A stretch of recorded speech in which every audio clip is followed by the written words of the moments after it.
bad, Ayo, bad. What do you mean? What do you mean? What do you mean you start with that? Welcome on in, Stony. How are you? How's the day going? How's everything? Oh my god. Discord is so slow. Maybe there will be another app that can replace it. I don't know. I don't. I doubt it. I doubt it.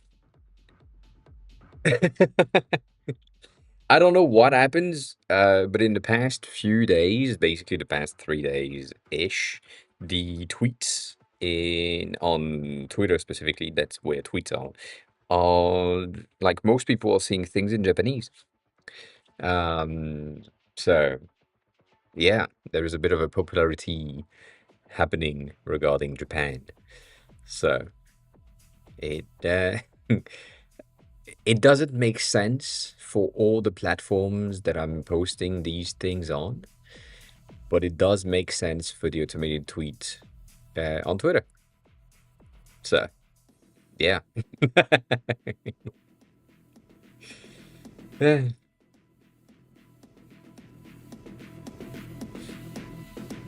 We'll see. We'll see. Maybe it's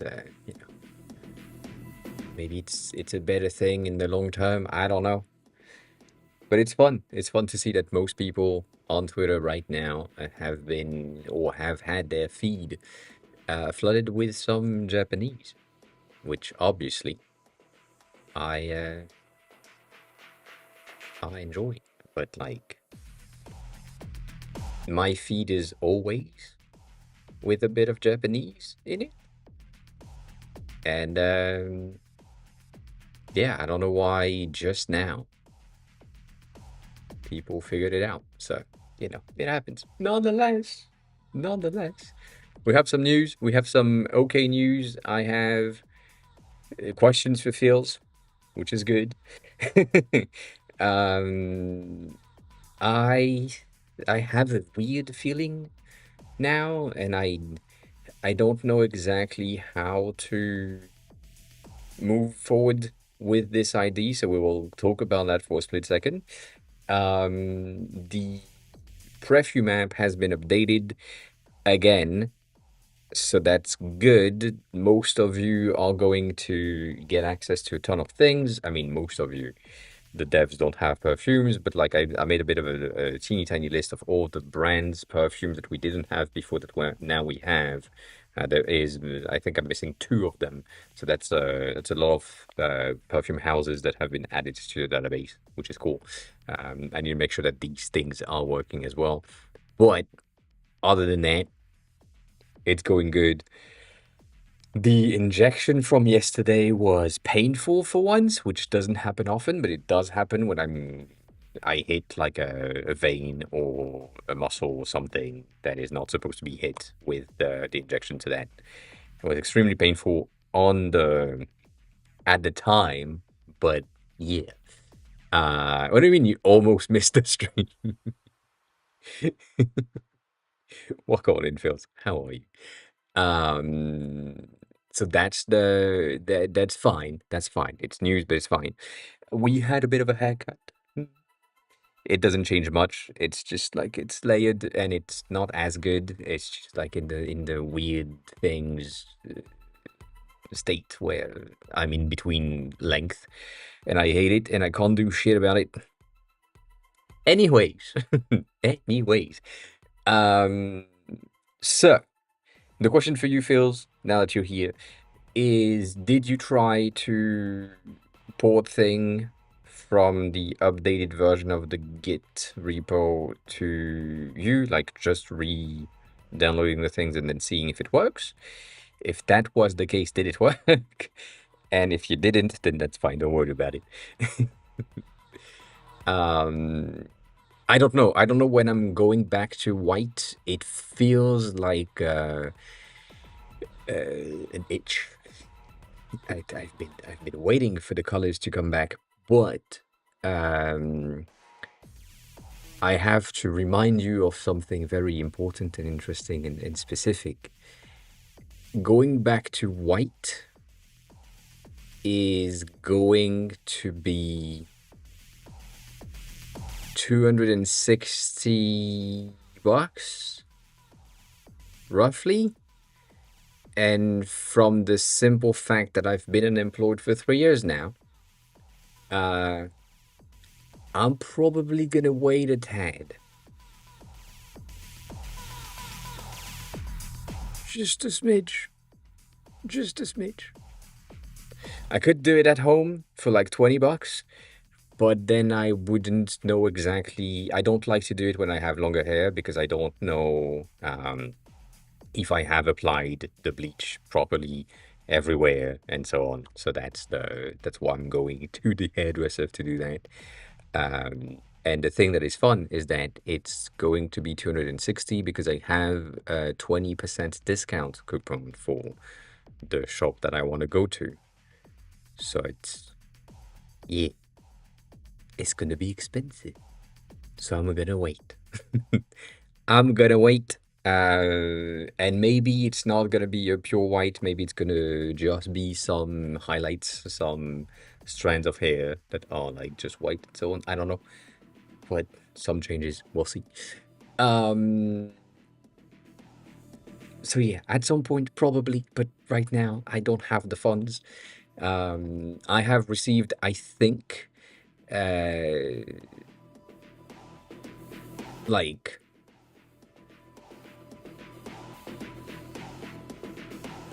I think I have received your own stuff in terms of him being subscribed to Ban, which is cool. We always appreciate someone that supports the business, so that's a thing. Mizzy, work on in. Let's see if you're dropping. Let's see if we're all dropping at the same time, because you know that's how things work. You might not make it, and I will probably not make it either. But yeah, you were very close. That's so sad. I am, yeah, I'm making it. That happens. You think it did a better job with the new layouts and correct namings? Cool. Pretra, welcome on in. Welcome back. How have you been? It's been a while. It's been a while. Prior, I my brain. Prior. Welcome back. Um, if it did good, if it did good, we have some news. I'll make some changes. Um, I I may have done stuff, not the usual. Um, so I have added, and this I think have been sent to uh GitHub. I think. I think. I think I did. I think I did. But micro changes in terms of the display. So I decided to go with the notification badge within the element itself. It's taking the color of the background, meaning that it's basically a mask, so it's bleeding through, which is good.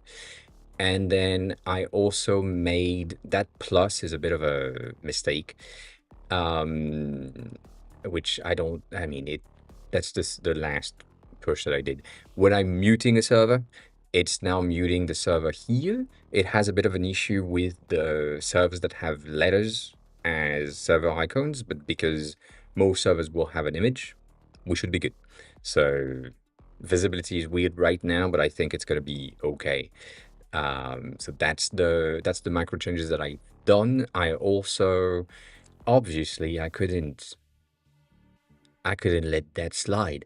So I reworked the drop down menu thing that we talked about last time to have a bit of a better edge detection. It's fine. It's not great, but it's fine. It's working. It's doing its job, and things are pretty okay. It's just, as of right now, it's just kind of placing some of the menus in different situation or different placement that I'm not really liking. Like this one, for example, is on the 45 diagonals instead of being either vertical or what it used to be. So I don't like that much. Um, but technically it's working, so I don't mind.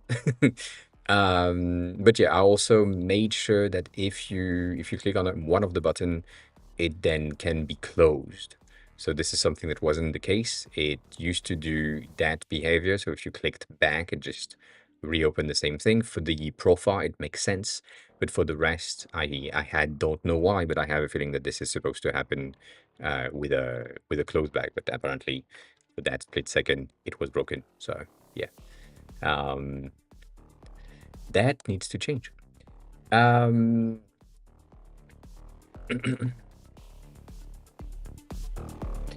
the tabs.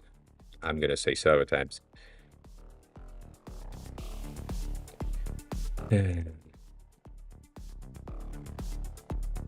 To stay is gonna be good. The most of the times. Maybe that's gonna work. But yeah, so these are teeny tiny changes that I've made to see if that was a bit better, the animations and such. And I think most of the other things are just good. Most of the other stuff are the thing that we talked about last time, and therefore it's fine. Um, the thing that changed to the cross instead of anything else was that tiny transition. So when you're clicking on that, it's just rotating, and I basically ask it to do that, but obviously it did a fucking shitty ass job in rotating the entire fucking buttons instead of just, doing its job. So yeah. This one is great. This one is shit, and I don't understand why that's the case. So yeah. Anyways. What you're saying is that if I go to your no, if I go to /app, it's the live version. Is it gonna load faster this time? I doubt it. I doubt it. I noticed that in the channel sidebar header, the plus button is rotating instead of just rotating the icon, you dummy. This is closed. This is closed. Basically, I moved to Sonnets when Kimi was kind of shitty, and so yeah, I sorry. Let me just we never know. We never know. Sometimes that's all that needs to happen, and then it breaks and then it works. So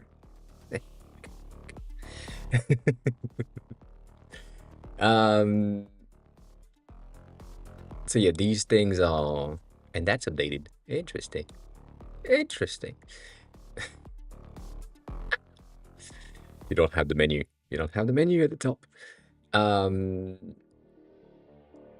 wish. Yeah, that's never gonna work. That is never gonna work. It's... So yeah, that's the teeny tiny thing. When did I push the menu? Good question. Probably yesterday. Probably yesterday. So I get it. I get it. It makes sense. Yeah. Yeah, and you, god damn.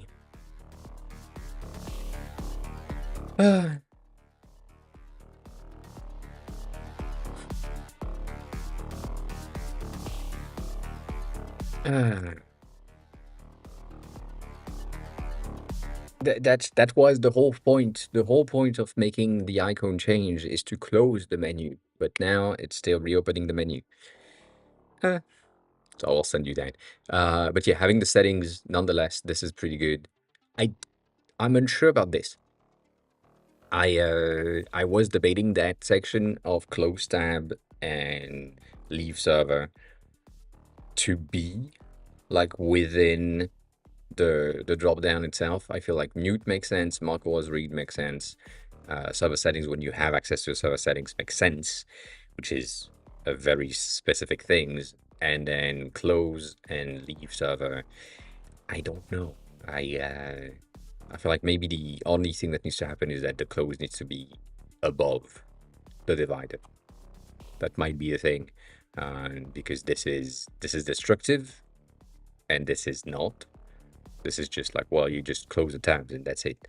So I don't know. I don't know. Dang.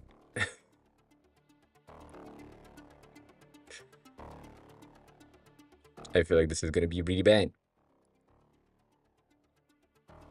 Yeah, it's fine. It's fine.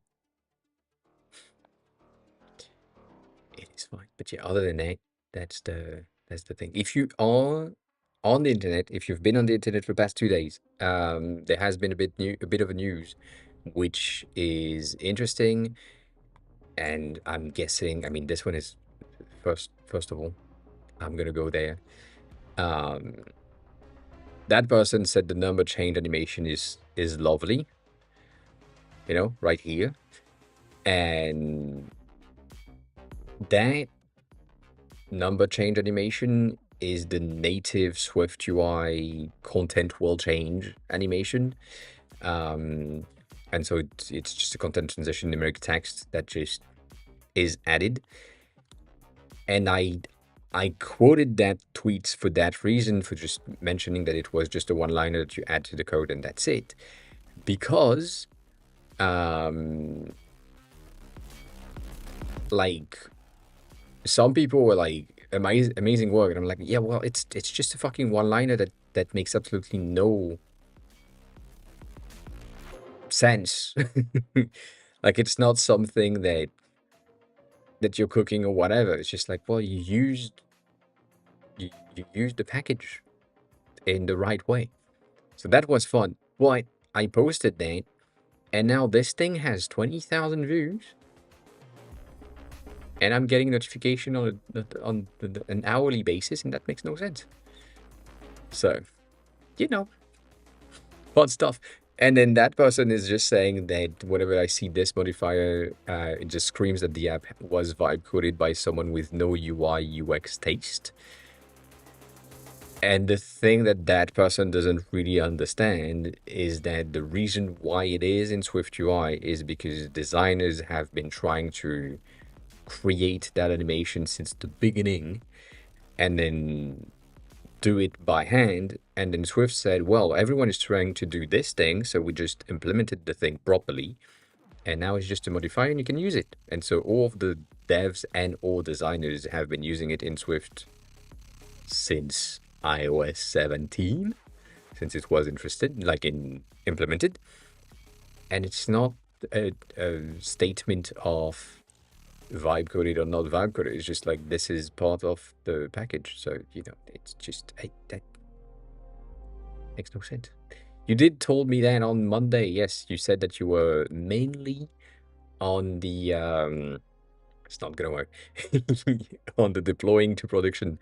What the fuck is this font?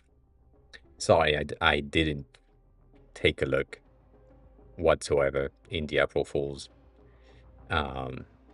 Yeah. Would you like to disable the April Fools effect? Yeah, that would be appreciated.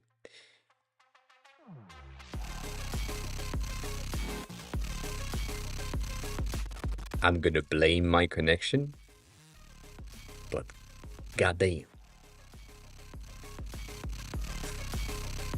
that was slow. It's working. It's working. It's doing the job. Yay!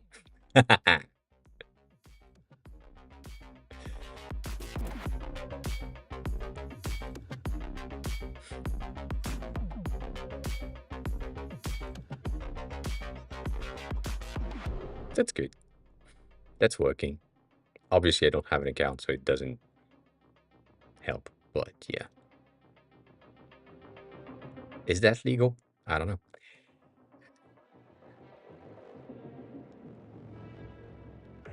Dang. Do you have? No. I was about to say, do you have keyboard navigation for stuff? Um, I think, yeah, he did that. I remember this being really much better. Ooh, ooh, sorry. You know, work on it. We had one person drop today, so you might miss the target as well. Uh, that's cute as fuck. This week I learned there was a CSS rule for number to not jump around when changing value rapidly. You mean the tabular numbers, number tabs or something? Is that the one in question? I'm guessing that's probably the one, which is basically changing the font to a monospace system in order to get the thing. Still not a dev. I don't know what I'm talking about. I just know stuff. Yeah, it's really useful. We use that all the time for anything that is accounting related. Anytime that you need to have multiple numbers in a column for a chart, or like a table or something, it just helps so much for readability. And then when you want to have a clock without having the column in the center to be moving all the times, then you use number tabs, which is pretty cool. So yeah, that's good. That's a bit of an empty things. Mm. Mm. Mm. Yes. Uh, that's cool. I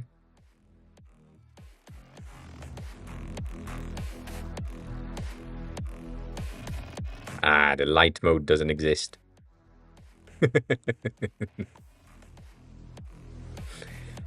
I think it works when I'm logged in, but not when I'm not logged in. That's it. I'm so sorry. That is crazy. Uh, that's a crazy placement of a that's a crazy bug. Oh my god, I'm so sorry.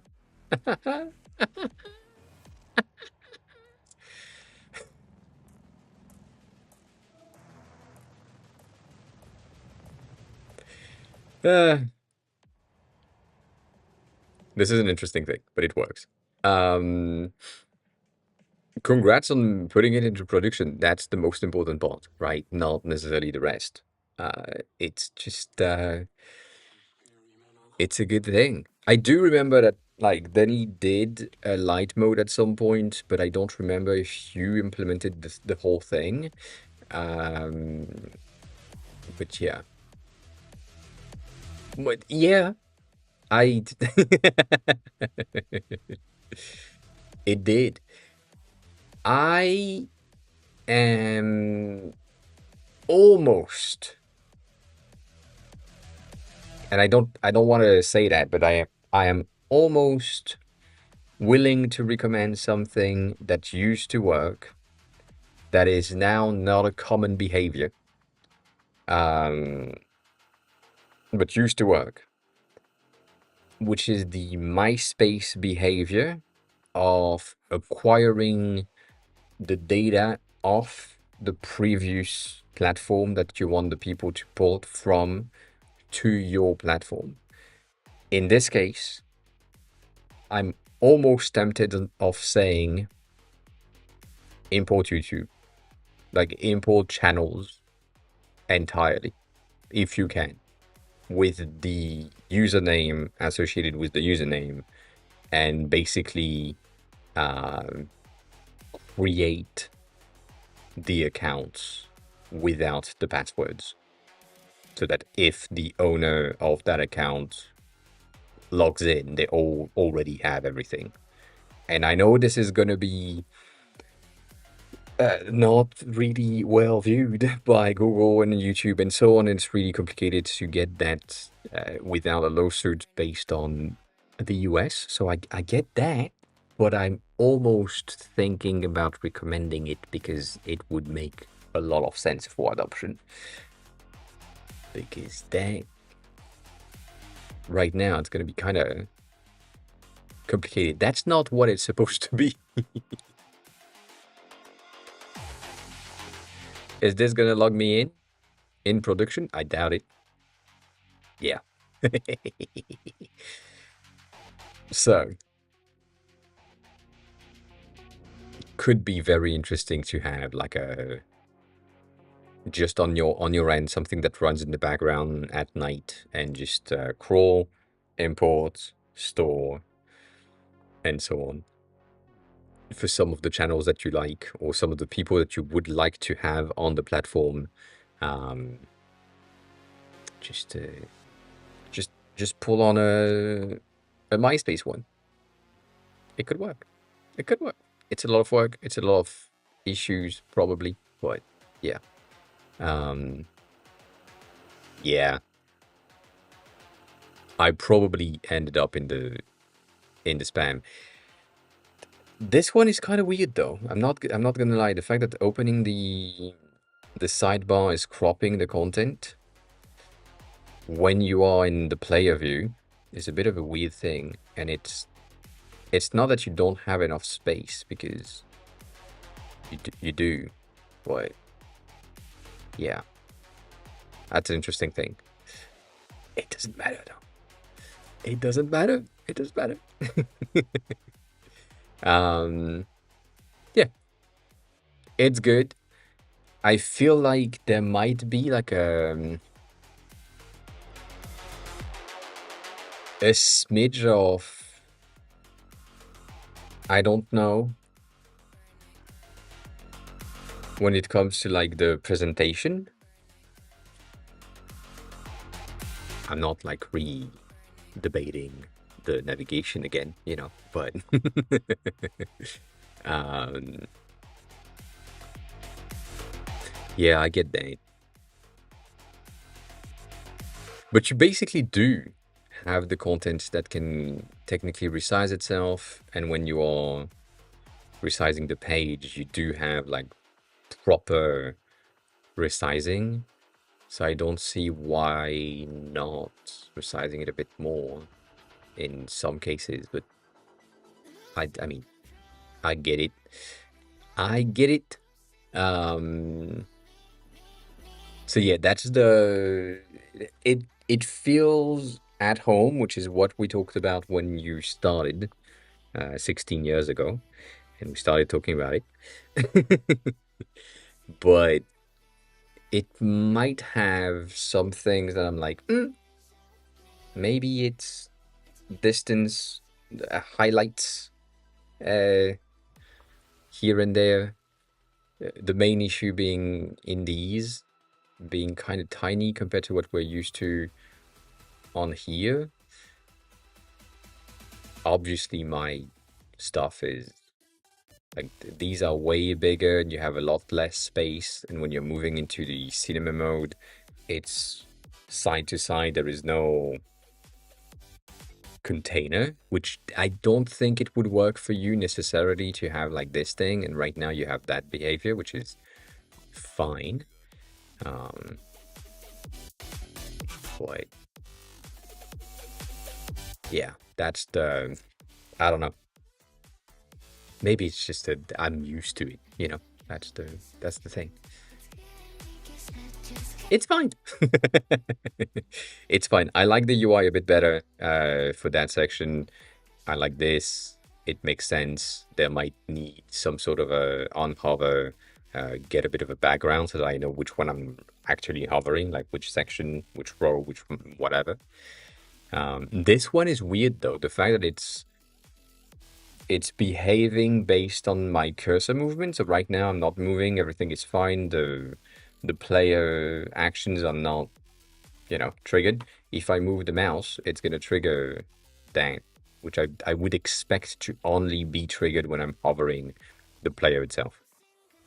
I'm gonna blame Stony on this one because it's Stony's players probably, but you know.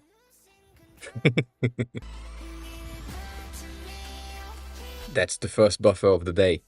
Goddamn.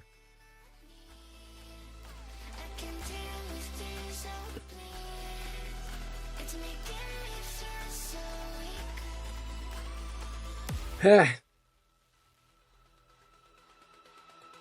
saw it happen. Don't worry about it. It's fine. It's fine.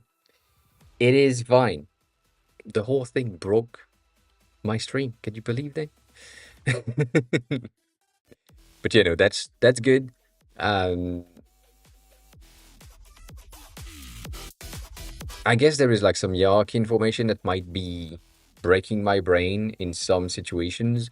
And also probably some things in the once I'm logged in, it could help. But no, not that. Also, don't show the password like that when I'm live, you know? Uh,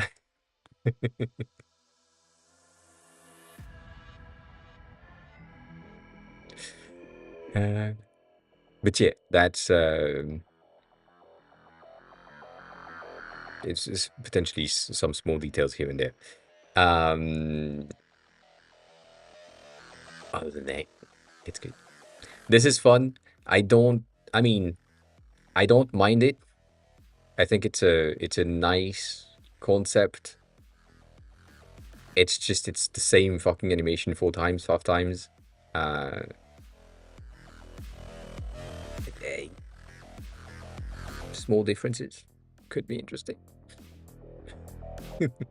The one that Kane sent in the inspiration, this one, for example, has this very cool animation on click. So when you are clicking on something, it gives you that teeny tiny thing. It's the same every time. And I feel like it would be way more interesting if it was a randomized SVG animation um, on every click. So similar to this thing, which is like kind of, it's not randomized, it's the same, and it's defined for each of these things. But,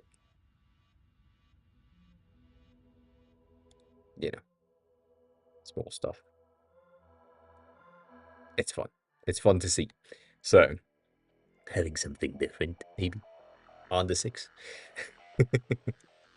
But congrats on production. That is the most important part. We do like it.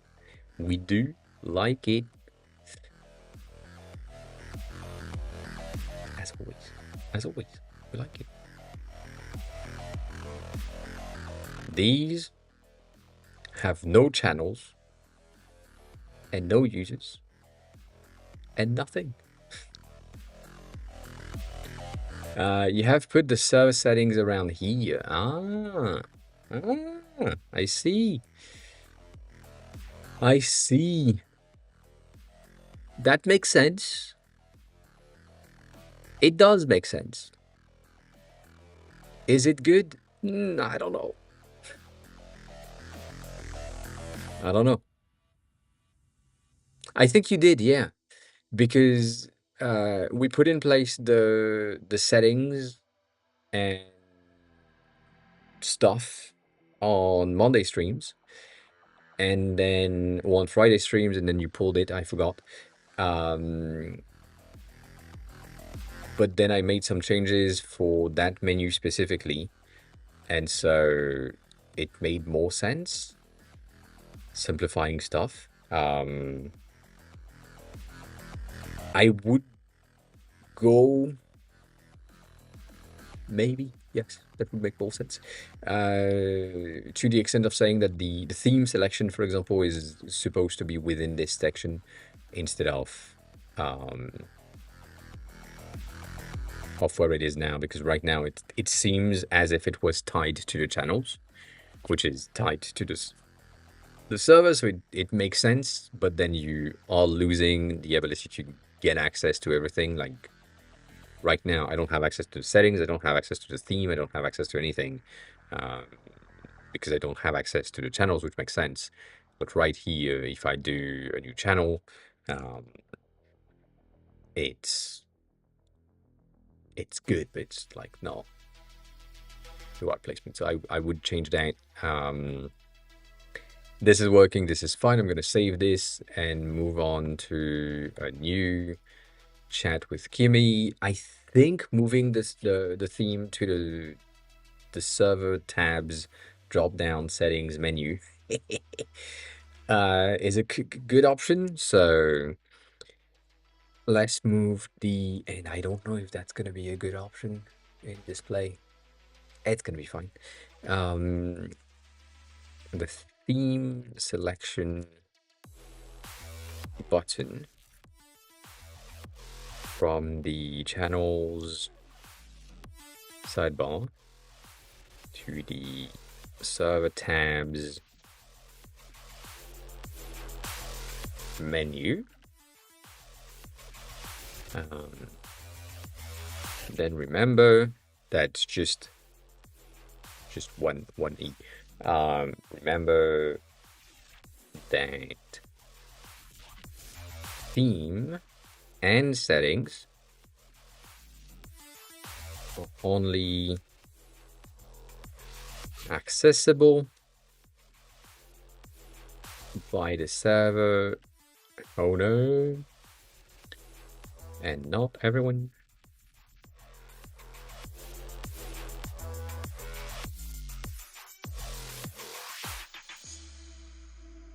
I don't know if I have that.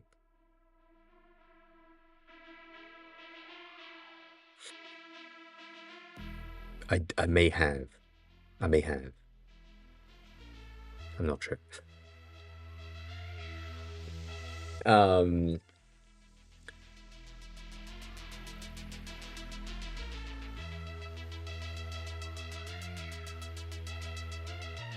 So, but I need to make sure that's the case, and so I think that's working. Oh, I see that it's making a mistake. I think right now it has added the theme, or it will add the theme here.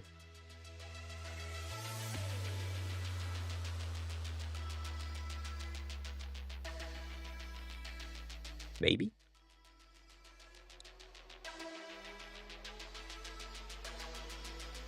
I doubt it. I doubt it. But yeah, that's part of me thinking about simplifying the navigation system and the amount of visible buttons so that it only shows what needs to be displayed and not everything. So that's the thing.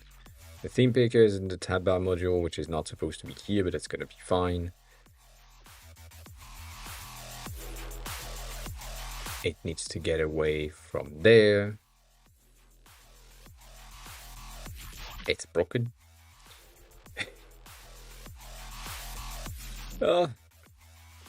While this is working, the thing that I was about to talk about earlier is the fact that in the past 2 days, there also has been a lot of discussion about on-device models being quantized, if that's the name. I forgot exactly how it's supposed to be said, to render stuff way smaller, and basically ended up with the Claude Opus 4.6 like models that are currently 20 to 30 gigs, run on 16 gigs of RAM with no issues.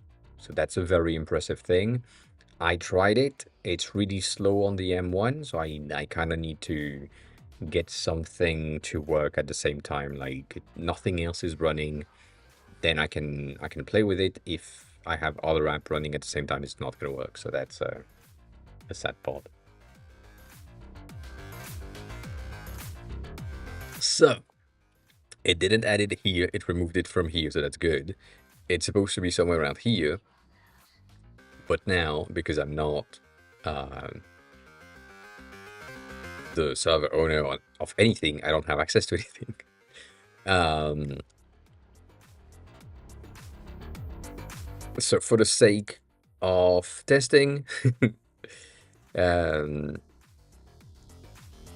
let's say that I'm the owner of Cosmic Forge.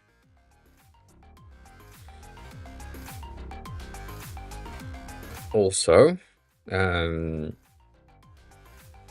let's place the divider under the close tab instead of above. We'll see if that helps. I really don't like that placement, so we'll see if this is a better option. It might be. It might be. It might be. I don't know how it's gonna be able to say that, like, yeah, or ID being me is kind of.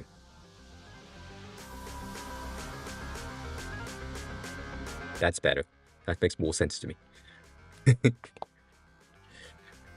That makes more sense to me. I don't think me is the owner ID that I need to see. I just needed to refresh the page. That makes sense. So the themes, and now so themes is absolutely broken. It's just this thing that okay.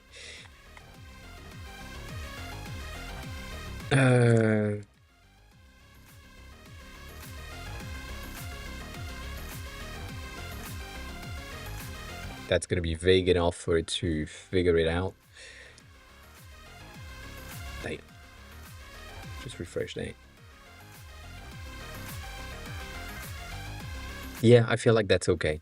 These icons are really bad, and I talked about it. If you look at them closely, you can see that the center of the plus is lighter than the bars, and the two dots where the line is meeting the other line is also like lighter because it's an overlapped.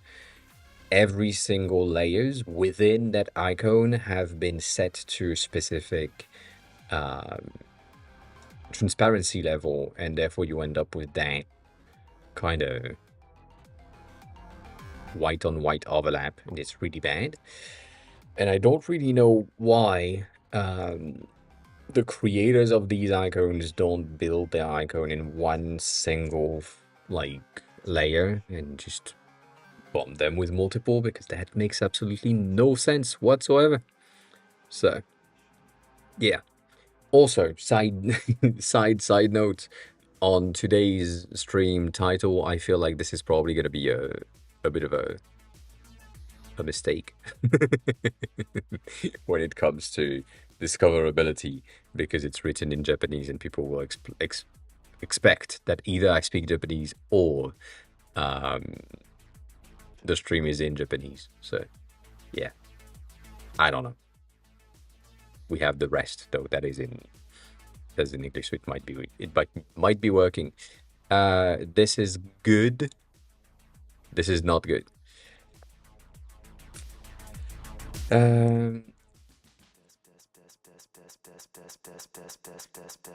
Click within it.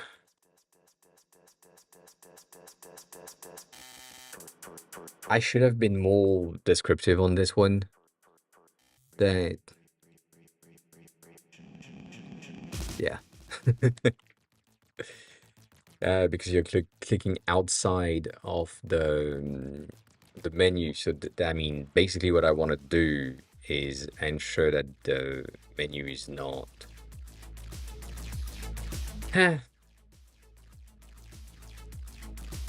The more I look at it, the more it was making a lot of sense to have it at this channel level because it was working. But yeah.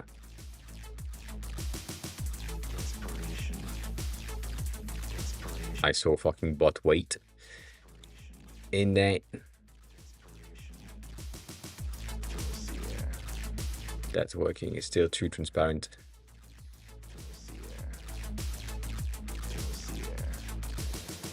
Alright. I don't know if that makes any fucking sense. Like that's the placement wise, it doesn't work.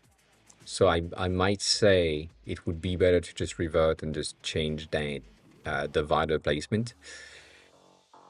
Um, because this just doesn't make any sense. Let's uh, let's do that. Let's fully revert this thing. um, so let's not move that. Let's move the divider. Um,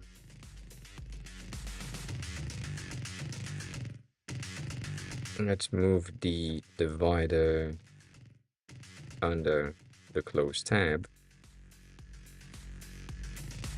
in the server tab menu. Then remember that theme, not themes. Uh, I mean, yeah, kinda. Um, yeah. Remember that theme and settings are only accessible by the server owner and not everyone. And for testing sake, we are going to say that I'm the owner of Cosmic Forge again. So, by the way, this is something that I've seen in terms of recommendation for context saving, as it says. Basically, if you are doing one of these messages and instead of like uh, trying to fix something, it is better to just go back, edit your previous message, edit what was supposed to be changed, what is like a fix that you need to make sure that needs to be fixed in the first run, rather than uh, ask to fix on the second message. Because when you do that, it's going to retake the entirety of the chat in the context, and it's going to duplicate it again in the next message and so on.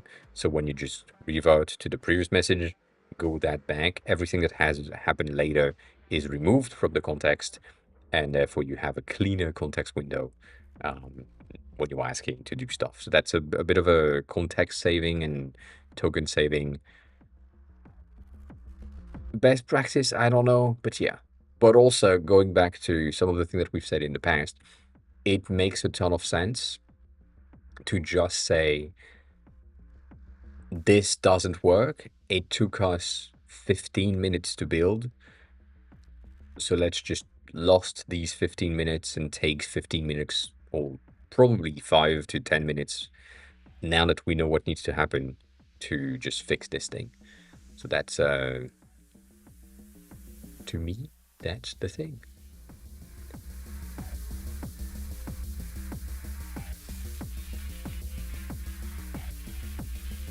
That is not what I asked. It's not what I asked, but it's fine.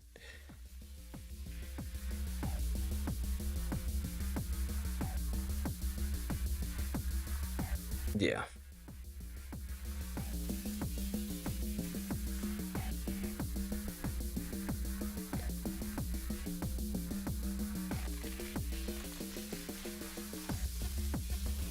So I had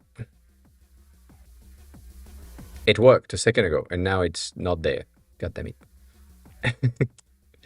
um,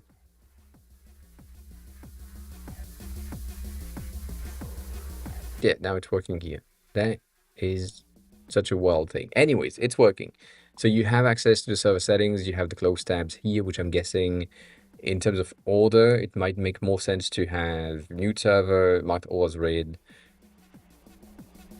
server settings, close tabs, leave servers, or close tabs, server settings when you have access to that.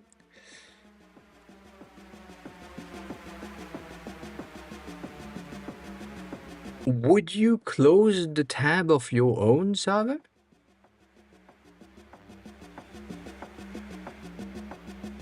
I don't think you would.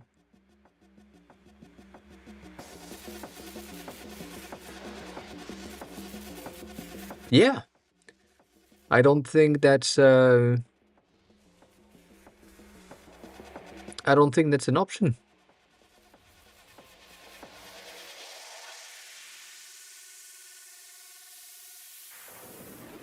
You can place it in a different place than the first place, but having it as a non-closable thing because it's your server, that makes a lot of sense. However, however, I don't know enough about the admin and roles to say that an admin or mod of a server that is now considered as someone that has powers within that thing and therefore will have themes and settings and so on as options need to retain the server at all times. So I think it's just like owner can't close their servers, or at least their server tabs. But even then, that makes no sense. I'm gonna pass that. I think if the user is the owner, probability of them closing their own server tab is really low. I think we should remove the close tab option with a T if the user is the owner, I guess. Shit.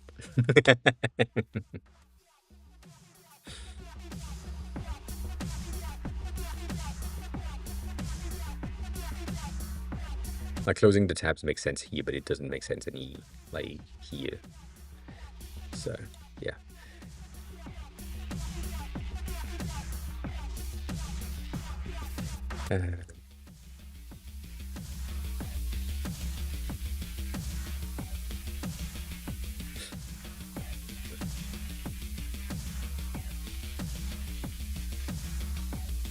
That this is supposed to be slightly tinier.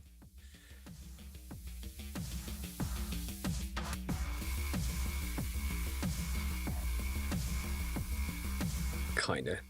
Like that's if you own it, maybe. I don't know. That's kind of bad of a move that I'm asking right here, but yeah. The close tab is out. It's now here for all of them. And then on there, you just have your server settings, which open this thing, which are currently absolutely broken. But yeah.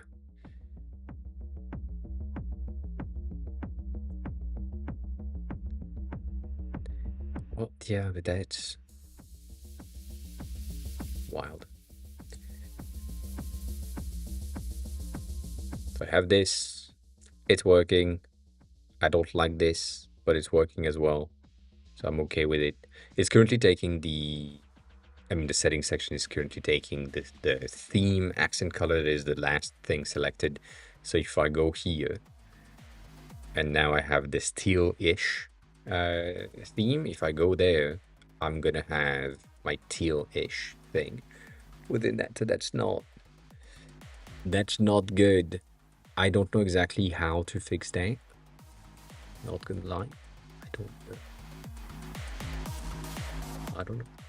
I don't know. I don't know if it's useful though. That makes sense. Yes. So the wheel click is not collapsing that server, collapsing all the others, which is good. And you can't really close any other options. You can move to something else, and then you can still reopen. What the fuck was this? I don't think I can take a screenshot of that.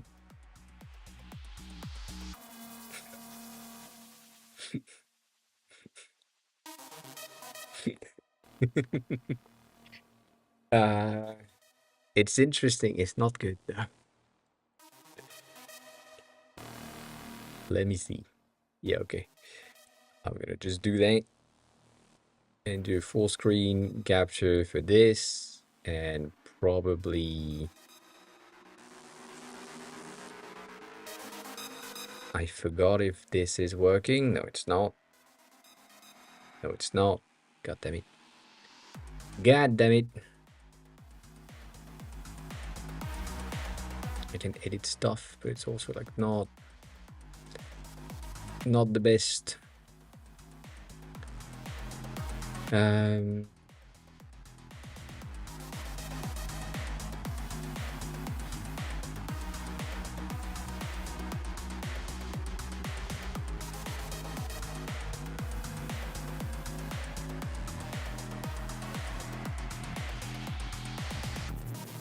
for the tabs.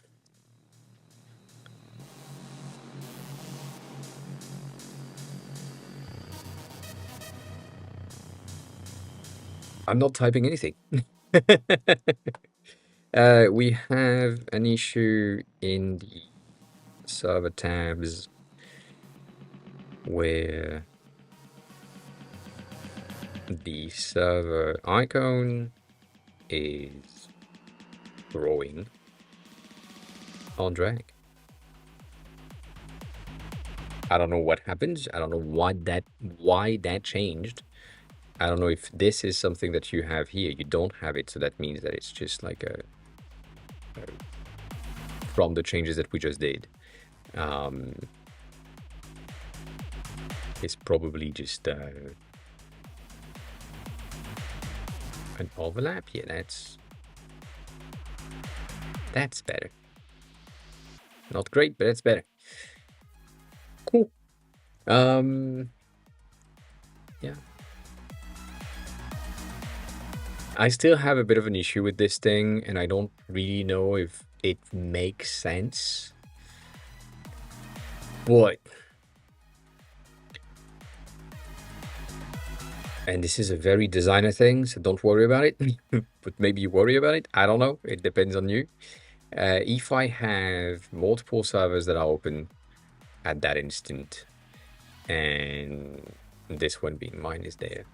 If you look at the distance in between the servers tabs, the first one and the second one visually look like there is that amount of space in between the two. Whereas here, the second and the third one, because this one is selected, we have a lot less space in between the two. And so it creates that separation in between servers that doesn't seem to be equal on both sides, even though it is, because if I'm like here, they all have that amount of space on the edge. So that goes back to the thing that I said last time, being I would love for each of the tabs to be max width with hug content behavior instead of fixed width based on the content, if that makes sense. So let me see if I can do that quickly somewhere around here. That is gonna be okay.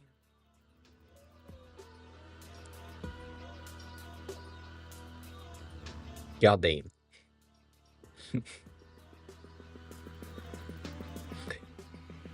Doesn't happen often. So you take this, you get that centered wherever, doesn't really matter, to be honest. 28, let's give it some sort of a green background so that we have the difference. If we said this thing is I'm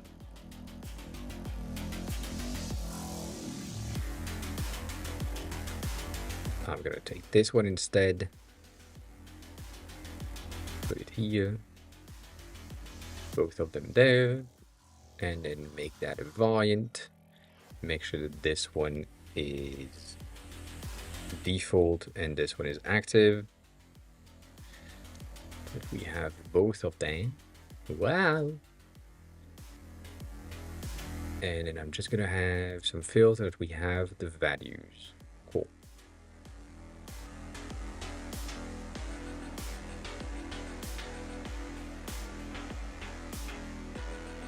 Anything else doesn't matter. So the thing that I want to do, Canix, welcome in. How are you? How's the day going? It is a very French, Japanese thing you just said, right there. That's an interesting thing. Let's move that up to 0 so that it's properly kind of centered. It's not. It looks better when it's here. It should have been at 0.5, but it's fine. That is my issue. I basically want to say that this thing is supposed to be a hover state of the main content rather than anything else. And so if it's fine, it you know, I mean, if you've been on the internet for the past 2 years or 5 years, depending on how long you've seen these things, there is the Konichi WhatsApp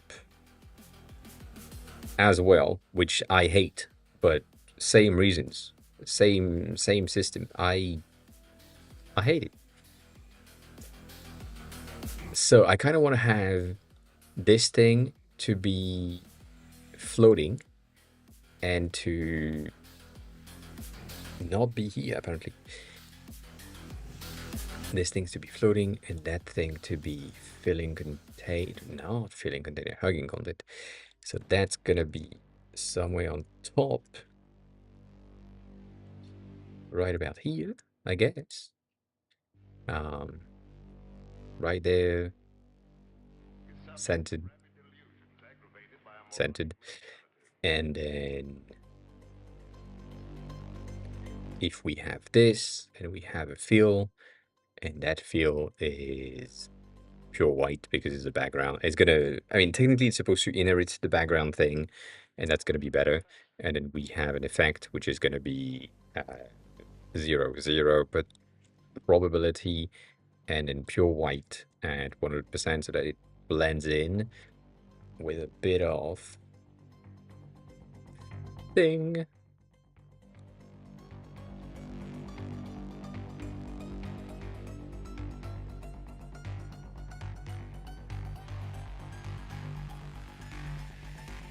That's the idea. So if we do that, on hover only, so that element is gonna be active as well. I'm gonna save the same thing, and so that is just gonna be at 0% opacity. I'm gonna bump the side value to probably 12, probably 10, so that it works. Same thing here. It's placed properly. And then on this one, that's the thing that's going to be a bit more complex because I can't really do what I need to do.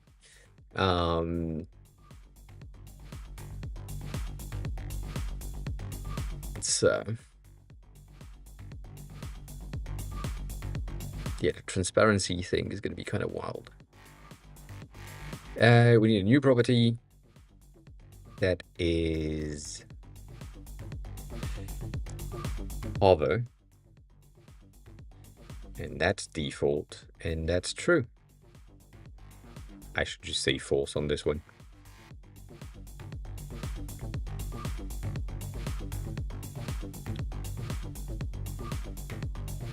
Yeah.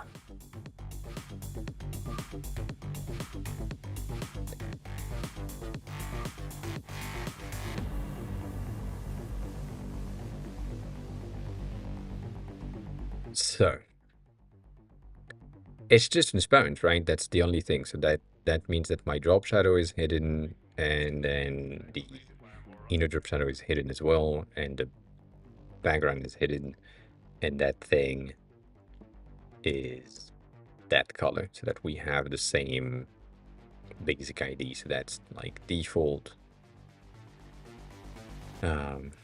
default non-hover is going to be that. That's going to break this. So we want to change this to that value, default non-hovering. That makes sense. And so if we, that's the thing that I don't like. If we have the hover state on this one, which is going to be true, we then have that thing that needs to be fully visible. And right now, obviously it's working because it's a pure white thing with the transparency, but we basically need to have it with a mask. And I don't know how I can do that. Because that thing is just so broken. So on hover, it's just gonna do that for now.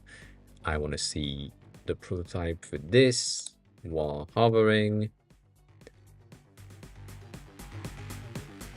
Same here.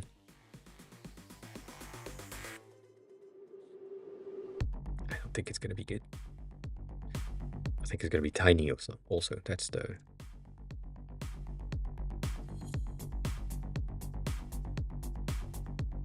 Yeah, that you see that? That's an issue. But I don't really have a choice on this. If I wanted to make it proper in visual terms, this thing should take the same background color, and the drop shadow should inherit the background color right here, that we have that bleed that is like more natural. But I don't know if I can achieve this. Like it's a reverse mask. Can we do that? In CSS, is that a thing that we can do? I think yes, but I'm not sure.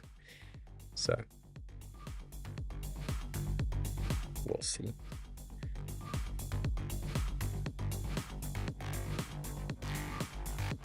Yeah, that makes more sense to me in order to have them spaced out properly.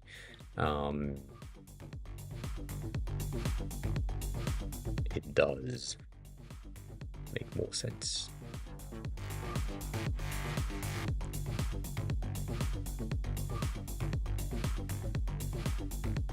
Again, the thing is, I don't know if this is gonna be understandable by cursor even through the MCP. I feel like this is probably gonna break everything.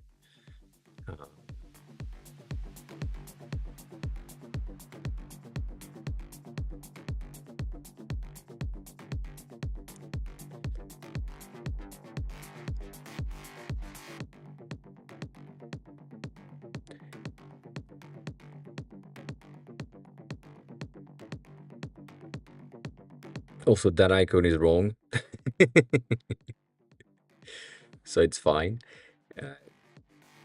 But... And what I just did is a very bad move, by the way. The fact that I have four here, four versions, makes absolutely no sense. This should have been a variant display. So that thing is currently at 0%. It should have been fully opaque by default. And then the appearance visibility right here, it should be a property that is just like on hover true right there, and that should give us our overall property that is good. This one should get the fuck out. That way we can just remove all of that and add the effect that we had a second ago through the hover true addition right there at 100%. So yeah, Taya, welcome on in. How are you? How have you been? How's the day going? How's everything? So that is an on hover, not with the animation, not with the thing in question. So that's the... Of course. Of course. That is fine. I don't think this is enough to give us like the amount of space that we need for this thing, but it's okay. And then by default on that value, I'm going to change the default to false so that it makes sense.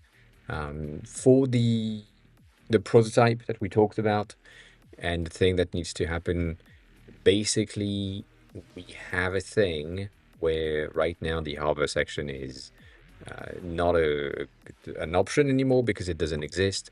So in order to get our transition, we need to get our while hovering, thank you for the zoom, we get our while hovering set variable, basically. So we set the value of the variable that is the hover variables technically from that element, but apparently right now it just doesn't want to be in there. Goddamn. It's just that's the variable in question. So that's supposed to be just a component variable set. Yeah. And the conditional makes absolutely no sense either. So it pisses me off. Figma stuff is pissing me off for the system. Anyways, that should be the thing. I'm gonna see if the MCP can understand this. I have so much doubts, and I don't think it will, but we never know.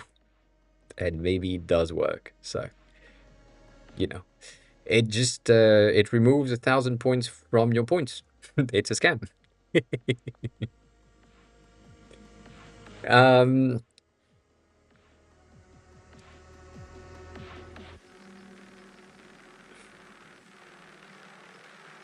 uh,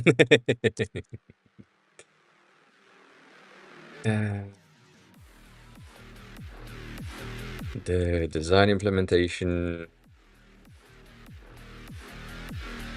want with the that's a it's fine with the dot dot dot menu icon only visible bad AOA bad on hover.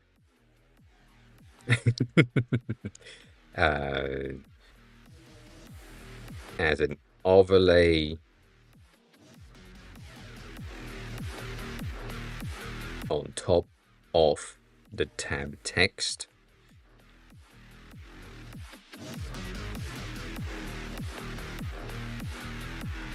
Yeah, it might work. It might work. Thank you for the positive check.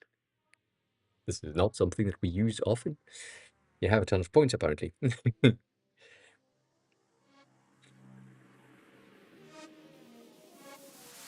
It will take a fucking screenshot and it will be bad. Yeah. God damn.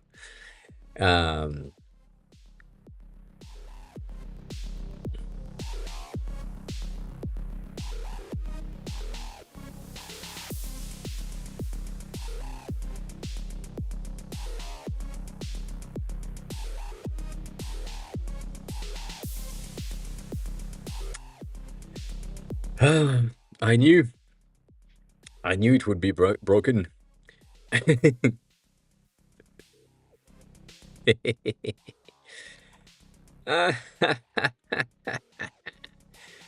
That's so shit. Um,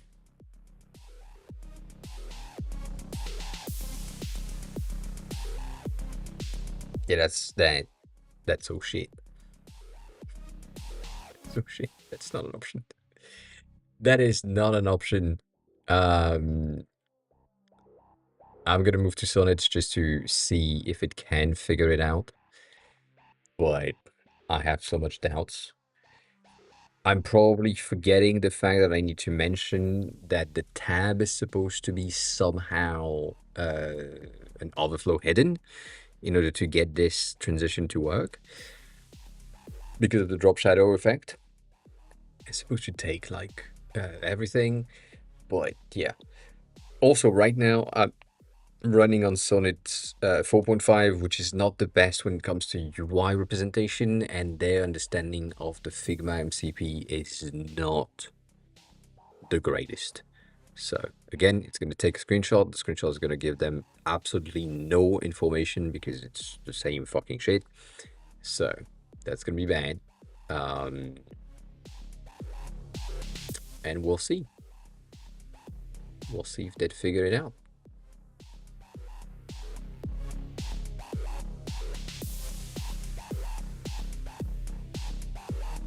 That seems better so far. It's not. So the thing that I see all the time is that it does the job, it removes the thing that needs to be removed, and then it re-adds it on the next run, and it's just like it's not good.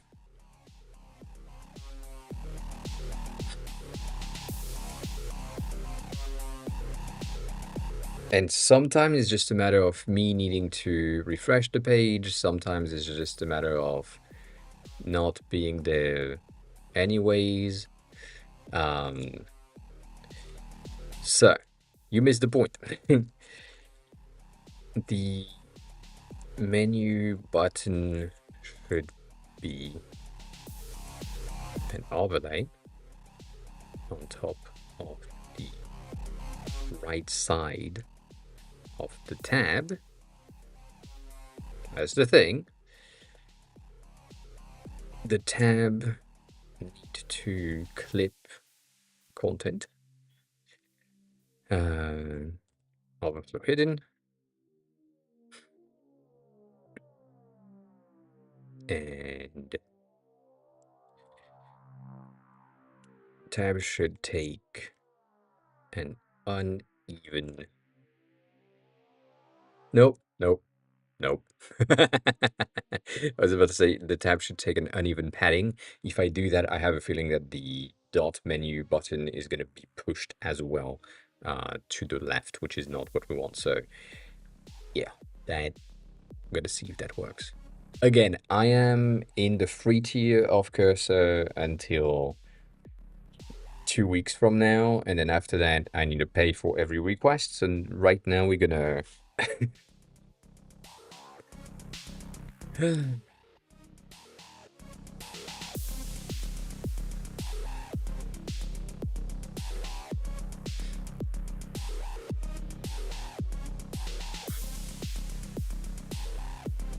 Don't worry, it's fine. It's just my computer isn't like working on stuff at the same time as streaming for some reason anymore. That's the thing. Which, by the way, on Fridays we have stuff that are planned, and we'll see. We'll see the output. Today is going to be a bit of a decisive, defining stream. I don't think it's going to make a big difference, but it's going to make a difference in the decision. So, yeah, bring your friends to that if you want.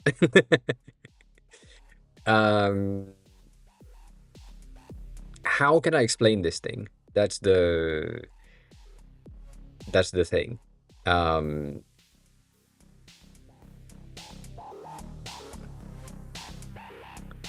The construction is maybe I need Figma to make the construction easier so that it makes sense. But yeah, I'm going to add a version of the property one which is active. State is active, and then if I just create a version of this in subproperty with the hover false or hover true is going to be good. So let's just spec this out and see if this is working. We need the hidden layers in the bounds. That makes sense. The layout is the thing that we need. The modes, we don't care because we don't have any. The data doesn't make any fucking sense for this use case. And the row value after value viable tokens or styles makes absolutely no sense either. So let's run that and see if it helps. It's going to be placed in the wrong spot, but that's okay. It contains so much shit. Okay, it contains so much shit.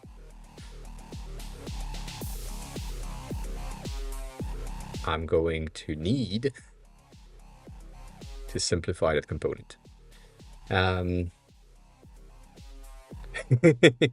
It says Japan has been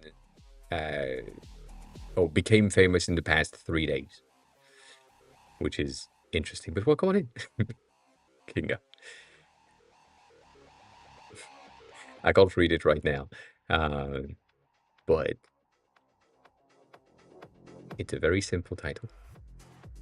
ここ3日間3日間で日本が人気になってね。So, ここ3日間ここ3日間で say for the past 3 days, 日本が Japan 人気になってね has become popular. So for the past 3 days, Japan has become popular. This is because of Twitter. Americans and other non-Japanese people have been seeing a ton more Japan content on their feed for the past 3 days. So that's a thing. So that's the reason. Marmalade, welcome on in. How are you? How's the day going? How's everything?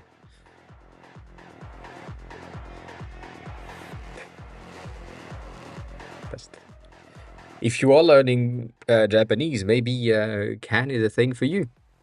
King 440. It's Can is a pretty cool app. If you're just starting, though, it might not be adapted. Can is mostly a vocabulary-focused app, therefore you have the need for very much a bit of knowledge on how things are pronounced first before you can move on to something a bit more complex. So I get that, but yeah. Server icon is going to be the thing that is going to be my server title. And then my button, I'm going to rename that menu and open that with the icon within it. And then the content of the icons doesn't really make any sense, but yeah, we'll see what we can do with that. Yes, I did do it.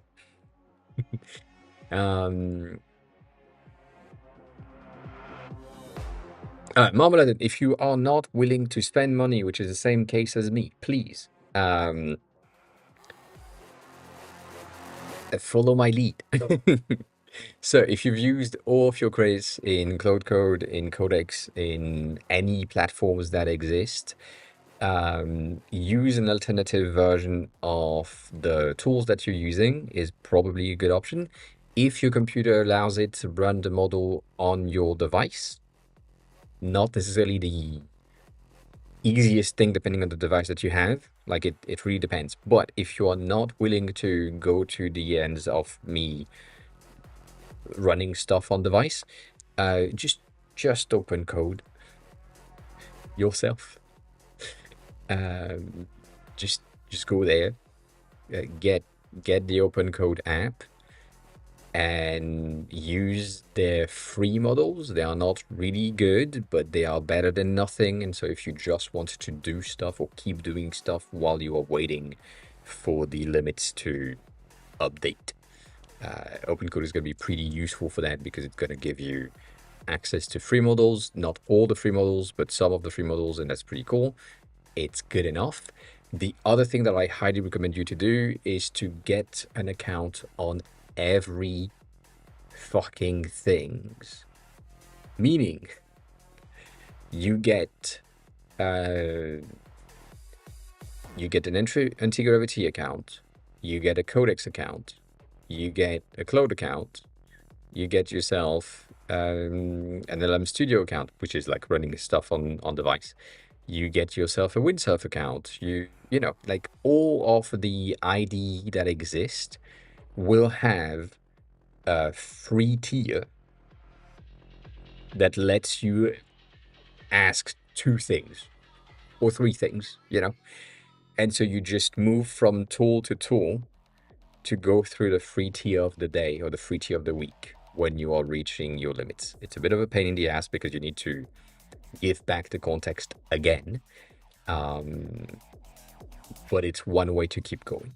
If you are like in the needs and you can't do anything else. So that's the best option.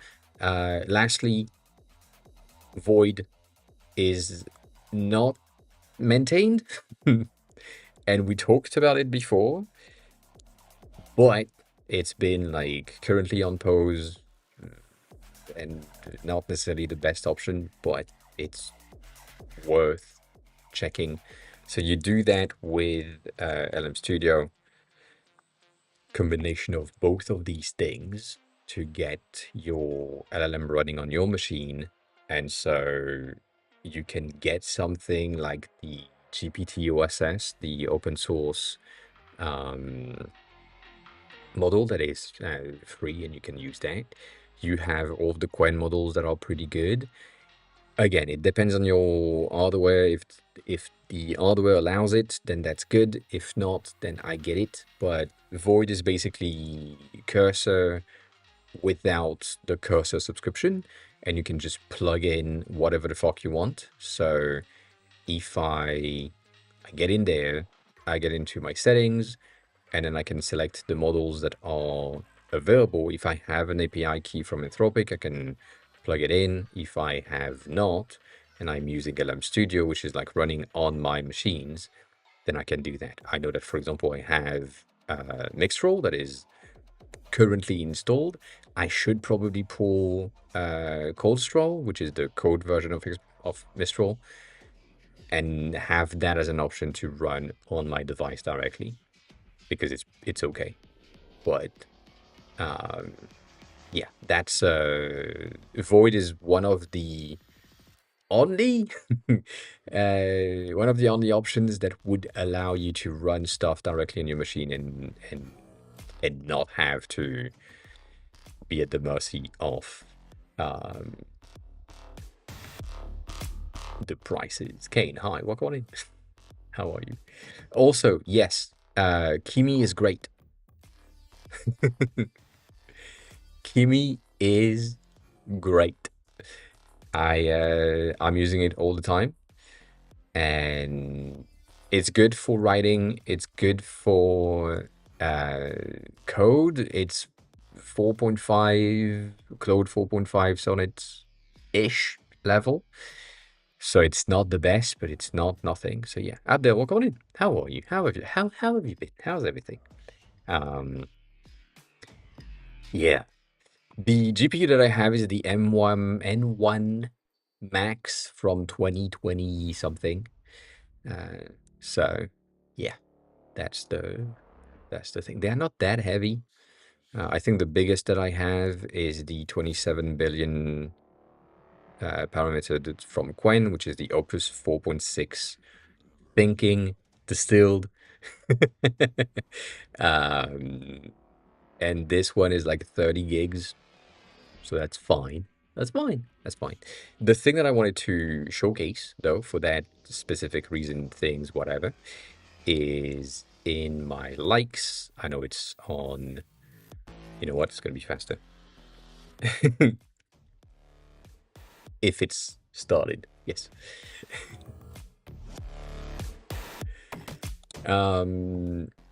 If I go in my liked stuff, we have that tweet right there. That is such a useful build that I did. What can I run, or what can I dot run, is a very cool website right now that just popped in. And so you can say, I have the M1 Max with, you know, 32 gigs of RAM or something. Apparently right now it just doesn't want to showcase M1 Max 32 gigs. That's what I have, and therefore it's going to give me the list of models that are the most adapted for what I want to, or what I could run. So The run great is going to be pretty good. Run well is okay, and runs okay is going to take like a, a lot of time um, to output stuff. So that's a pretty cool thing. If you have like an M5 Max latest with 128 gigs of RAM, you can run basically everything with no issues. Um, so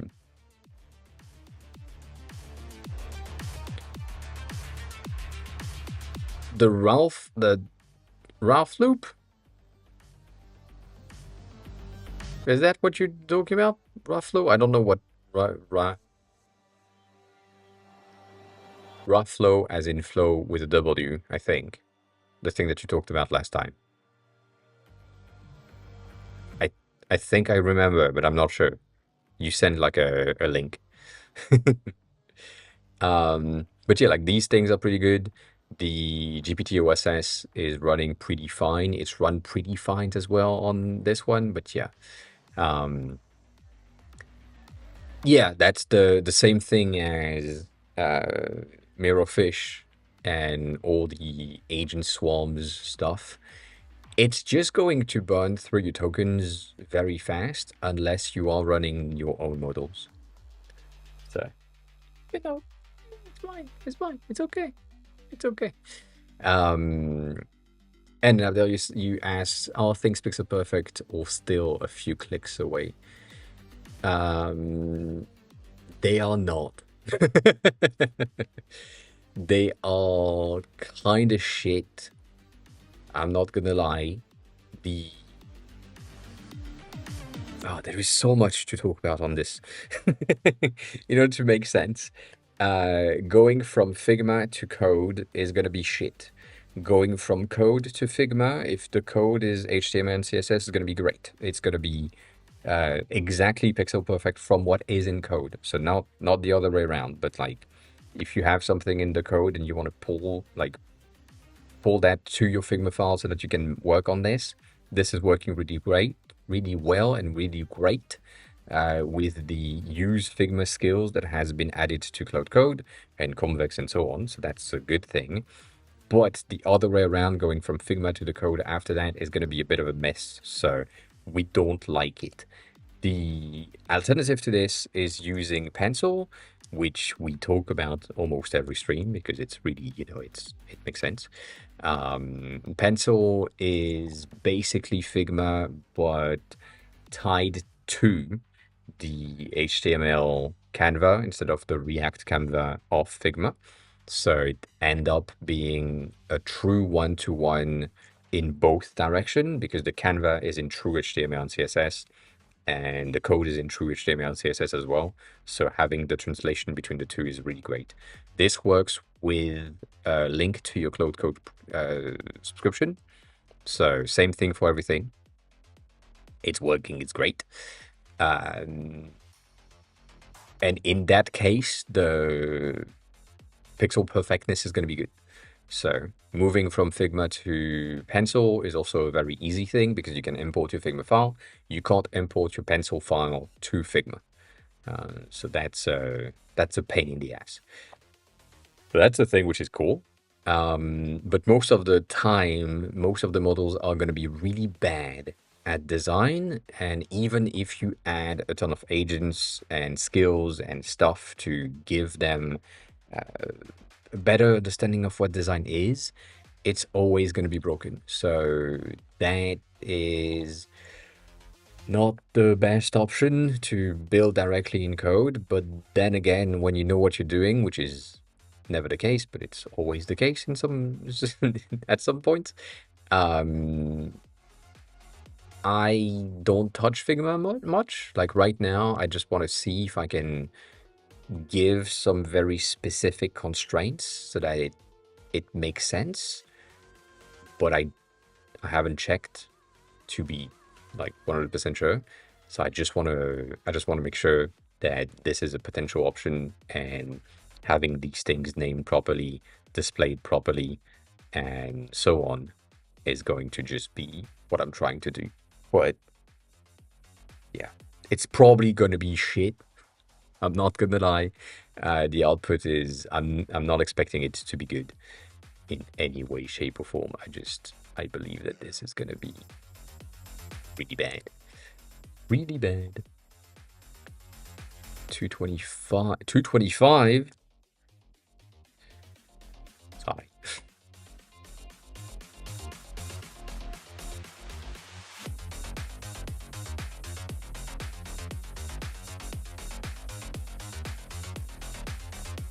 Cool. Let's put that at 2. And then let's duplicate this to be in the center. Yeah.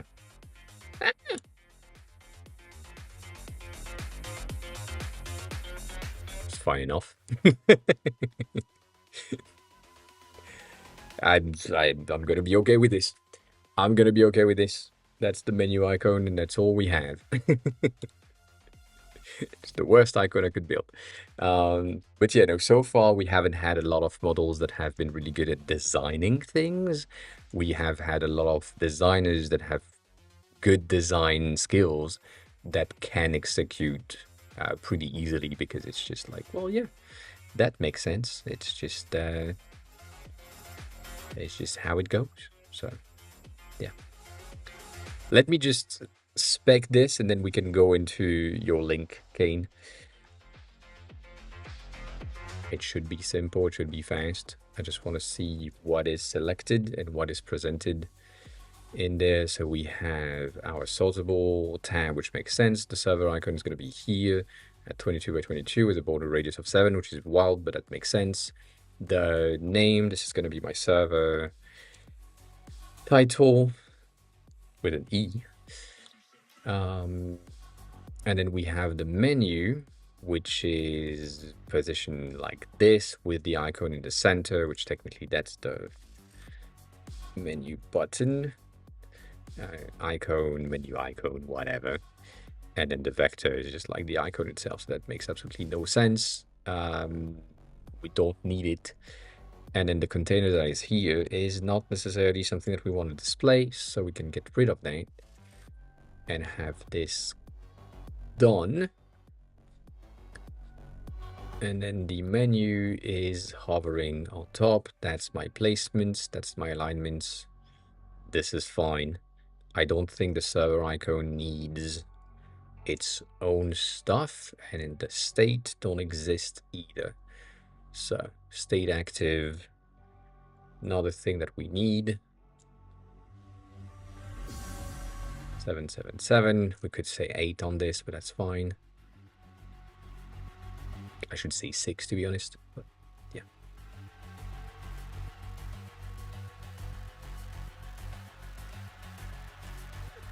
Sorry.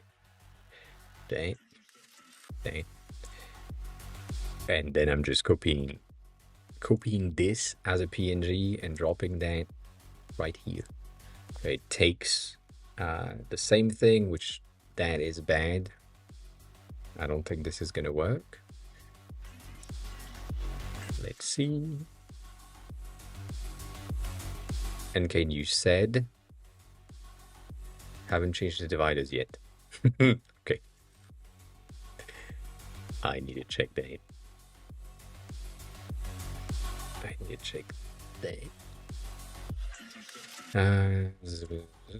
Cool.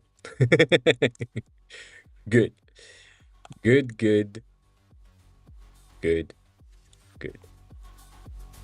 Before you refresh, you have a small animation. That's neat. That is neat. I don't know why this is. I hate this.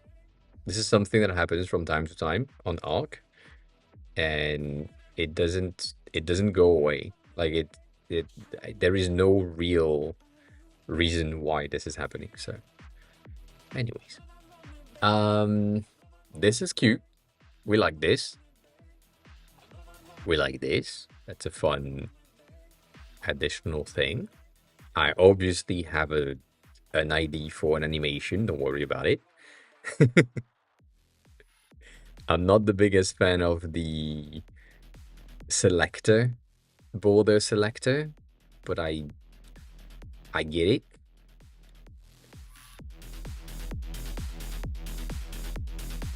That's good. And then you still have the border things that we talked about. Why? I know why, but God damn.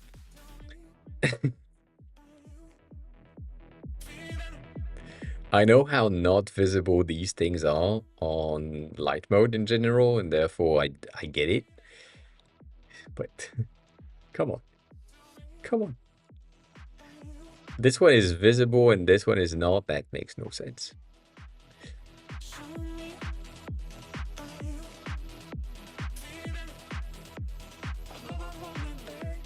That's good. You've done good. There is a lot of teeny tiny changes that help. I think, and that might be just a me thing. I think you have enough space to keep this on the side when you're opening an article. So if you have a blog post of some sort, you could just squish it a tad to the right and keep your main navigation about you and so on the side. It's not necessarily the best UX point of view type of thing, but it's just everything that will change is always going to be in the center. And this is just something about me, so that it always like linked to you. That could be an interesting thing. But it's cool. It's working. Yeah, it's easier to read like this, but yeah. I did not. I tried. I tried. I ran stuff earlier today, and it just didn't. It just couldn't work. I got access the past chat because I'm like running on other things, but yeah, they were just auto stopped by the system. So that was bad. That was bad. But yeah, no, that's cool. That's less cool. Don't forget, please. If you have read more articles, don't send me to the more articles at the bottom, because goddamn, the goal is to read the thing, not just send me to the bottom. There. That's bad. Okay, and now your return is returning to the previously clicked link, which I get it. It's a page return, not a return to homepage. I mean, it's just a back button, so yeah. But, it's fine. I think you need wild statement. I think you need some textures and probably some effect in the background, something that is less gray on the entire site to make it a bit better. But other than that, you did pretty good. The presentation is neat. The alignments work. Everything is where it's supposed to be. I don't like that hover state, focus state. I feel like this is too much. Like it works when we are highlighting with the tabs and the arrows and so on. But yeah, I think you have it at the in between of it's not designed enough and it's too designed. Like it's right in the minimalistic realm of something is wrong and I don't know how it can be fixed. It might just be a matter of color changing. I don't know if I have these. I have one in my head right now. That might help. I don't know. I don't know if I saved that lately, and I don't know if it's here or if it's somewhere else. It might not be here. I mean, this is kind of similar, so I could use that as a structure based, but you can probably see that this has a bit of a different color tone in the background. It's a bit more yellow, orange E, brown E. Um, the text is a font that is not the regular fonts. You have specific spacing and so on. It's still minimalistic, but it has a lot more color uh, than the one that you have. But that's not the one that I had in my head. So I'm gonna see if I can find it. Otherwise, it's probably not. It could be in this space, but I doubt it. I doubt it.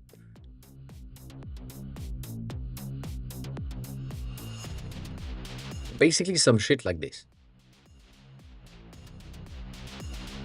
Like, you are using the least amount of colors. It's still a black and white thing. The white is not pure white. The black is not pure black. It's minimalistic. You have the things that are set up properly, but it doesn't. It's very much designed, but it's not skeuomorphic design. If that's the place you don't want to be in. So that's kind of the thing that I have in my head. I have one that I remember that obviously I'm not going to find. So I'm going to stop now. Because scrolling this makes no sense. Can I get that?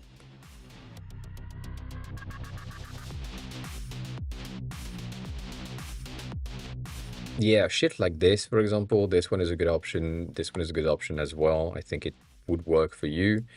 And this one is not necessarily the thing that you wanted to have, but it's fine. Yeah, I guess these two are probably like the things. So something like this, same thing, right? The background color is very much a bit of a yellowy thing. It is very minimalistic, but there is still a lot of design going on. So I get that. Might not be exactly what you are trying to achieve. So I get it. I get it. The other one, oh no. Oh no, it's not there. Oh my god. Shit.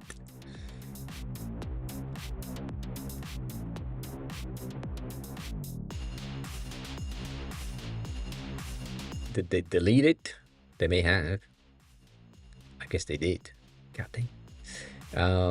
It's kind of similar to this one,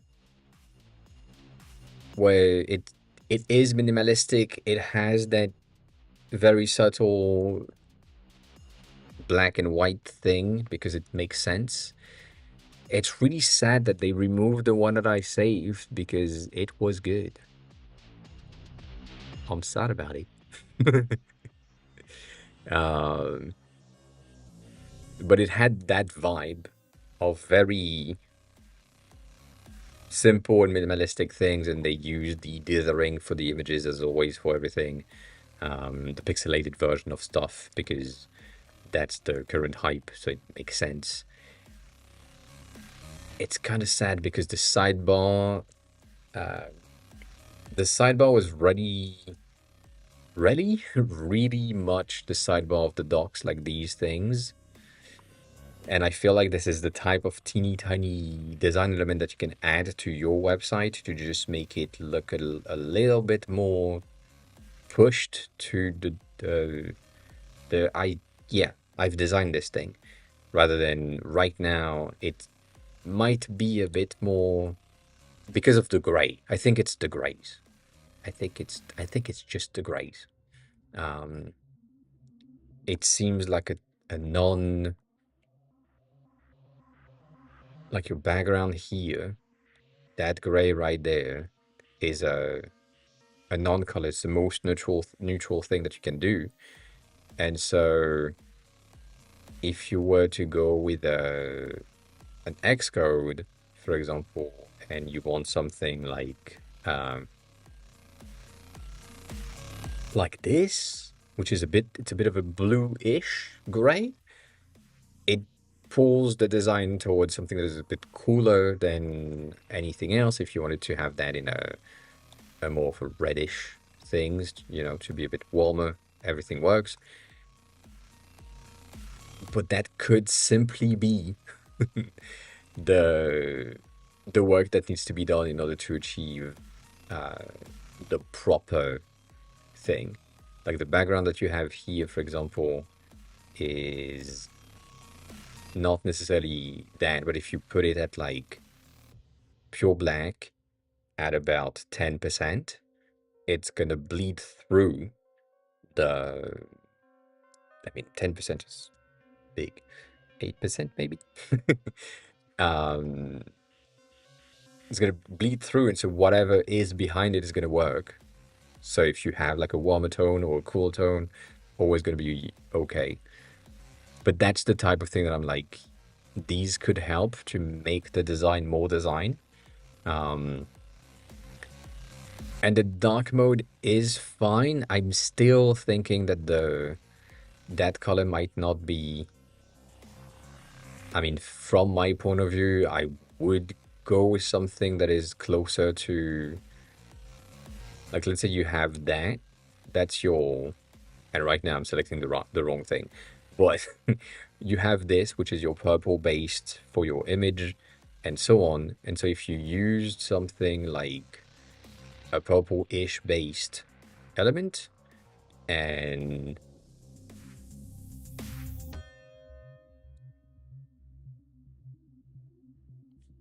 maybe your background here could be like a similar but a tad darker theme, so that it's still within that realm of that specific purple hue that you have. Same thing there. I would change that panel um, with no issues. That thing needs a bit. It's a bit of a, you know, not that, but maybe that just on theme, on brand, on something.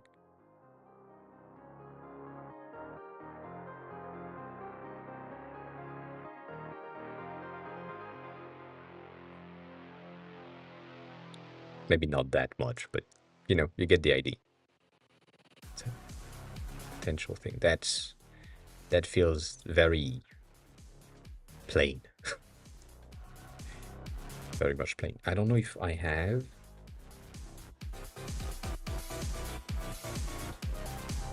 You see, I mean, I showed you this before, but you can see that kind of yellowish background. It's not too much yellow, but it's there. You probably can't see the details based on the stream.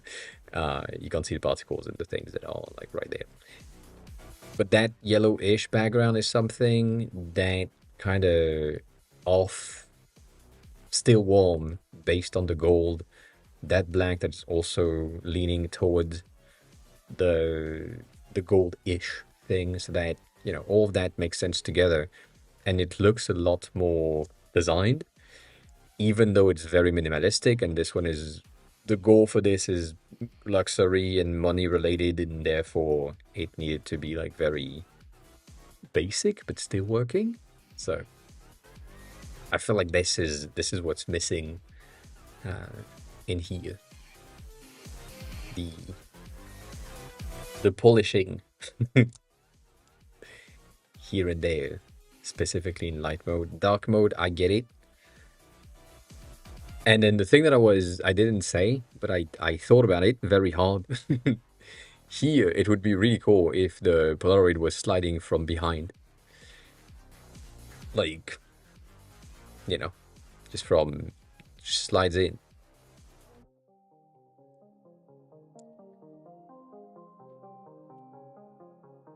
With no, um, I forgot where the fuck I put these buttons. no reference, just it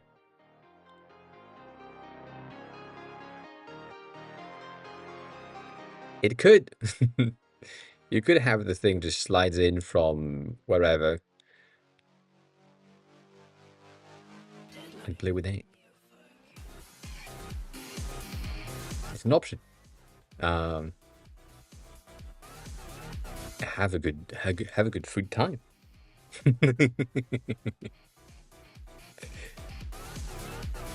So yeah, having a bit of a slide um, could work. I think colors could change, and the only thing that I could potentially recommend you here is write a seventh article. Either write a seventh article or uh, make this one the same size. I don't know, because this is not great. An empty space is not great. Um, but yeah, no,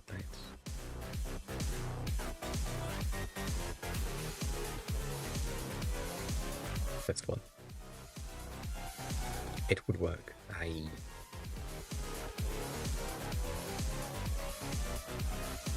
Yeah. I think that would be for later, where you need to have like a lot more details on these. But yeah, some of the previews would be a bit of a good addition. But yeah, I think it's harder to read. Are you using Outfit? I think you are. It looks like it. It might not. It's not. Victory. Adult Victory. It's not a font that I know. And you're using Caveat, which is fine.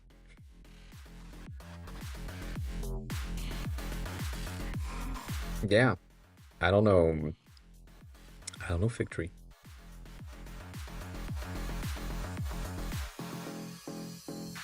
Oh, you mean this one? Yeah. I don't mind it.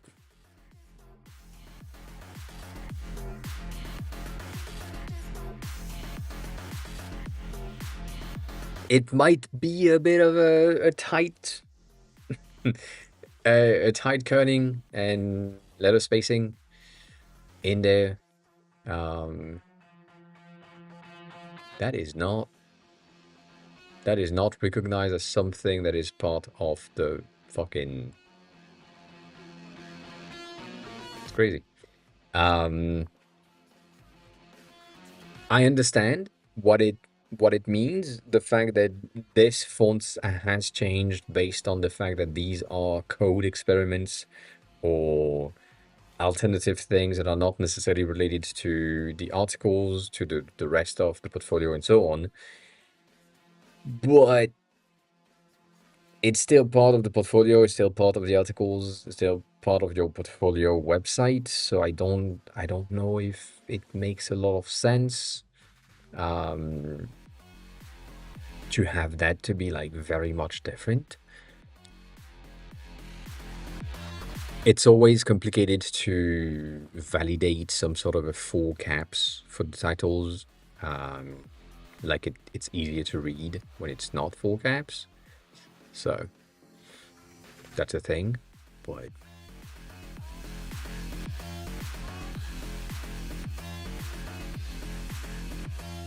yeah, it's fine. I think it gives me nothing phone aesthetic from the first glance type of thing, and therefore it might be better to lean in to the CMF slash nothing phone design in a way that is like closer to what you asked last time. So if you'd created these cards as um, the brown cards, for example, that might be a way more interesting thing specifically if you use a dot-based font, which I don't remember if we have. One of them, we do have this one, but it's not the best option. But we could use that for the presentation right here. But you know, using one of the CMF font or a Braille-based font just to have that here could be very interesting.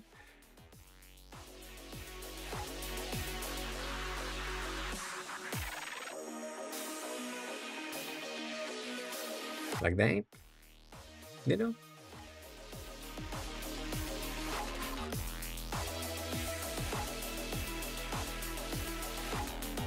Like that design makes sense. These things make sense, and you could steal that as a concept and just have the presentation. Like these websites are pretty simple and pretty, and it makes sense, and it's aligned with what they want to have. So if you had your cards like this, that I feel like for the labs, this would be the best, kind of the best thing, just because it's more creative, more unique on its own, and makes sense. So I feel like this is probably something that would work for you for the same reason.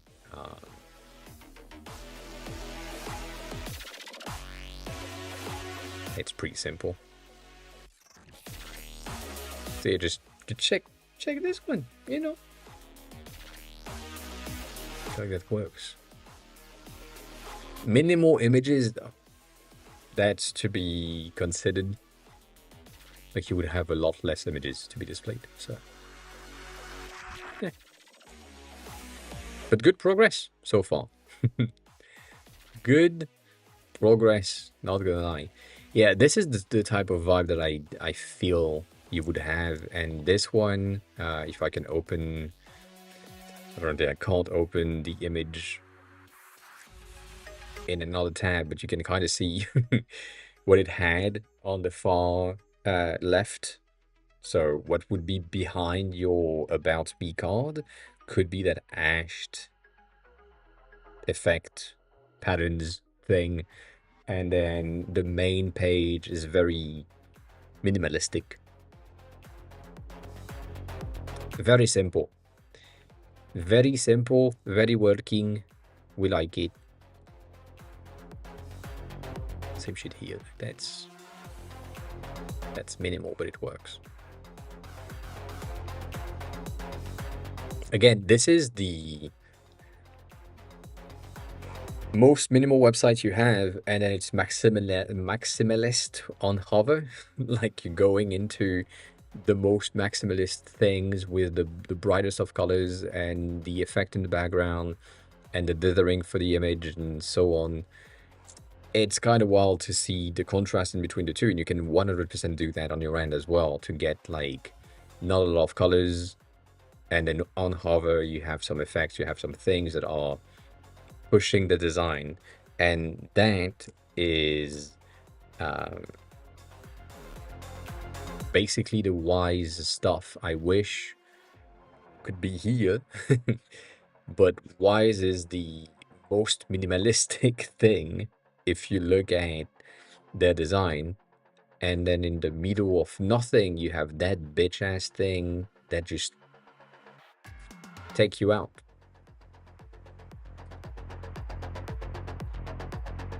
But the website on its own is extremely minimalist. But then you have that maximalist website background in the middle. Everything else is very simple. So that's kind of the same vibe.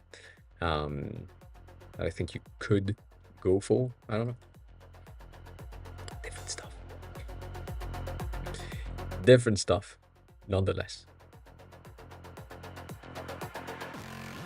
Let's go back here. So, I need to explain this thing. So the design implementation we want with the dot menu icon only visible on the hover as an overlay on top of the tab text.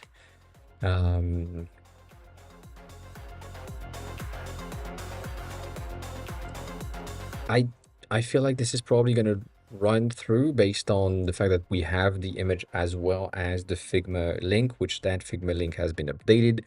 So it should be good, but I have doubt.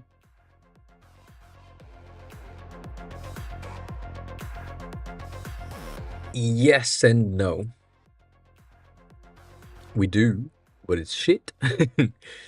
The direction in which I'm going right now, meaning from Figma to Cursor, is the shittiest implementation they have, and I hate it. And I will hate it with everything I have until they fix their shit. The other way around, from the code to the Figma file, that is very good. I'm impressed by what they have achieved. But it's basically the HTML to design plugin that existed before.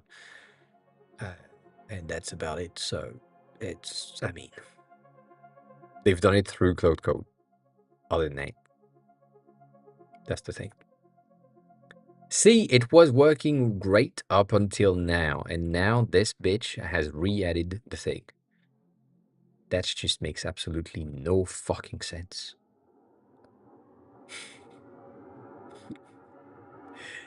None.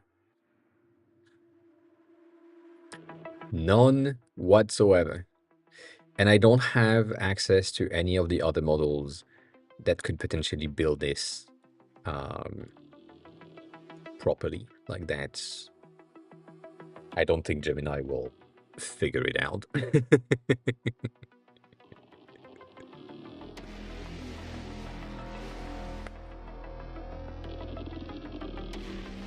And Kane, it's, if you want to rewatch it, rewatch this section or clip that section. I'm sure I can fit this into 1 minute. Make sure that the colors are intentional instead of being neutral grays. Make sure that the font makes sense to you, and you currently have something that's pretty good, but just like for the lab, maybe changing the fonts. And then potentially the only thing that is weird to me is the selection border on hover. That's the bit of a weird thing. Other than that, you're good. See, that's wildly bad. That's working. Sorry, I'm half impressed by Gemini right now.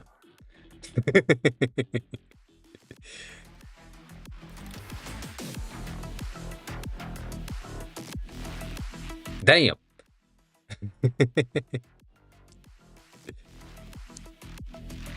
Okay, so it's working, but then when you are hovering the button, it just doesn't work.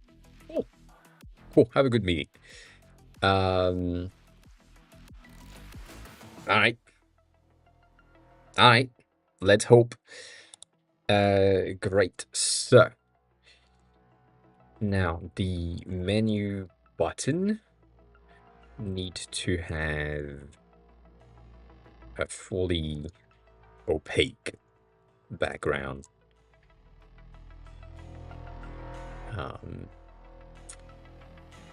While hovering?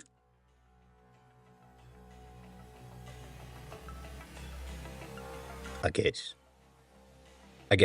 I am scared of switching theme and then not having the ability to get the proper color background thing, but we're gonna see. The issue that I have with Gemini 3.1 Pro is it is slow. It is one of the slowest models that we have, specifically when you compare that to Kimi. But it's one that can handle context and remember thing the best for the longest time. So yeah. But also it it just takes so much time.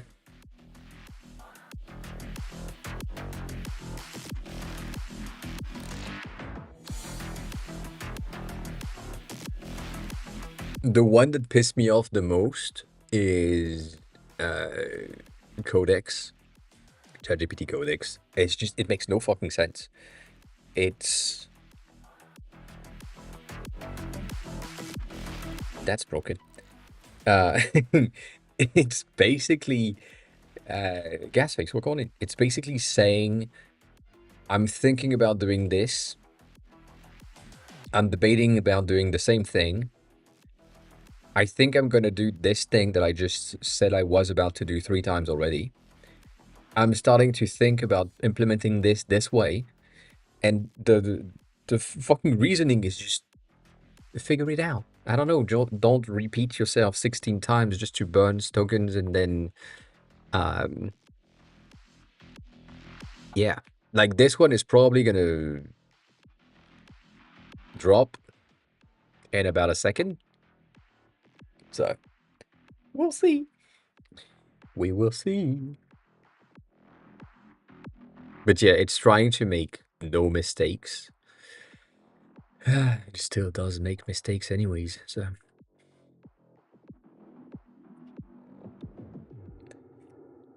Also, going back to the not paying, if you're paying like 20 bucks a month for Cloud Code, there is so many things right now based on the Cloud Code um, leak, which is not really a leak, but like the map thing that just leaked, kinda got released. A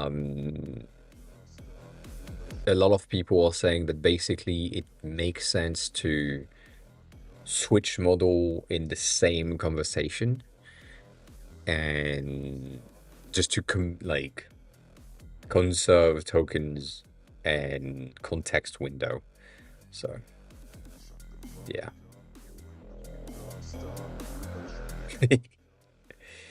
I haven't tried Composer 2. I'm not gonna lie. I don't trust it.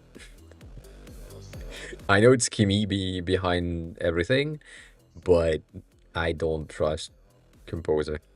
I don't know why. I don't know why.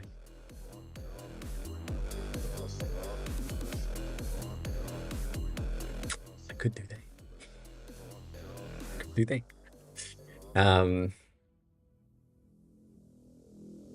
Yeah.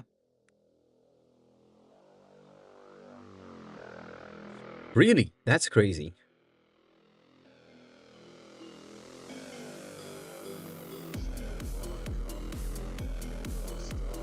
I should have tried it when I had the tokens, but right now, if I try to go into Composer, it's not gonna do shit. I haven't glitched in a while. Thank you for that.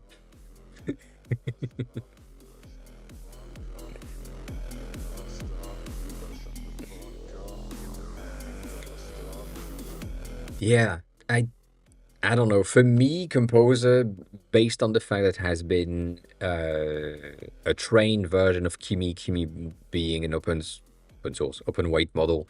So it's based on Kimi, and then it's just retrained on more code to make sure that it's like more accurate in terms of coding, which makes a lot of sense. I can just use Kimi in the latest version, and it's basically going to be the same thing, and it's going to be cheaper. And technically I will have access to it. That's the thing, because I'm like right now, if I switch to Composer, it's not gonna work, probably. But yeah, fair point.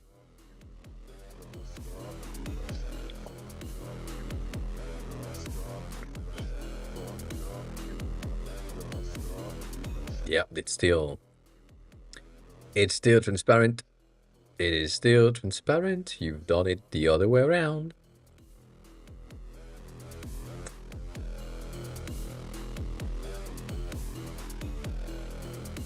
That is so shit, though. So bad. Yeah. Okay, so it figured out the placement, and I'm gonna just go there, and I'm gonna see if Composer 2 can be launched from this. I'm doubting. I haven't tried it whatsoever.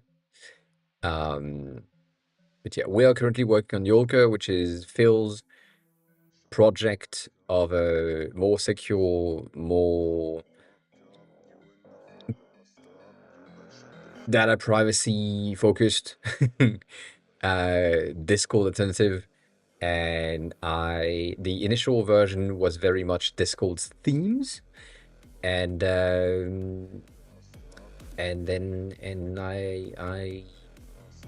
I took Kane's recommendation, and then we ended up here. That's what happened. That's okay.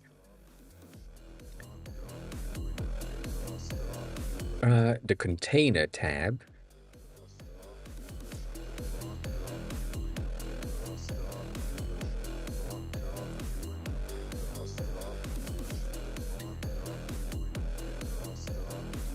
And to answer your question, the logo went up to here. We did a bit of an alternative research last time. So, small stuff. Also, Mabaladin, congrats on landing. I just saw that. And at the end of the day, we kind of ended up on this thing. The moss kind of disappeared from everything. And because of this being the new potential design thingy, which seems to be pretty not that potential anymore, the theme being something that is user-based and generated-ish, it's pretty clean. Not the best, but it's pretty clean.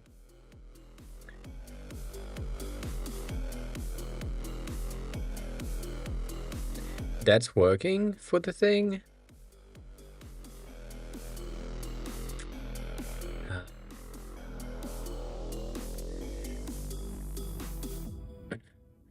That works. Now the button and button shadow need to inherit. Oh, that's gonna be so bad. The selected tab background. This is gonna be the bit of a tricky thing because our non-selected tabs are transparent, right? So it's kind of bad. And right now this is broken. But when you have something that is selected, it needs to be the same color. And right now the change that just happened is just bad. That is just bad. Because it's also happened here. Yeah. Let's remove the shadow. Remove the shadow and make the button bigger. Let's see. I'm not saying that Composer is doing the things properly, but it kind of is doing the thing properly, so I'm gonna have to go back on my statement from earlier.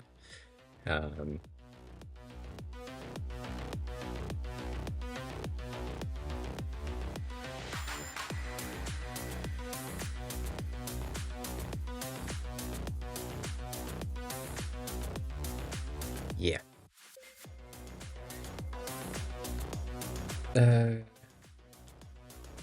Same for the currently selected tab, I guess.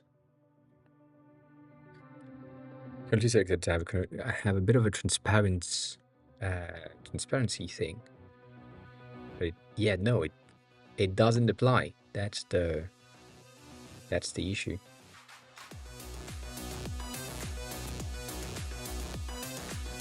I don't know if Composer has uh, vision.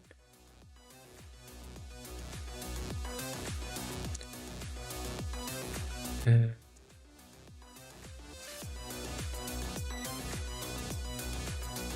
it does. Mm. Mm.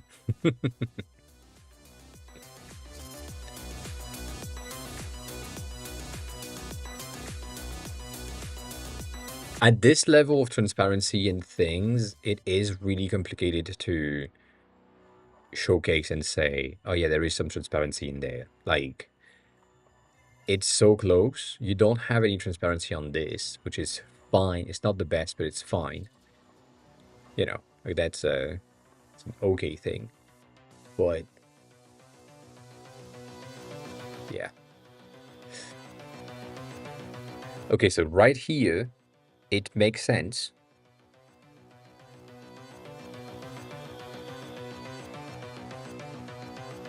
And I feel like we need to have the button in the selected to be only visible on hover as well. That would make sense.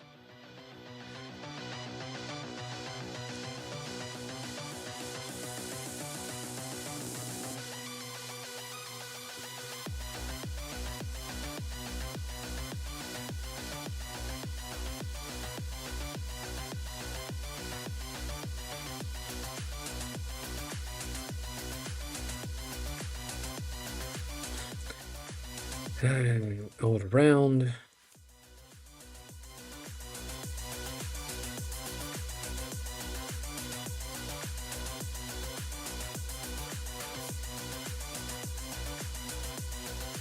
That's a weird thing.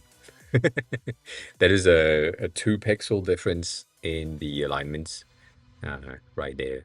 Not even 1 pixel difference. That needs to be pushed like a bit on the left. And when I'm saying like having the same amount of padding horizontally than vertically, the amount of time that it breaks and it doesn't understand in which direction it needs to go is pretty interesting. Yeah, that's almost good, but it's not great.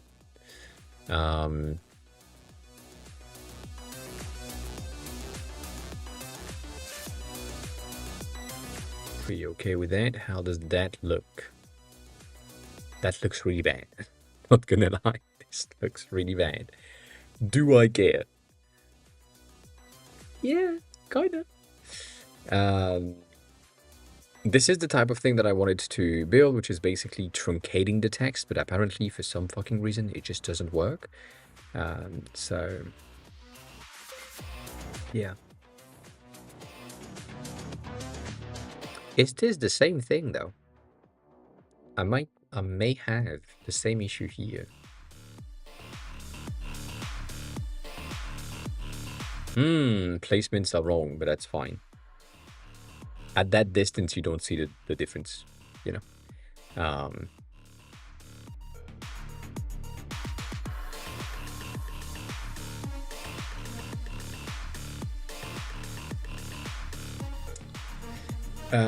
Yes and no, kinda. It's not exactly this. We have something that is similar right here, for example, like that that bleed at the top that is like the transparency going up or down. It's kind of the same idea. But for some reason, the way that this one is working is that you can see that it's truncating the text. And it just, that's the thing that I wanted to get. But you're not wrong that it could just be this. The issue is they're supposed to be transparent, and they are taking the current theme color wash by, I mean, a bit of a hue or tint that is going through there. So if I go into Orbit, because Orbit is red, most of my stuff is going to be a red-based gray and the hover state and so on. So that's creating that is a lot more complex than you think it would be. And the only way to achieve something similar is to do um, this. Let me just add all of them. The only option that I have is to do something like this. So you basically get a mask that is going to be on the edge of the element. So right there, for example, if it was just cropping somewhere around here, that would be okay. So that on hover, you have the transparency. So yeah. You're picking up a MacBook in a few hours, goddamn. Congrats. How broke are you now?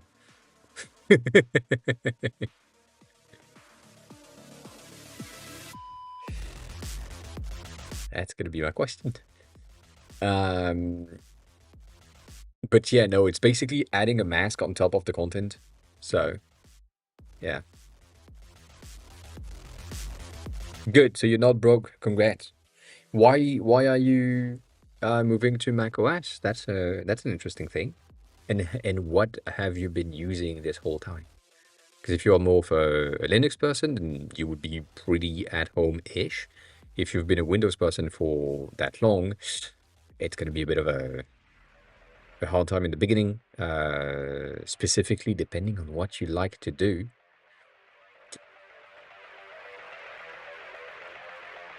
Some things are going to be complex. But as always, all right. It's going to be hard. If you have stuff like specific question about macOS, please feel free to ask, because same thing for me.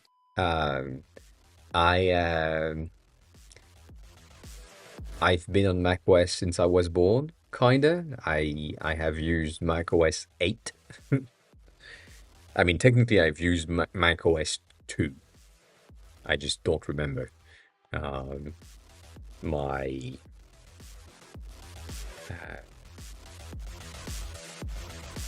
the first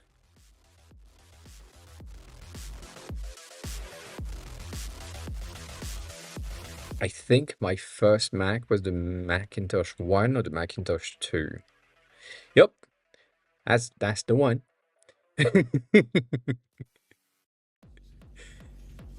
That is what I grew up with. Yep.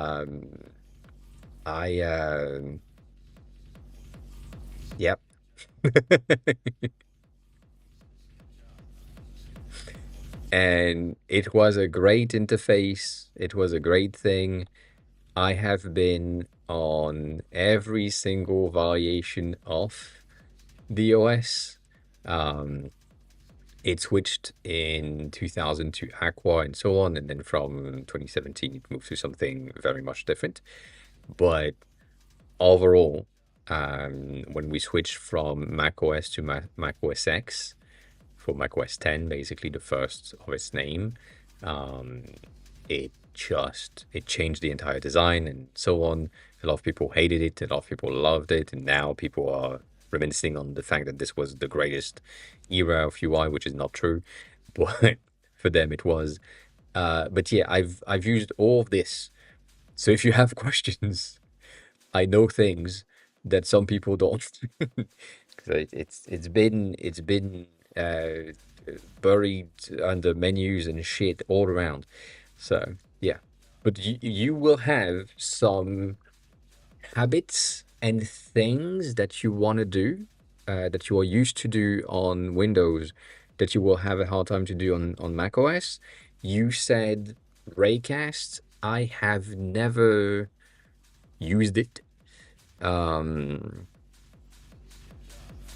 So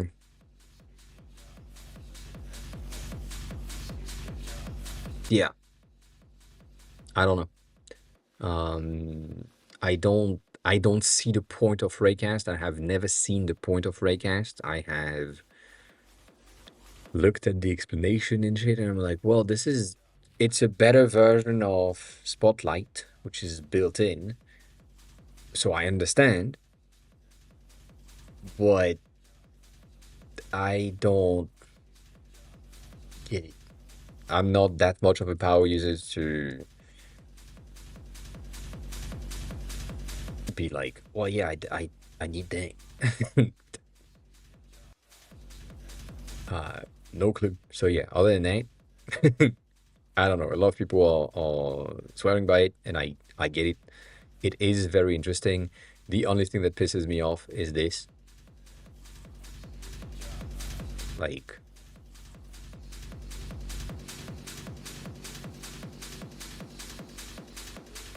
why? Um, I mean, I get it, but capitalism. But all of that, I don't. I have never used it. The only thing that I download every time is a different browser. So Safari is fine, but if you have Chrome and if you are like synced with Chrome and stuff and like the arc, whatever, I'd use that. Um, Everything else,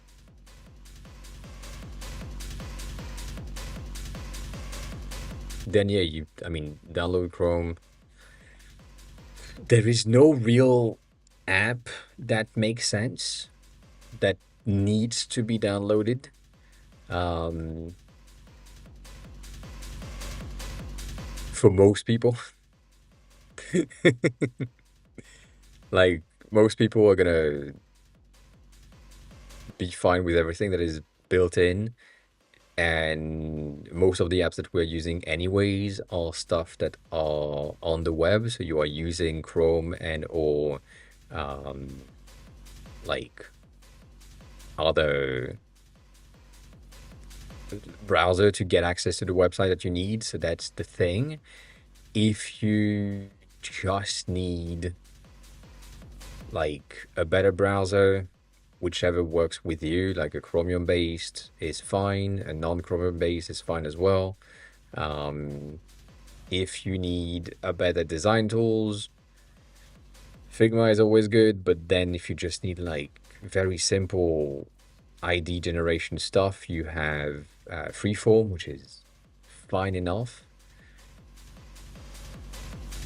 Yeah, I don't have like a very single app that you need to download every time. Like nothing in there for me that just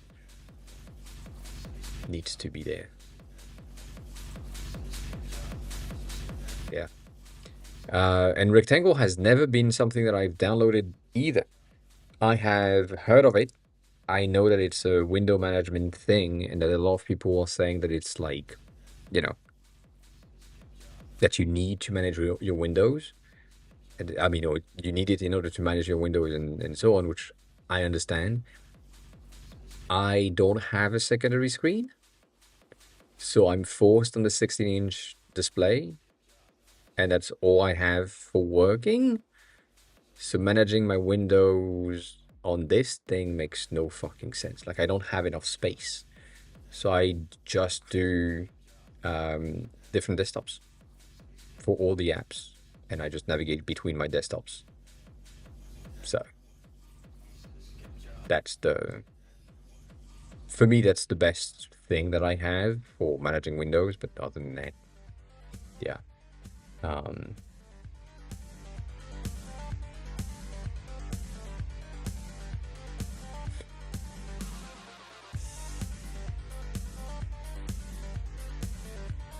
yeah. Also, the thing that you said earlier of clicking the app again to like minimize the app itself, this is something that I've learned from a very early stage of just Command M to minimize, and I know that there is another option to just bring it back. I never remember it, but yeah. Otherwise, it's right there. That button, which is fine. But yeah. If you are someone that needs like window management, rectangle is pretty good. There is a ton of others. The thing that I kind of wanted to talk about at the beginning of the stream today is the paradigm shift that just happened in the past. I would say 5 to 6 months. And for me, it happened like not so long ago, like less than 3 months ago, where instead of looking for a tool, I'm going to build the tool. I know. So in the past few days, it's been mostly, oh, I need an app to do that.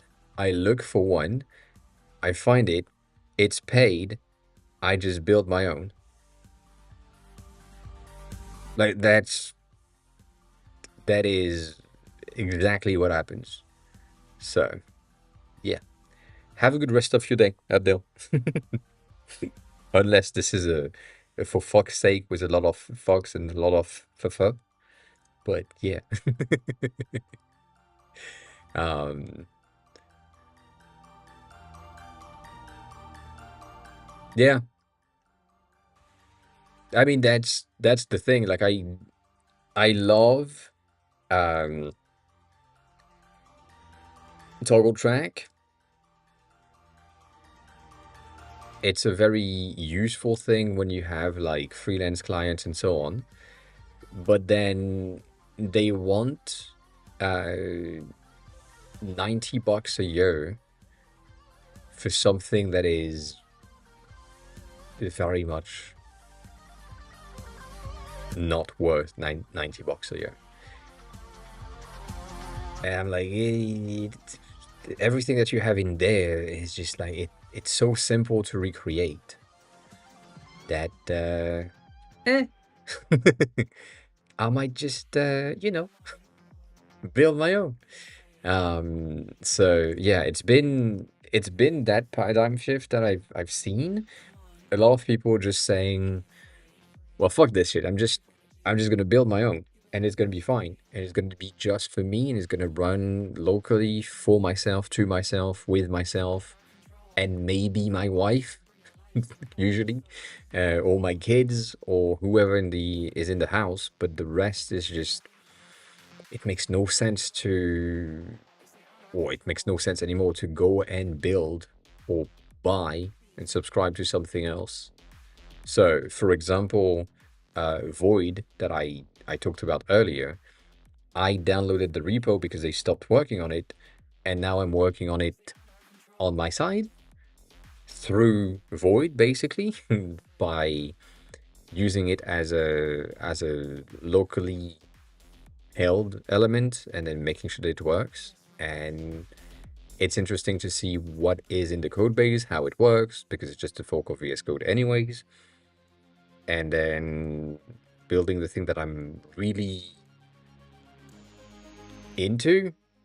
Um, you know, like if I like some of the things in Cursor and this is something that is not in Void yet, I'm just gonna use Cursor to build the feature in Void and then use Void to continue working on it. So it's just like it's fine. Um, you know, it's to me at least, it's the direction in which a lot of people and a lot of devs are going towards. In the past 2 days, not 2 days, 2 weeks, I've seen um this is such a this is just an AI generated title. Um I say that because I have the exact same line on one of the project that is 100% AI generated for the landing page. So yeah. the I've seen a lot of people that are not necessarily dev oriented talk about Claude Code and how Claude helped them organize their lives and so on for the past 2 weeks. And so that is interesting as well. But yeah, you should send that uh, to Denny. Denny has a very similar concept things. Hmm Um, Denise has a that one right there. Was working on a bit of a similar project management ID, which I don't have the right to display the domain name because he doesn't want to share that. But um, yeah, he had a very similar thing. He's in there from time to time. Um, I see. I see. Uh,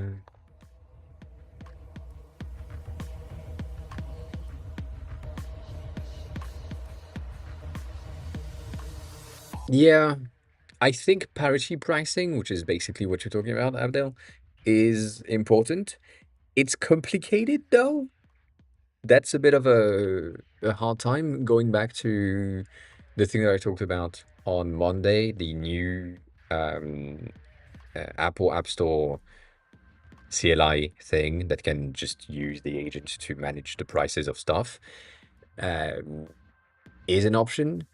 But yeah, parity pricing. You have um a website which is called Parity Deal or Parity Deals, and that is something that I use on the Mom UI kit.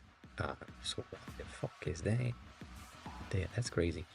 So if you go here, you will have. It looks like you're from a very specific country, and therefore you have a good work day.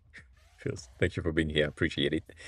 Um, so you're broke, you're from France, you're broke, therefore you have like a 20% discount on this thing. If I was in Japan, I would have something along the line of a 50 to 45% discount.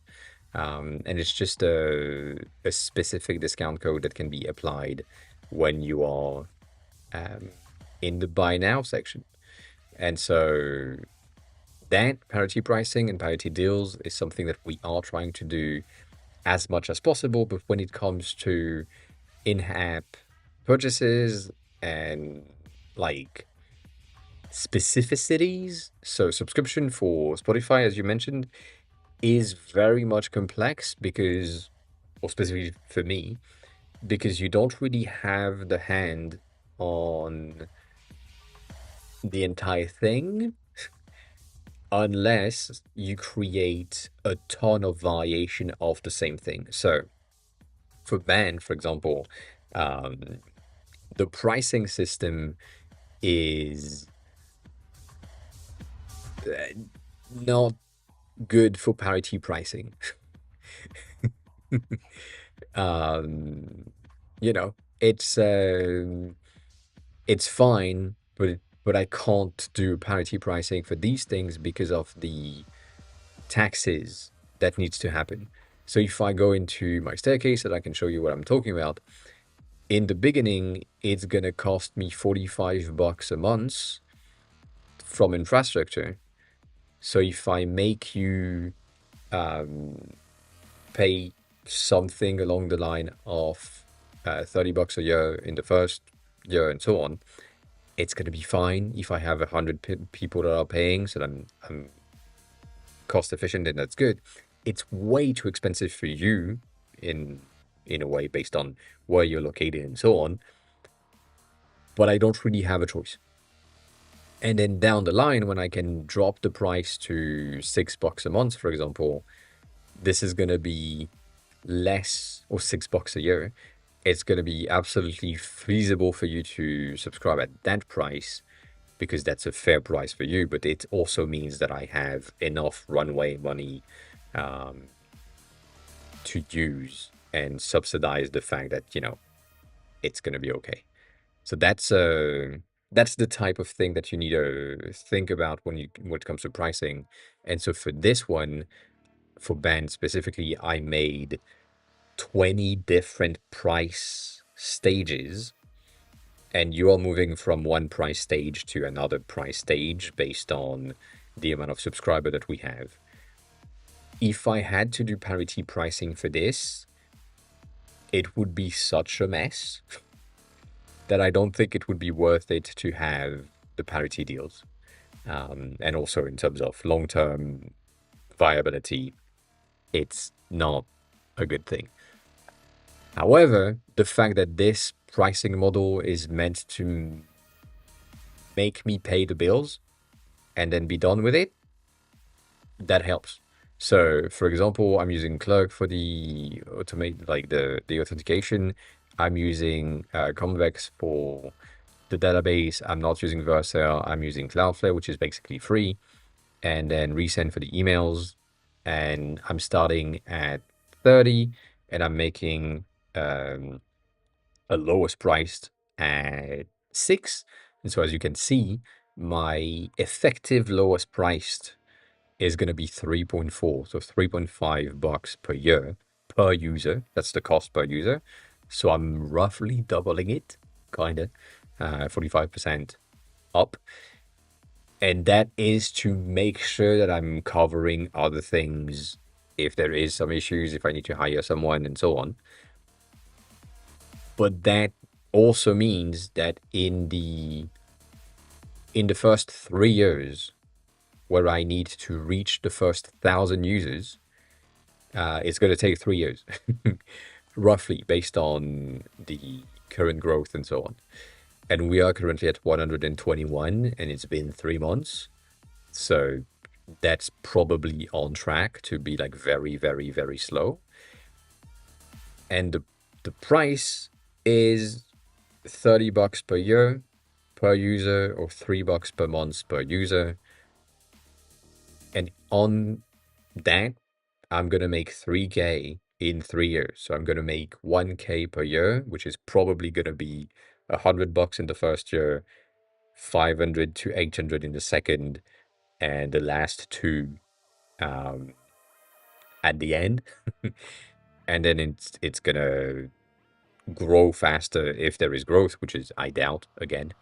Um, and if it works, after roughly 8 years of activities, when we reach like 1 million paying users, we are making 2 million in total, but that's like 2 million in 8 years. So it's not much. And also, this doesn't count anything like hiring someone to take care of the code base, hiring someone for the marketing, hiring anyone, by the way, or doing anything else, having some issues. So, like, all of that is the cost of how much it will cost me.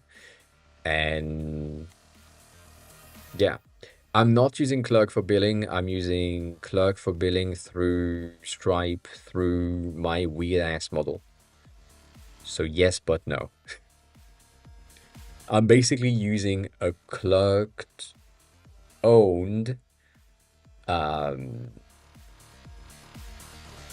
Stripe account that is linked to mine, in which I use the API key that is officially owned by Clerk, but I'm using it as well.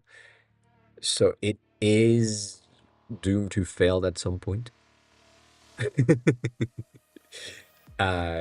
It's they will probably shut down that account at some point and replace it by something else. So yeah, that's I don't like Polar. I don't like Polar because it's more expensive in the beginning than what uh, Stripe is doing, and Polar is Stripe. So if you go there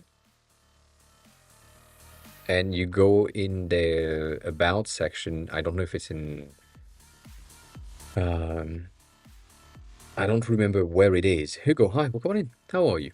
How's the day going? How have you been? They have an explanation somewhere where basically this 4% plus 40 cents is almost double compared to Stripe. So that's yeah, that makes no sense. Stripe is 2 point something percent and 30 cents at my level. So yeah, basically you're paying the 2 point something from Stripe plus the 30 cents for Stripe, and Polar is only taking 1 point something and 10 cent per transaction. So they take not much, but they still take much. And that's the thing. That's the reason why I'm like, it doesn't make any sense to me. Um, like they also have the volume discount, which is good. But yeah, I forgot where it's written, but they have um they really explain that it is just a wrapper for Stripe, and no one kind of read that, which makes no sense to me. It makes no sense to me. But yeah, nonetheless. So that's the thing. It's this model is also kind of weird for me because it's just a price that goes down. Um, yeah, but it doesn't change shit.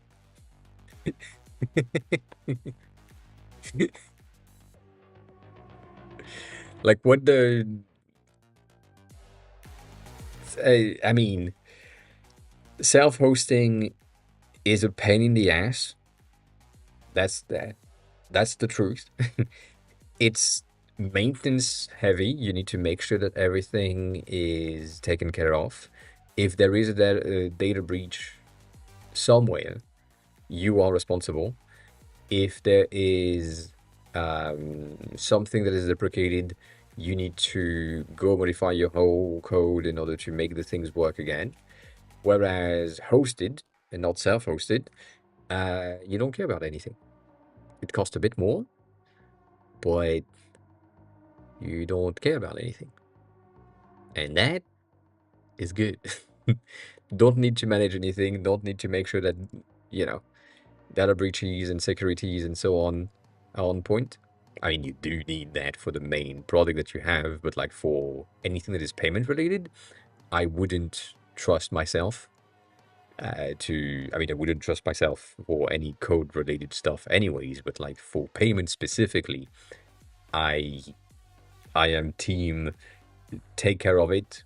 I don't touch it because goddamn, it's uh it's gonna be bad. It's gonna be bad.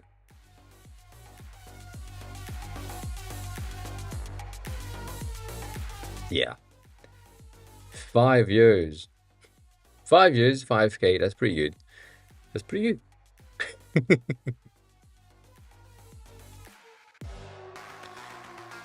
And then here, for example, at this one with that amount of growth, also going back to this for 1 second, the growth model that I have right here is a wrong system because your growth depend on the growth from the previous months. So if you have some people coming in and then they talked about it to their friends and so on, the growth is going to go up in a bit of an exponential-ish thing. When it's not the case, then you end up with a bit of a more stagnant. This is like very, very straight um, line and not really realistic. So, eh, like right here with that model, that was close. At 1 million users, 1 million users are paying for 25 million free users. And for that, I am losing money. I'm losing roughly 39K a month. So that is going to burn through everything. So I need to do something somewhere along the line of it's been ready for like a long time. Um like Having having free users makes absolutely no economical sense, but it's the only way to get um, like potential traction. Well, I've again, I they have not all of them, but they have. So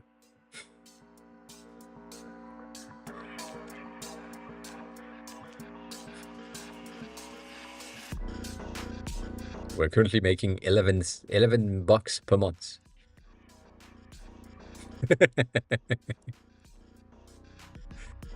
Oh my god. For 121 people.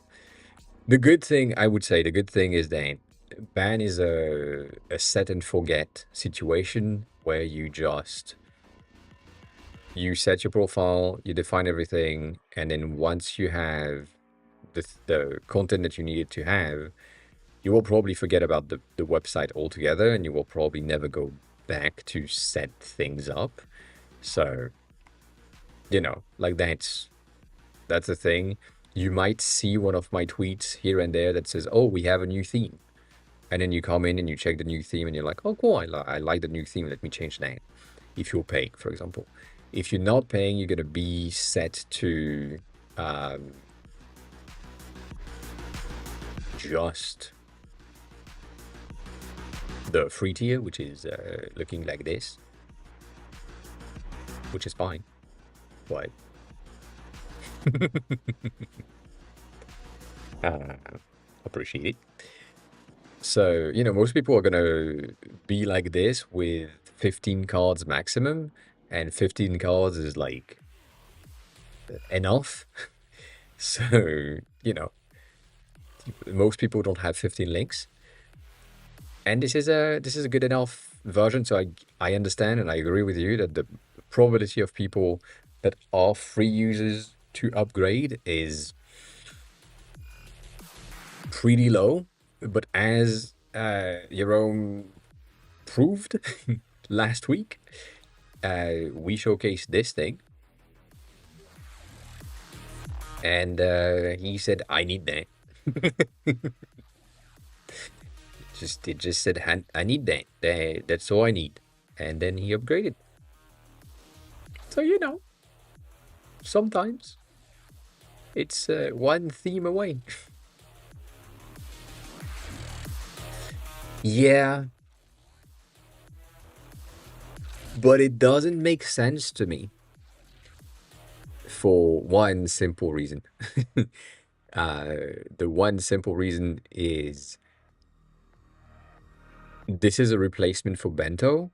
Bento used to be fully free, like no option to pay them. It has been free since the beginning. And since my goal was to kind of grab some of the users from Bento and say, well, this is your new home now, then it needed to be free as well. Because otherwise they would say, well, no, that like you need to pay for having access to a link in bio thing. I'm not doing that. So what I'm doing is just you get access to Bento initial light mode design, a bit different than what Bento is. And if you were really attached to Bento style, you can have that if you pay for it. And then you can see on the free tier, you can like check the other themes and see what you are missing and so on. And if the things makes more sense to you, you can just upgrade and then you're done. But yeah, the main reason, at least for me, the main reason is just I needed to get the free users that are converting from Bento to ban, and because they were not paying, and therefore they should not pay.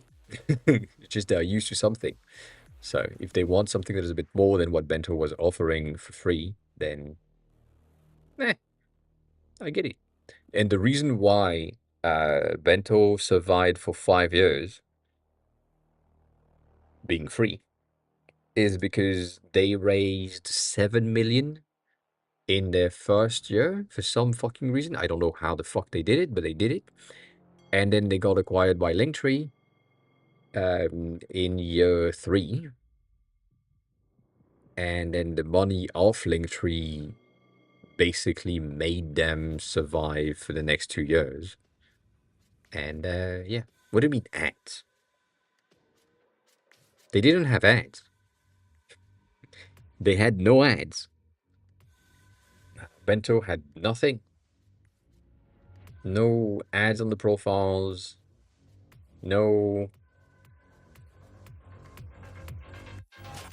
Yeah, nothing. It's just free of charge product type of thing with probably the hopes of um, using the user data and the user links as data sources for data brokers and so on, but that's normal.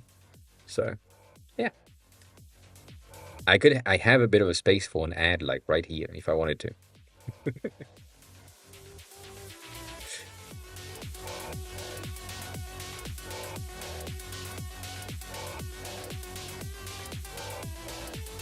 I have a bit of an issue with this whole thing, but yeah.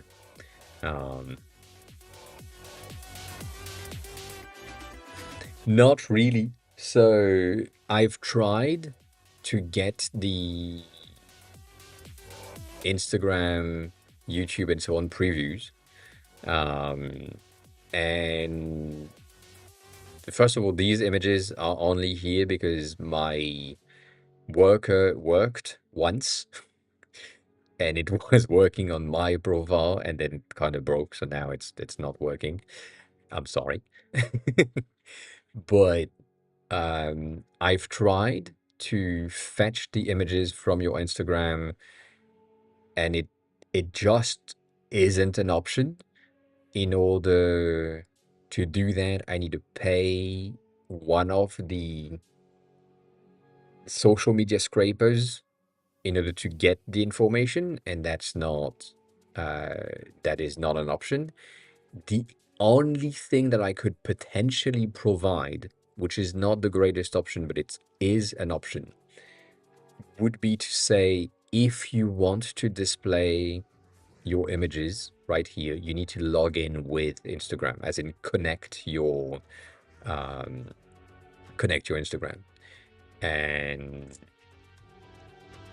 that could work. Like basically acting as if I was the user with their access tokens and so on. Um, but it's just like it's such a pain in the ass to put in place. I'd rather not have anything. And going back to this thing, providing the ability to just select the image that you want to showcase right away from here, I feel like might be a bit of a better option. You know, why not give you that option? But yeah, no, there is no scrapers that are free and hostable. I can build my own, but Instagram, Twitter, TikTok is kind of fine, but like Instagram, YouTube, Twitter, and so on are very much uh, blocking any bots, any things that you've built. So yeah, not the greatest, not the greatest thing. Um, the only thing that I'm using right now that is API based is uh, the the Spotify thing. The Last FM is good. It's working because it's just like with a link you get the information, and the Spotify stuff it needs to go through the API to fetch the current content. So that was a bit of a weird thing, but it's working, and you can't do shit about it. So yeah. But getting access to the Instagram content is such a pain in the ass. I'm not gonna lie, and I'm very much jealous of what Grid has achieved because they did achieve it, kinda. Um, right? You have if you are adding a link, like let's say I'm adding my YouTube link, it's going to fetch content and you can see all the fetch and all the things, and therefore the time it takes to load this is the time that the worker needs to take in order to access what needs to be displayed here. But it is um, probably something that is paid in the background. Like I mean, I'm expecting this to be working. Let me say, let's go there. Let's go there for 1 second. I have the link. Um,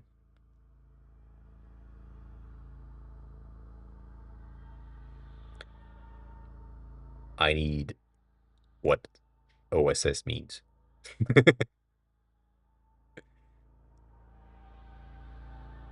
Yeah, you see that? Oh, open source? No, no, it's not. It's not because it doesn't need to be.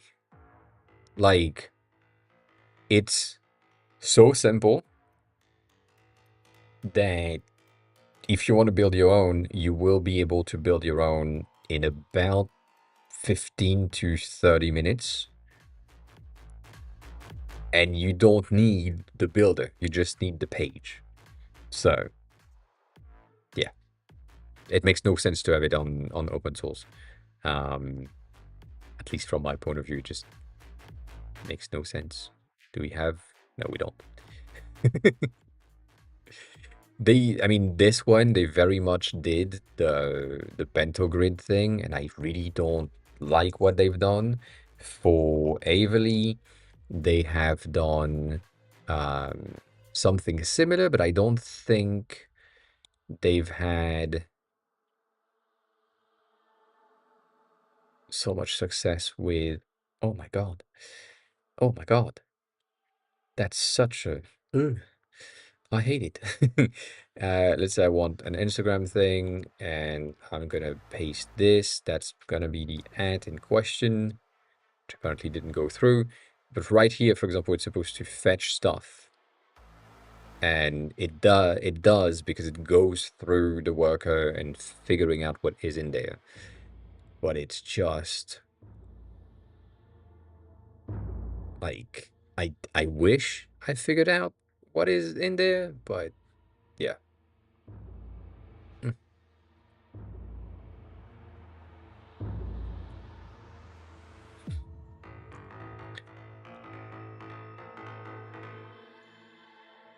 What do you mean? With the code? Yeah, Kane, welcome back. um so they do this, which I think is a better option. Um the the follow button doesn't really work as a hint to follow. It's just it send you to the profile itself because it makes sense. But eh.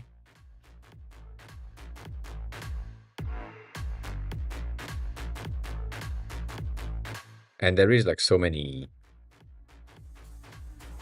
scrapers that can be used, but it's just like they are all so expensive for no fucking reason. So yeah, I don't like it. I don't like scrapers. Um, I'll figure it out though. Figure it out. But I had again, I had the scraper work in the beginning, and then it was using too much process in the background, so I disabled it for many reasons. Makes no sense. Is this good? Yes, this is still good. Cool. Um, also, very important and specific, there is so many bento alternative existing open source projects on GitHub. So since bento has been released, there has been a lot of people trying to recreate it. Lot less because it was free, but since Linktree said we're gonna kill this thing, a lot more open source version just popped in. And the reason why I didn't make ban as an open source project was because open sourcing the code is a good option. It's always a great thing. It's friendly and so on, but the platform is free. The only thing that you're missing is the themes, and uh, most people do not know how to host their own website. And so obviously there could be like a system within the system of the downloaded zip and so on that gives you all the information. But it just makes no sense for most people to to use an open source project and to self-host their stuff. There is a very limited type of people that are, I would say, devs, designers, and some tech enthusiast type of people that would want, to self-host, but the rest of the population doesn't really care and doesn't really know how to do so. So that is one of the reasons. And I've seen a lot of people as well that had an open source project that had both. So yeah, what is not happening? CyberSec, what on it? Let me read that. I'm trying to figure out how to have my website in Spanish and English. I have no idea how to do that. You need a string. You need a text string with the values in questions, and then it just pour that in a app. That's how you do it. That is how you do it. You click the square flashes and nothing happened. You mean here?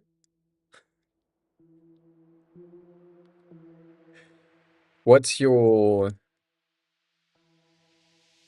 slash? What's your handle? Just the same?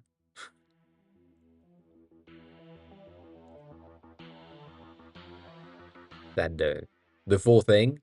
God damn it.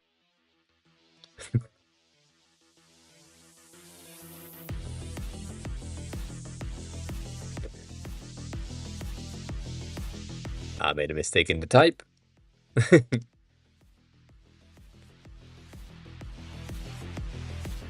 It works.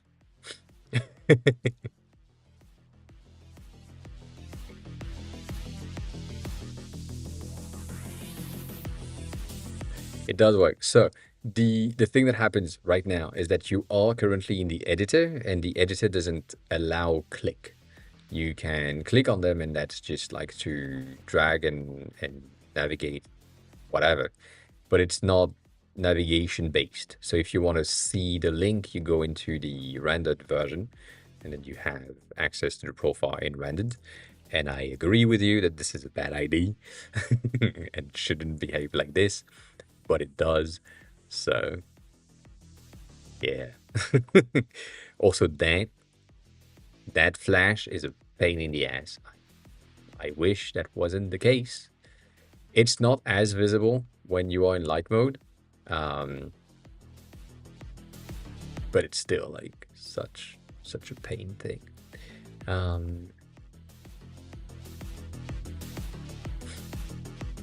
Yeah, I was thinking about putting in place the click can send you to the page and have the exact same thing as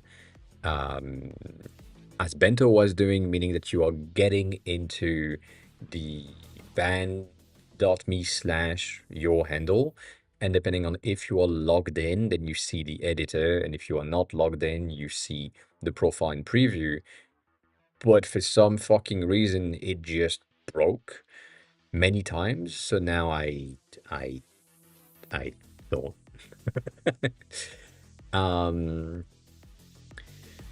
So if you want to multilingual your website, which is the question, Kane, you need to have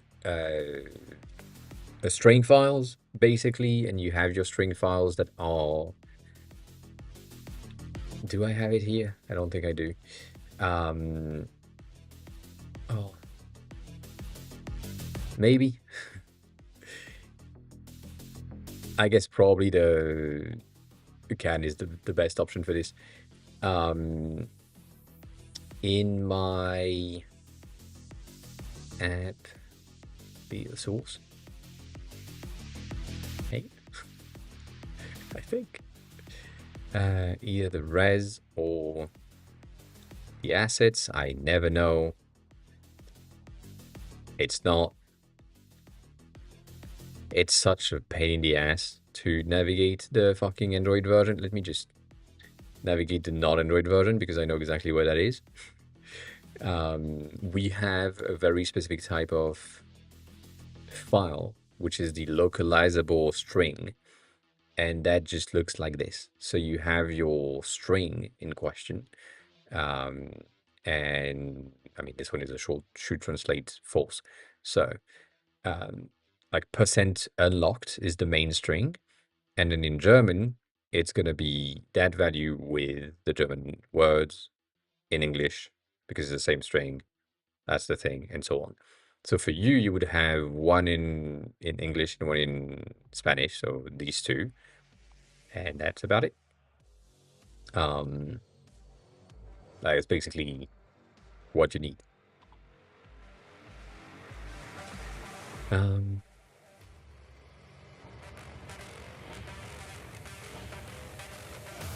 and what do you mean by preview window on the admin page?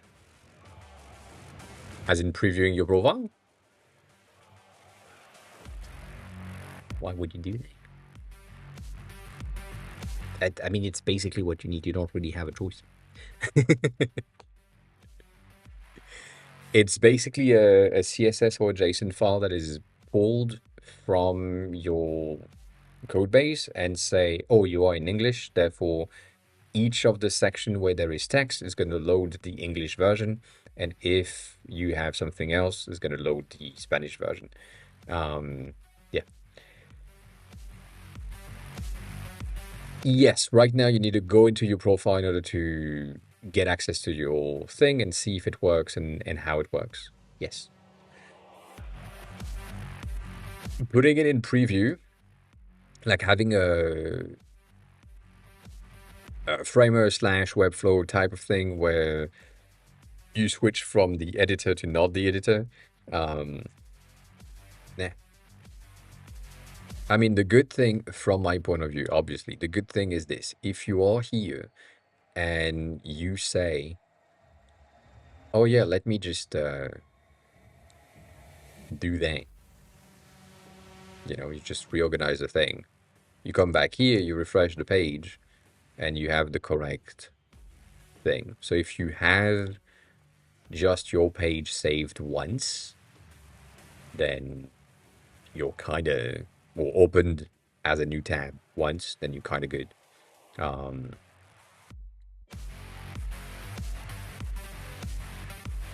But I get it.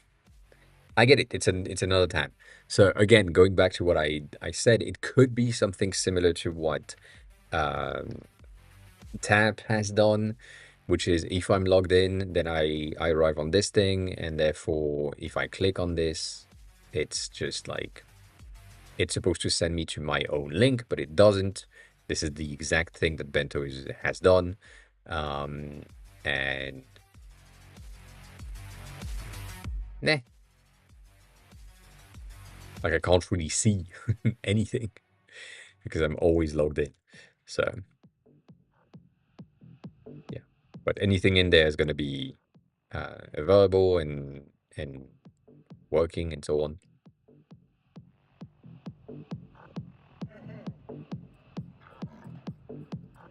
I would also say, which is kind of, I know, but you should assume that the links are working if you see some content.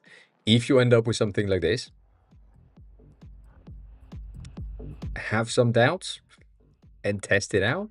But if you see something else, then you're kind of safe and you are kind of good. Like as soon as it's something that is not like broken link or broken image or something, it will work. So yeah. Um,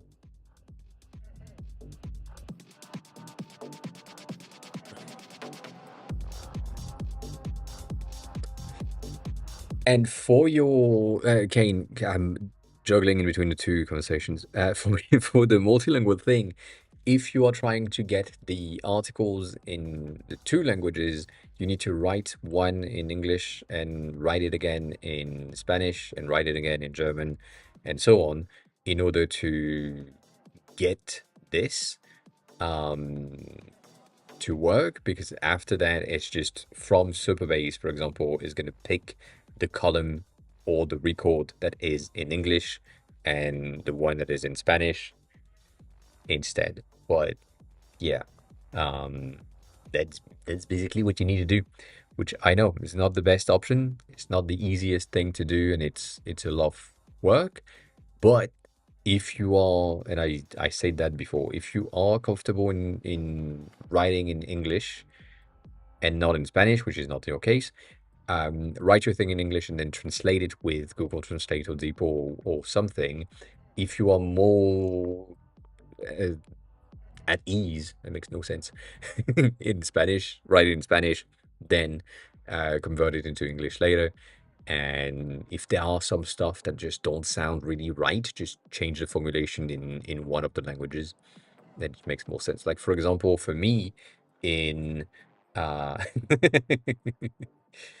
uh, what I've done for can, and that's exactly what Marmalade has just mentioned. Um, can is translated in all the languages, not really, but we have the German, Espanol, French, Italian, and Portuguese within the app. I built the app in English. I could check the French for no reason. I could kind of check the Italians, but a smidge. And so what happens for this is I had the Olama, so the model from Meta, run on my machine. Fanbreak, welcome in. Overnight, basically. So I had the thing that went through the XC strings file, which is a massive, massive file of like 19,000 lines of code. And it just went through the entire thing. I made it in English, and then I asked, add these languages, and it did it one by one. So it had a bit of an issue translating or switching language. So what I did was go through the English first to read the thing, and then translate that to French, and then translate that to German, and then translate that to Italian, and so on. And at the end of the day, it was okay, but the German that was outputted was very uh, how did they say that? Some of the German people that are using the app told me these this is very much unfriendly German, very corporate German, and not how people are speaking. So we should kind of switch the way that it's written. And so I did that again. I run the translator again on top of it, but all of that uh, is basically running through and on my device. So you can do that. Um, you can 100% do that. It's basically that easy. In in Android, it is much better. I'm gonna just open the shit out of it because it's gonna be much better, much faster. um, the Android version has the translation, which I don't know if they are in the XML files or if they are somewhere else. I feel like they should be. I feel like they should be somewhere They can't be the fucking models. That makes no sense.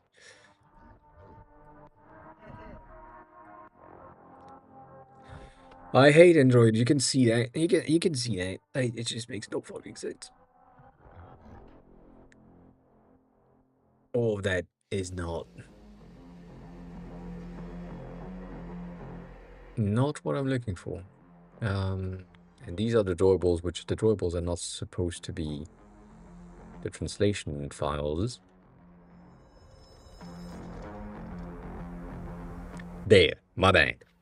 That took a while.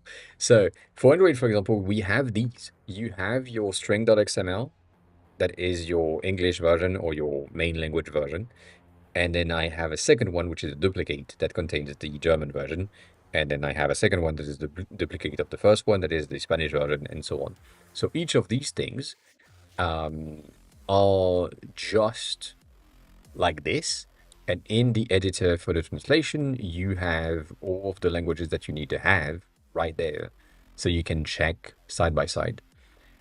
And this is such a better rendering than what iOS is doing, because it's one file per language. iOS is doing one file. That's it. So I have this amount of strings for translation. So that times 6 is a lot of lines. This is a lot of lines.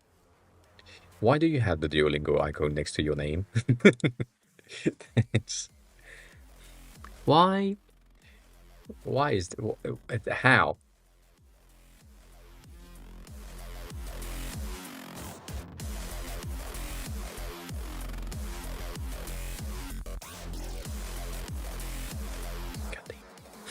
I should be able to select it as well. For no reason whatsoever. Alan, welcome on in. How are you? That you have the Duolingo icon as well. I should have it. I should have it. For no reason. No reason whatsoever. I should get the badge. I will not get the badge, but you know.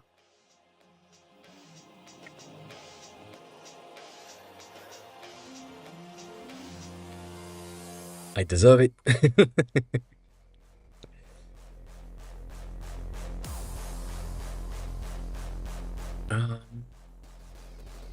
We'll see that. We'll see if that works. We are officially chatting about translation within Kane's project. Officially, I'm supposed to be working on that section of the app for Phil's, which is currently at work. I'm trying to make the menu button be only visible on hover, but I also don't like the fact that it's taking over everything, like basically the whole world. If your server name is very tiny name servers, like if I was to create a server name A, you know, that is kind of dang. It's gonna be bad. Be a very bad thing. So yeah. When you click on the three dots, you have the menu, and depending on the server that you have, if it's your server, you have the settings. If it's not your server, you have just to close the tab, which is going to be confusing because you have the close button right there. So it's kind of the same thing, but some people might click on it again. Yeah, you can close it. Fuck you. you can close the tab with the mouse click, with the scroll wheel click, right there. It's an option. You can't really open them with the mouse click. You need to very much one by one reopen them if you want all of them. But you got quick access on the side. That is a very simple thing to do. Um, what do you mean you are going to bed? So this makes no sense. This makes no sense. As if you were working.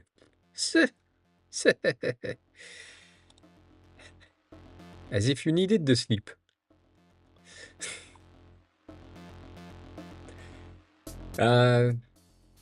Yeah.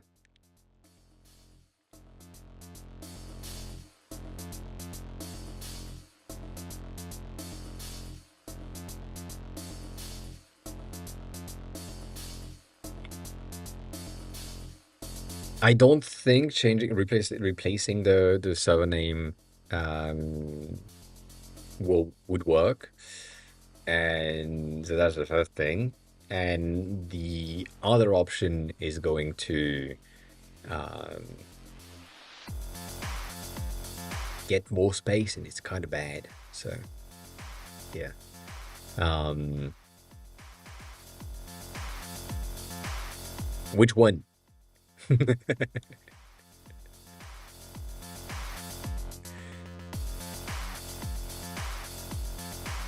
Which post? Which post in question? I mean, there is so many. uh,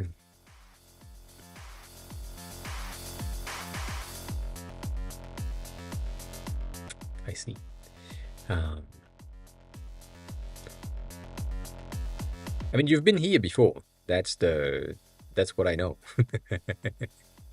You have been here in 2025. So, yeah. Um,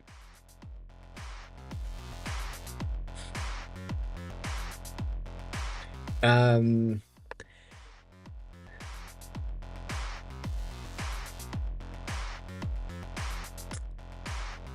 if you want to not impulse buy the cursor plan, try yourself instead. Tray is cursors or Biden's version of cursors implementation, and they have a bit of a better deal. Like their $30 a month is closer to what the cursor plan is.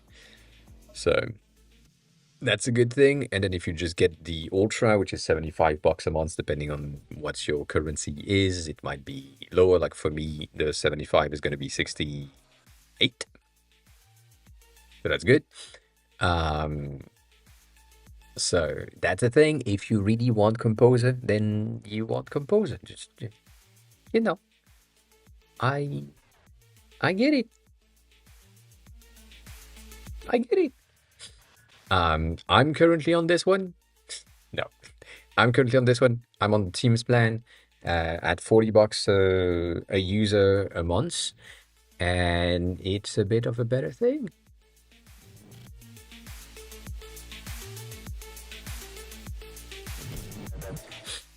Kind of. It's a bit of a better thing because when you're paying in the yearly payment, you're paying 32 and you're basically getting the Pro Plus. So that's the thing. If you are currently thinking about it and you're thinking about the Pro Plus, go into the yearly thing because it's gonna help. Um, but yeah, I mean, it's gonna help in pricing, in terms of pricing. The other thing is that the Ultra um, is way too expensive for me, but you know, why not? Why not? Um, yeah, I have a bit of a an issue with this. We'll see very soon, meaning in like 20 days, how much I'm gonna pay and how much it's gonna cost me in total, because that's a bit of a weird thing. But yeah, I mean, if you want that, get it, get it. It's fine. You did that because of this one. I see. Yes. Did you change the thing, by the way?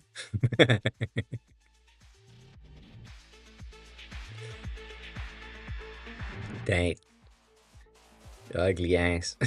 I'm kidding. One of the thing, by the way, that I know, props. Hi, welcome in. That I I mention in other threads, because I've been posting that in many places. Um,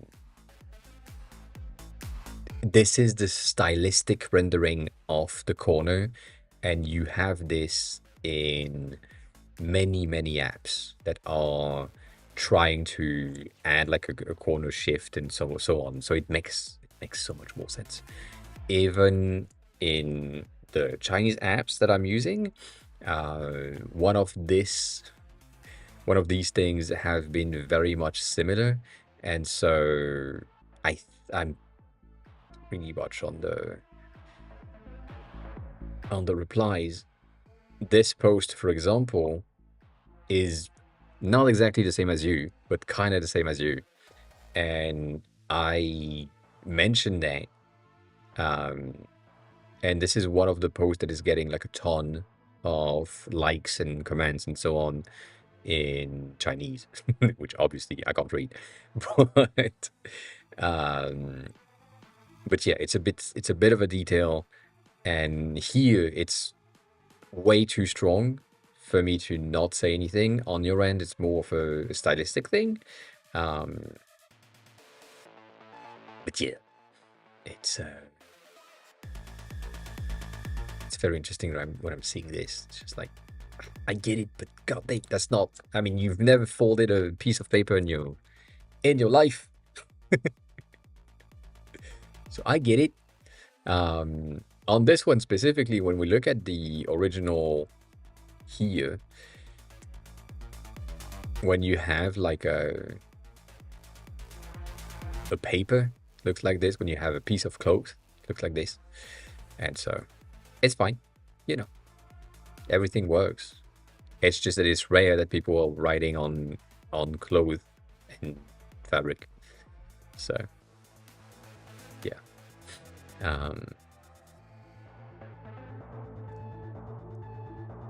Anyways, these are small details that makes a bit of a difference, but not too much of a difference anyways. So we are reaching 30,000 views. Oh my god, pissed me off. Props, welcome on in. How are you? How's the day going? How was the yesterday you were working on the styling system? I saw you had changed the window thing. God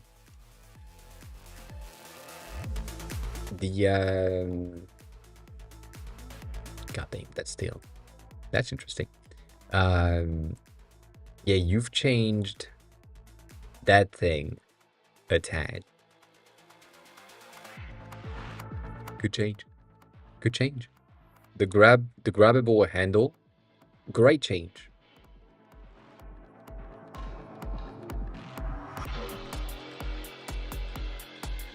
He did the thing. He did the thing. Yes. This is great. I'm not gonna lie. This is great.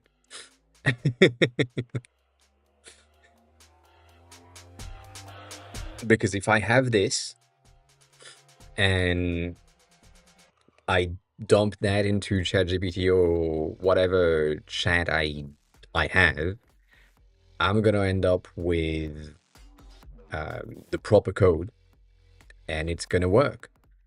This is great. This is great. The only thing that is not great is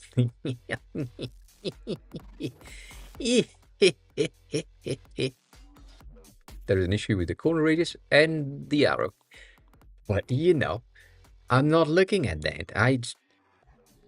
It's, I don't know. We are on other tabs. But no, you've done a very good job. I was looking at this. I think you were probably in light mode because this thing was white. And I don't know if this is like related to anything, but that whole thing was a white rendering. So it happens. Um, but great job nonetheless. It's a it's a very good change. You have um flattened things like right here instead of having them side by side and so on. So that's a good thing. It's good. You did good. You are doing great. To be honest, I'm really happy to see the changes. So, good thing. I guess the only thing that would be a bit easier to understand is the draggable of this shit. Because you don't really know that you can drag that. You know that you can drag that because of that handle. Um, but yeah, also that's just me being a dumbass, but yeah, you don't really know that this is a draggable thing. And it doesn't, that's all you need to do. You just need the hand. If you have the hand, when I'm hovering it, I know that I can drag it. So.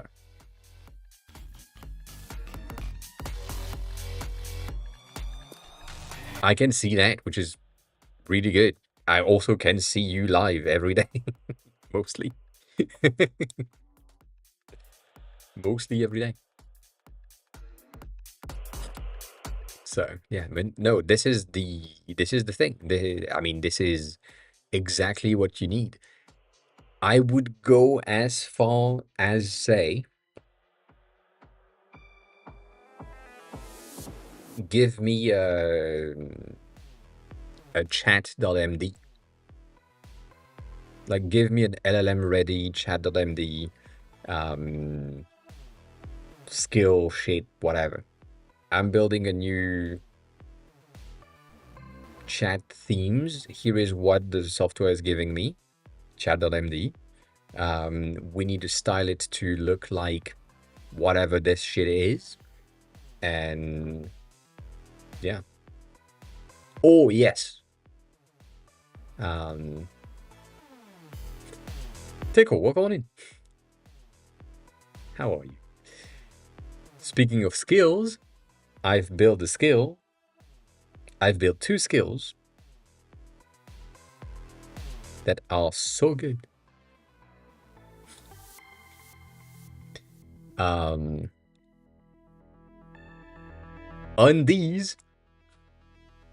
Undies, like your undies.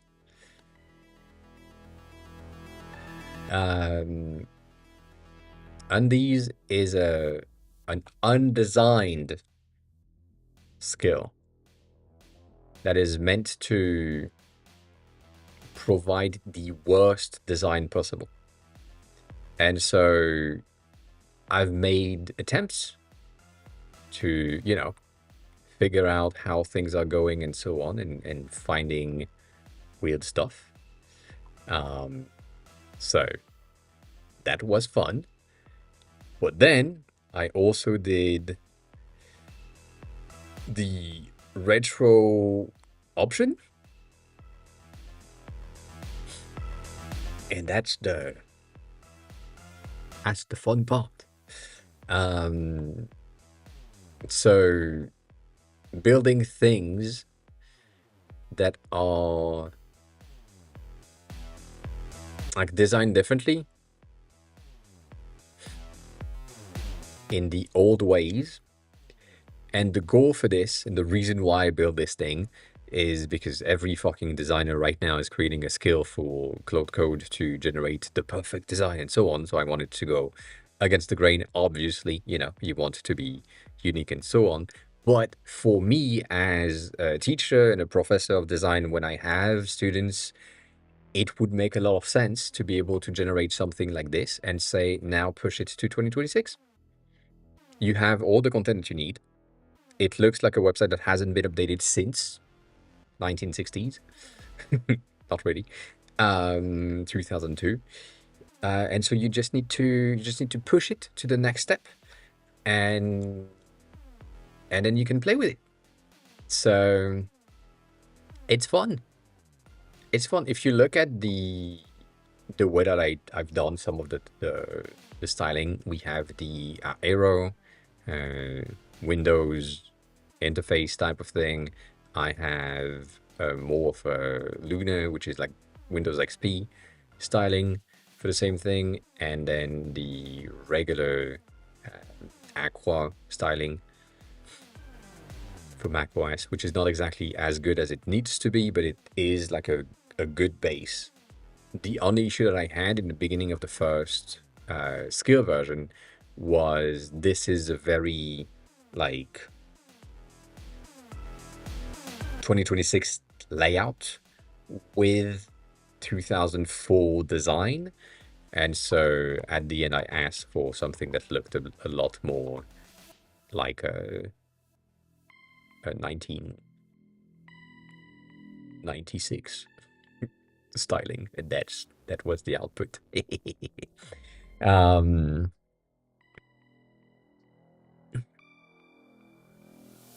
that's cool, Kane. That is good news. That is great usage of the tools that we have access to now. So yeah, these skills are really cool. And props, I do think that you should have some sort of a skill based or a way to do um like ask the AI to do it for me. If I remember who did that.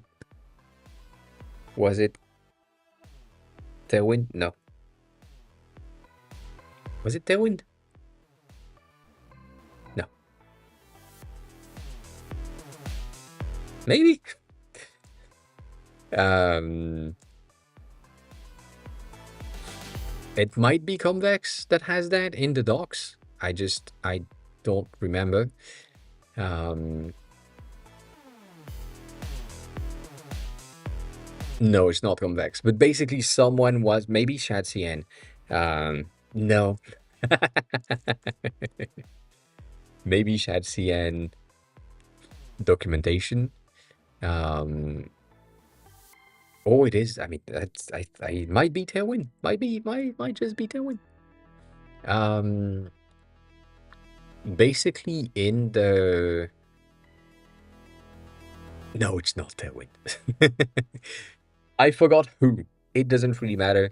It might be the documentation of Cloudflare, or something.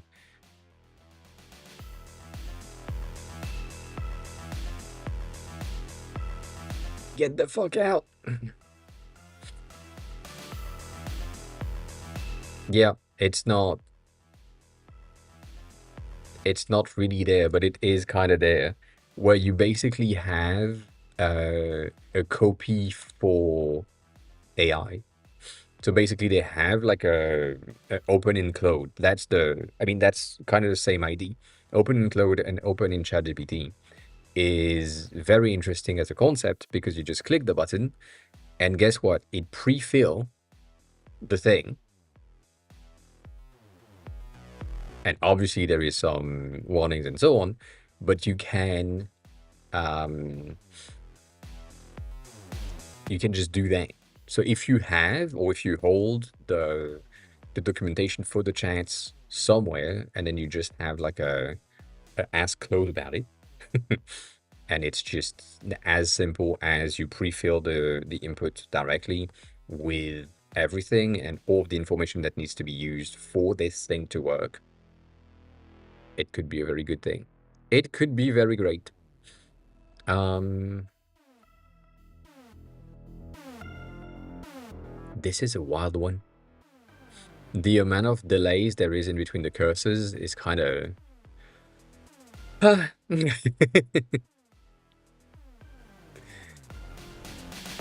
a wild one. But they're gonna sync up at some point, but it's gonna take a while. It is going to take a while.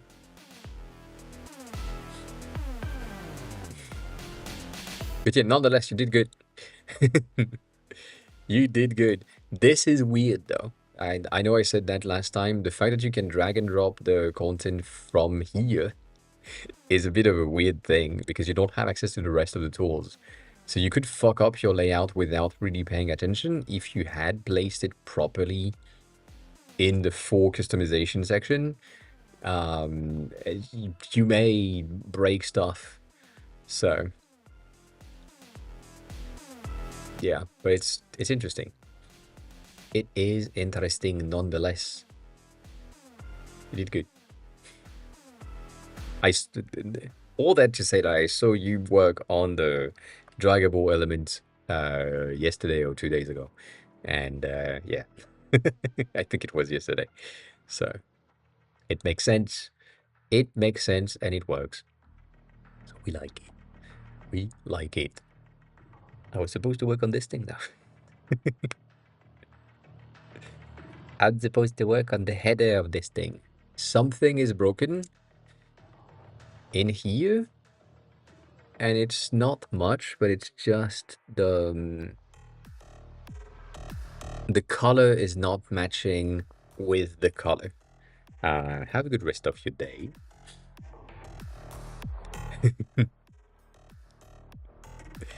We'll see you on Friday. Take care of yourself. Enjoy the office day.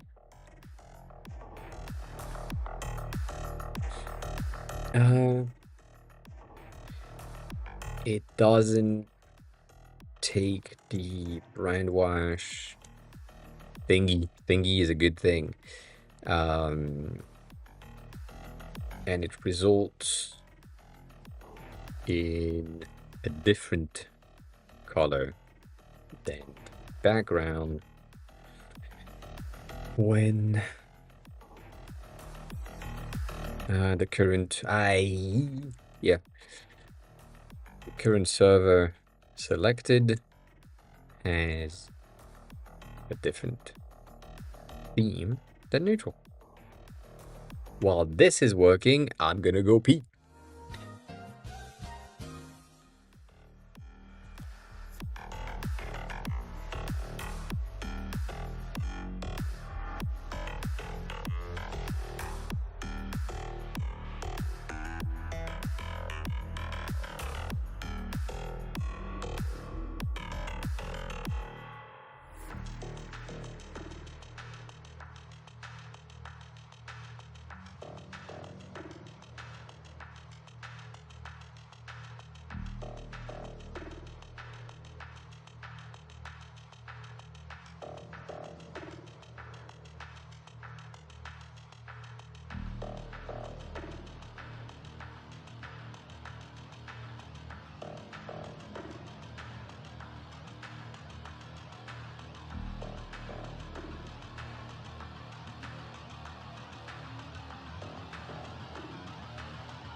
Did it work?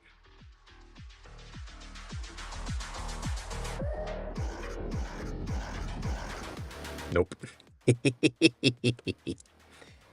It's worse. It's worse. Oh my god.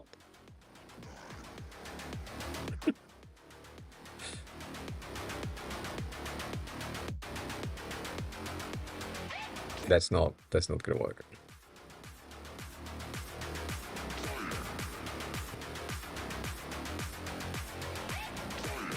And it is transparent, which isn't good. This is the most designer thing to say, by the way. This makes absolutely no sense when it comes to how you want to express yourself with the models. You're not supposed to be that vague, but I still am. So, it's supposedly working on the rest, but it just doesn't work on the selected one. I should just say that. Sorry. Though it only is like that, like that in the selected server tab.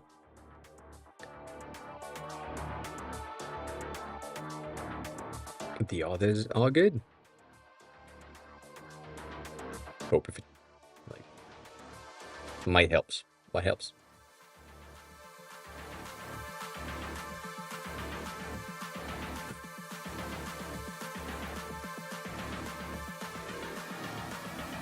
Composer is slow as fuck as well.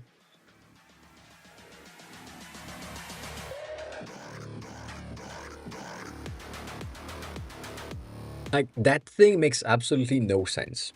Let me explain. Every single tab is taking a background color that is reacting to the current theme. So this tab, for example, is officially matching, and right now it's not matching, but officially matching the red-ish theme. When I'm switching to this one, that value is a more bluish, colder tone. And so that is supposed to be the case, which right now is absolutely not what I wanted to see. But I mean, I get it. It's fine. I think the transparency is roughed, but it's not what we wanted to see, but that's fine.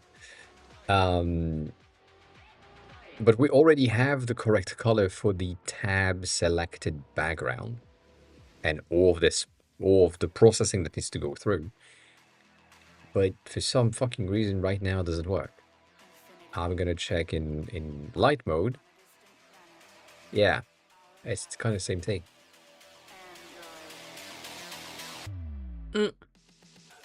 Not necessarily good. Not necessarily good.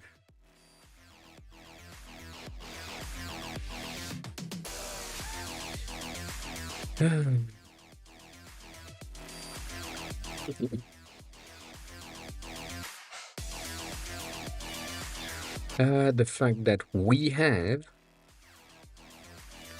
the selected tab background with all of its processing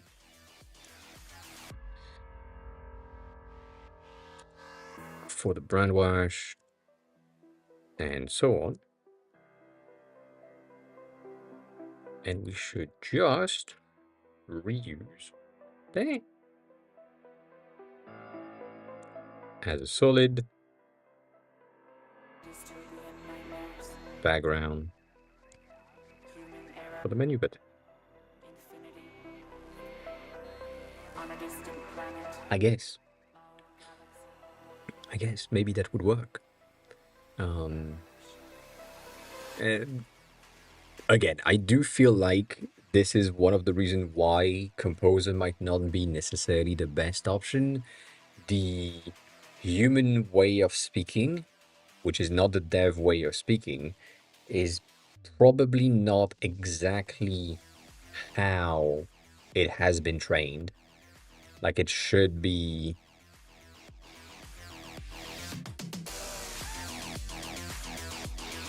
Yeah, that's bad. That is bad as well.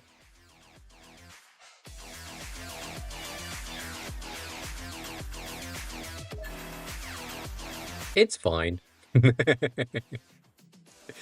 It still take the fucking colors, and that makes absolutely no sense.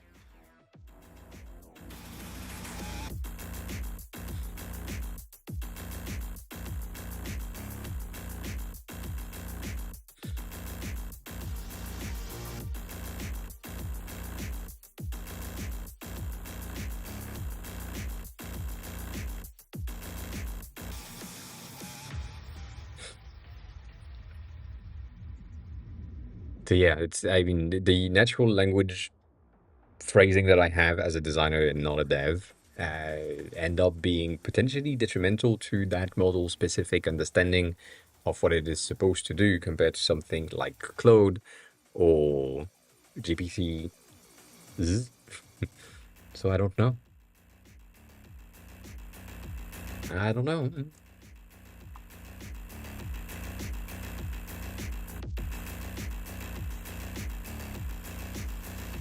Yeah, that is almost great. It's still not the same color, but it's fine. I'm gonna say that this is fine, and I'm gonna just save this and say that that's okay, and we can work with this.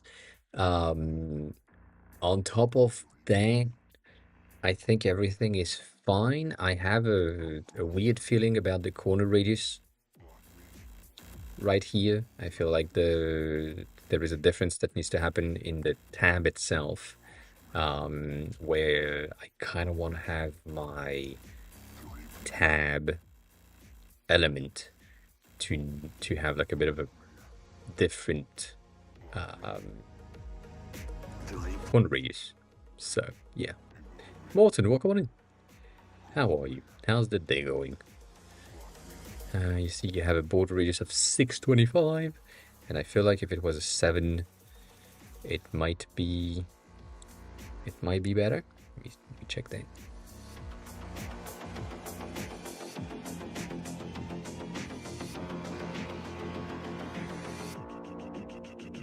Am I right here? I'm pretty right. That's better.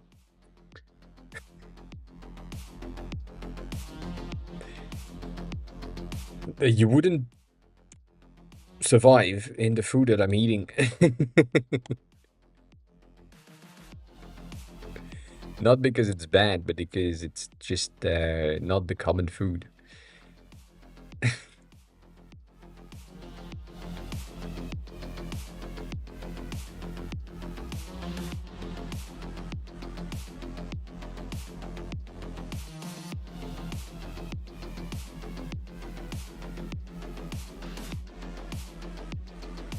It's probably 22, but I'm gonna do 21 just to, I'm not. I am not. Is this gonna piss me off like it did last time? No. Yeah, damn. It's almost great.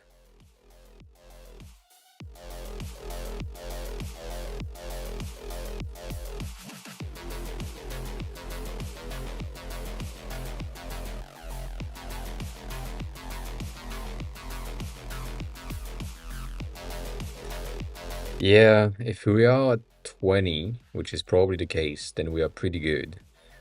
But it's not the best option. The gap is wrong though. It's good to know. Um, no, what I'm eating is very simple and very basics, and it's not a lot of food. It's why do we have a clip? Sorry. Fucking clip makes no sense. Um, I I love to not have to do the dishes, so I do things that don't require dishes or the least amount of dishes. So I usually wrap things in tortillas and bread and all other stuff. So least amount of cutting, least amount of cutlery to clean afterward. The usual amount of dishes that I have to do is 1 spoon. Sometimes a knife, but usually 1 spoon. So that's that's the thing. A gap of 125 is fine. The amount of subclasses seems to be kind of wild. let me get the padding all around. That would make more sense. Um, Gap of 225 is going to be a gap of 4. 125 is going to be a gap of 2, which makes even less sense, but that's fine. Um, I think I could get a gap of 225 in between the tabs themselves, um, because, it makes sense. Why? No. All it did, to be absolutely transparent, all my learning of code, all that did has been showing me how lazy devs are. Um, because I have been able to do the design in question that needs to happen 99% of the time way easy, like more easily than what the dev were telling me that they could not do. Like, oh yeah, this is too complex, and then I'm doing the same thing in like 5 seconds because now I know how it's supposed to be done. So less empathy, just less respect for the devs. That's the that's the thing. It happens very early on in me learning code and so on, when basically I I tried something and I said, shouldn't this be the way of doing it? Like, to one of my senior dev, and he said, yeah, no, you're right. This is the way that we should have done it. And I'm like, I just had the idea on the spot right now with no knowledge. And then after that, I kind of started learning. And then after that, now that I'm building things on my own, I see that there are stuff that I used to do that you as a dev cannot do. And I absolutely agree with that, that this was my fault. I did not know shit. So that's on me. But um there's a ton of things that you can do and should do. I'm seeing something that is really bad.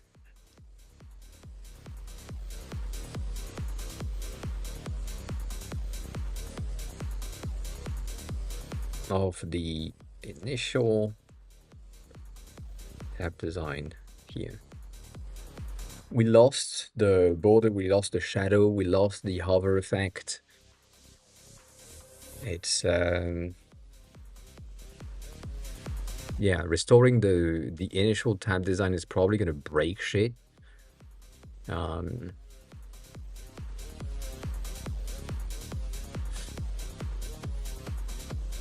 This is such a Kimi behavior.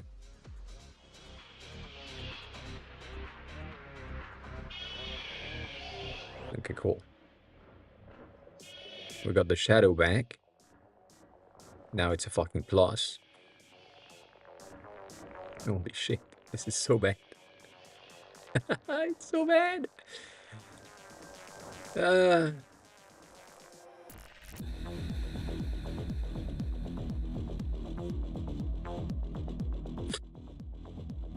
uh,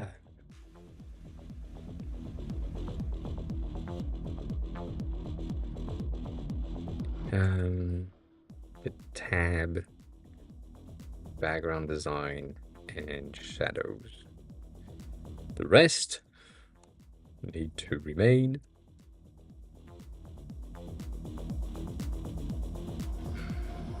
like we have now.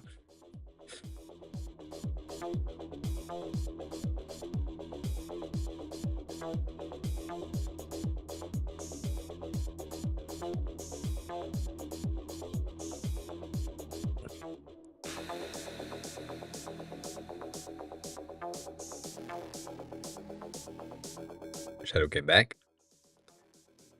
That's a good thing. The menu button is just such a bad placement.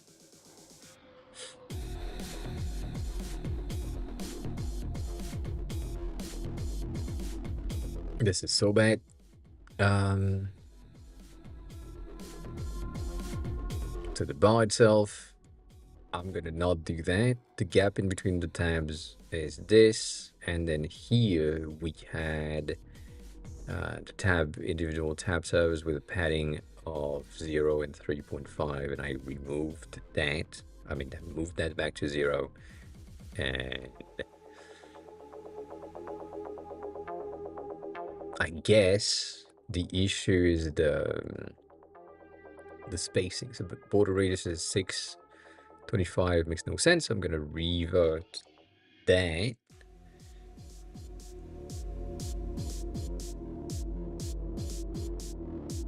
That padding.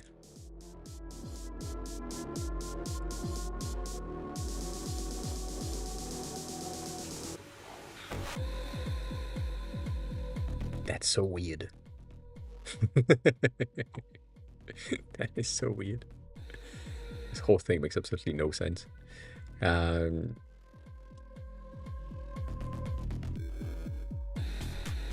It's basically just adding the shadow back. That's all. That's all I want. I don't want anything else. I don't want anything else.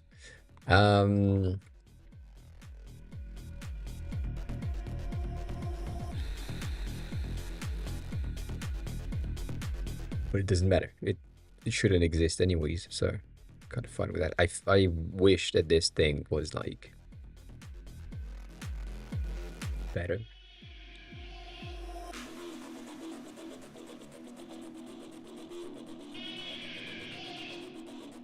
Yeah.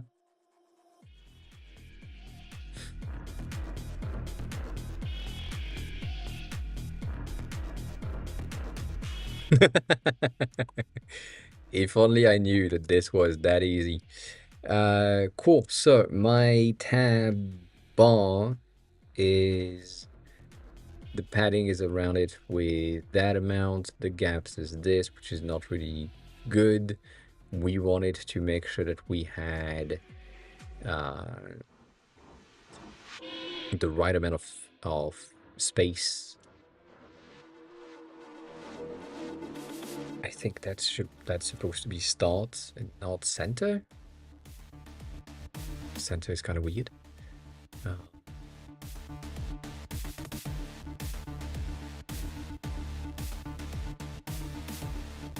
The reason why I wanted the shadow to be back is because this right here is crop, which I don't think that this is something that you can see on stream because it's very slight crop of said shadow, and I want to make sure that we have enough front spacing to, well, let it breathe, because we do need to have the misalignment kind of thing, but it needs to happen later.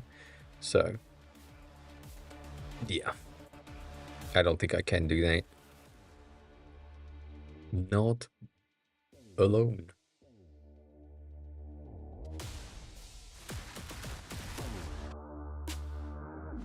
Yeah. The tab clip was also is kind of weird.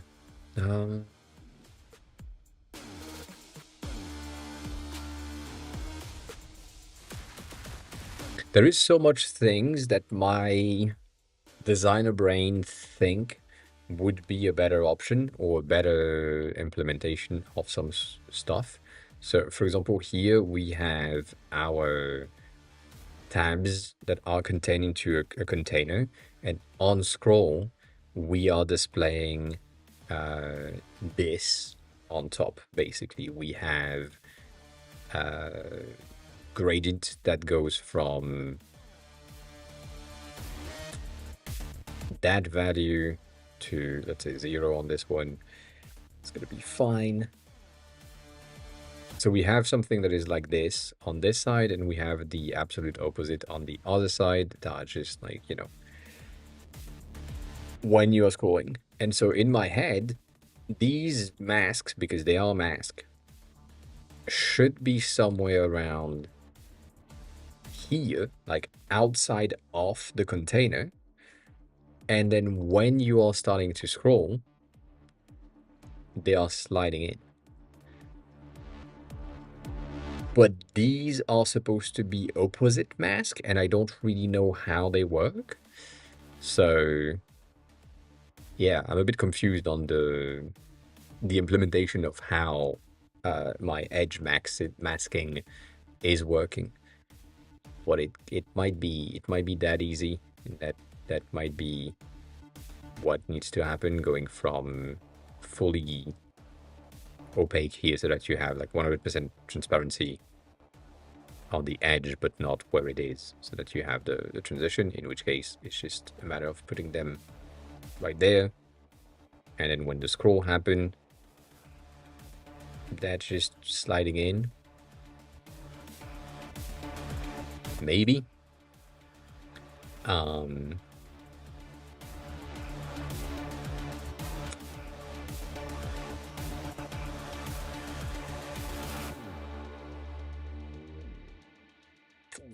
fuck's sake.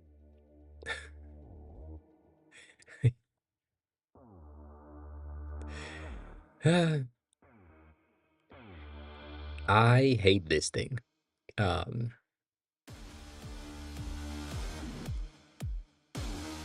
Basically, you have the command H to hide something, and you're supposed to be able to bring everything back, but for some fucking reason, you cannot.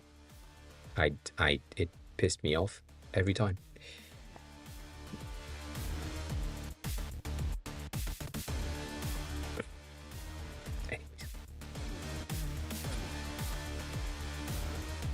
Maybe that works. I don't know. I'm gonna do that in red, in dashed, aligning with the edge right there. Then make that, I don't know, 24%.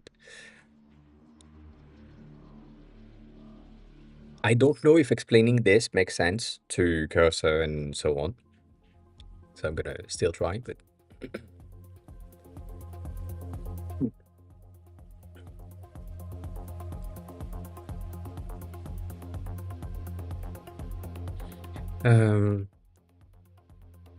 dang.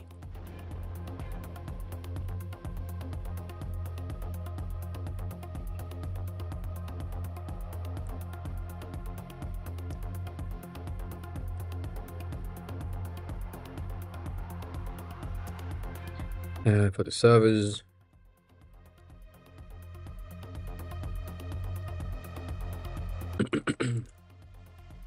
would make sense. For the edge mask element, where we have them outside of the scrollable tabs bar, I guess. And when the user starts scrolling, we bring them in a smooth motion. That's the idea. Not crop the content too early or too late. I don't know if this is something that will make sense. But maybe it does. The vision understanding of me being a designer and right now composer being not a designer, obviously, is yeah. I think right now it's going with a bit of an instant. It's on, so it's not exactly what we want. What?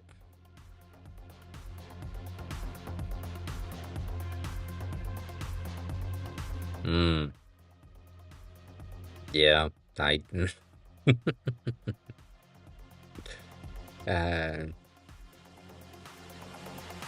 Yeah, that's never gonna work.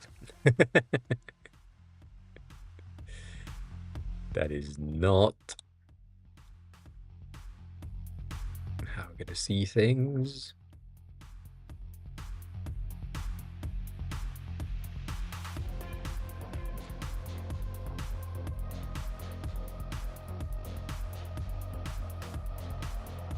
Oh, you know what? Maybe I lied. It's not. It's not bad. It's not bad. On the other edge, it's always gonna be pretty good. But I'm impressed.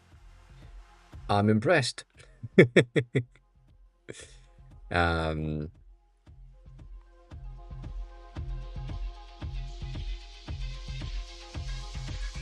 that the tab bar scrollable view has a hard cap on the horizontal edges. So it crops the shadow if the first server is selected. I mean, the goal here is either to add like a teeny tiny amount of padding horizontally or vertically or both. But yeah, it's such a small thing that is only visible in the light mode that we shouldn't care about it. That's the truth. Like, yeah, shouldn't care about it too much, but yeah, adding a bit of an horizontal padding is what happened, and now everything is absolutely fucked.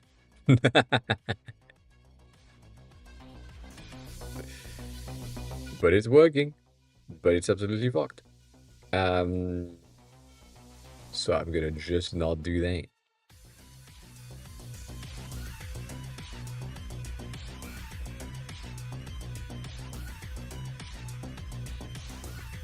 See, that's an issue.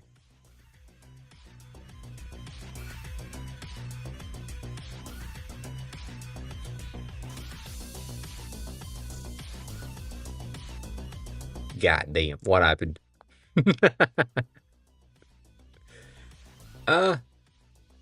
My God. This was good. We looked at it a second ago, and it was working. That's good. That's broken. It's good. And I'm gonna resend that. I don't have a choice. I don't know what the fuck happened, but something happened that made it break. I do know that apparently Cursor or Composer 2 is able to figure out the sliding animation thing for the gradients mask. So that's a thing that we'll see if we can change. And yeah.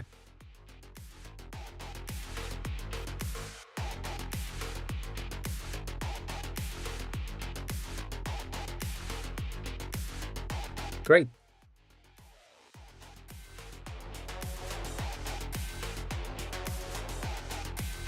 Ah. For fuck's sake. See, that's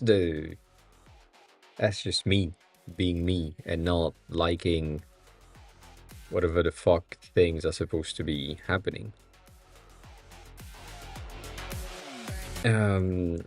Make sure you don't trigger the server switch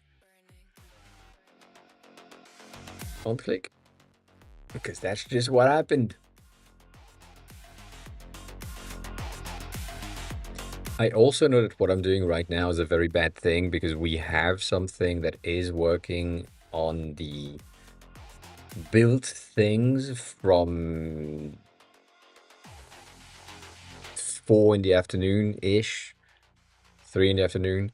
So it's been like basically 3 hours of me not rebuilding. It's been rebuilding by default, but it has touched some of the padding. So yeah.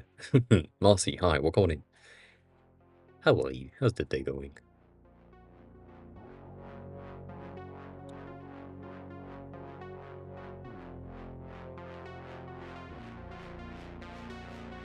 Cool. That's working. Okay. I'm gonna keep that.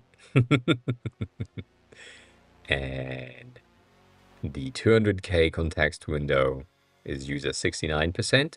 Nice. Um, I wish I had saved this as a message. Um,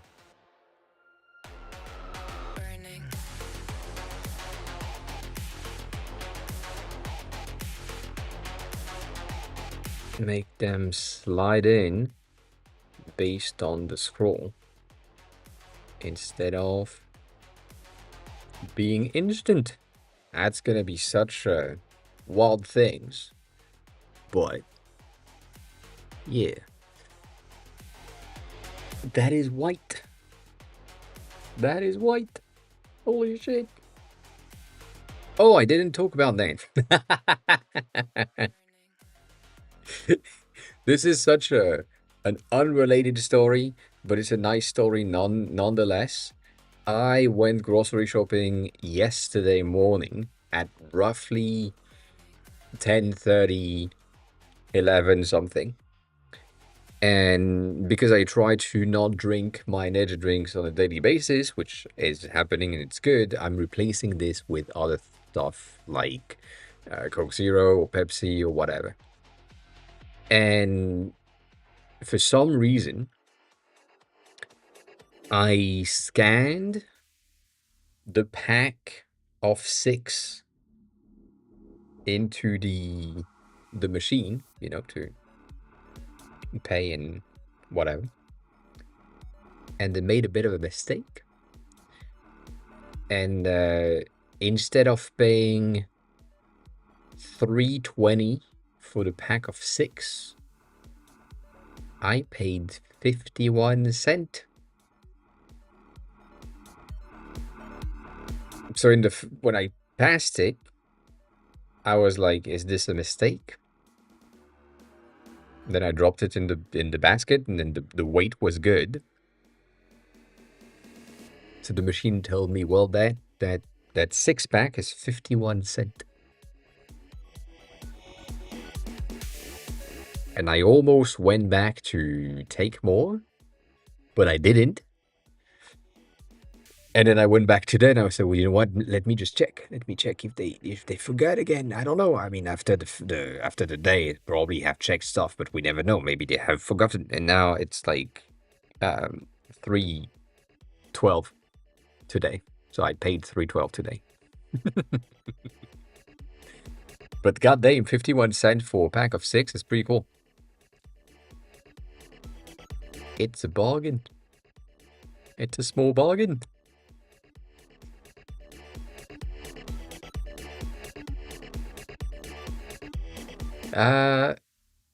Yeah, that was, oh my God, that's so sad.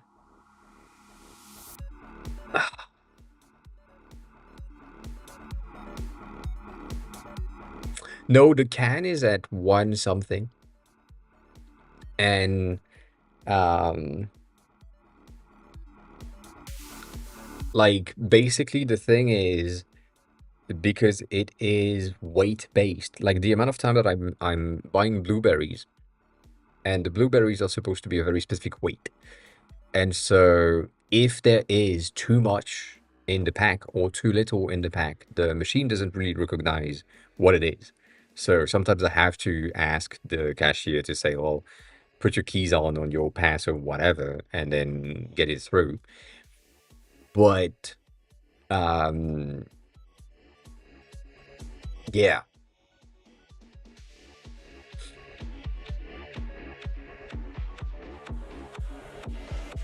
Slide in. I forgot So basically, if I had scanned just one instead of the pack, it would have not worked because the machine would have expected the weight uh, for just one. So yeah,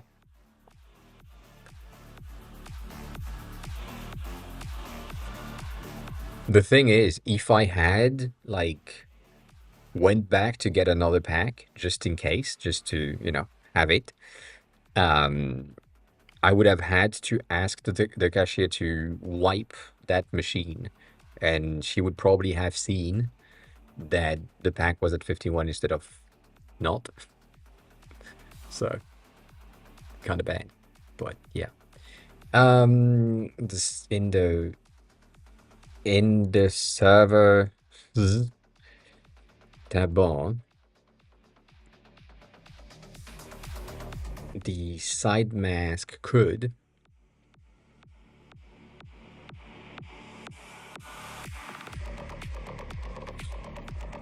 we make them slide in smoothly from the sides based on the scroll instead of being instant, but also progressively um, smoothing the transition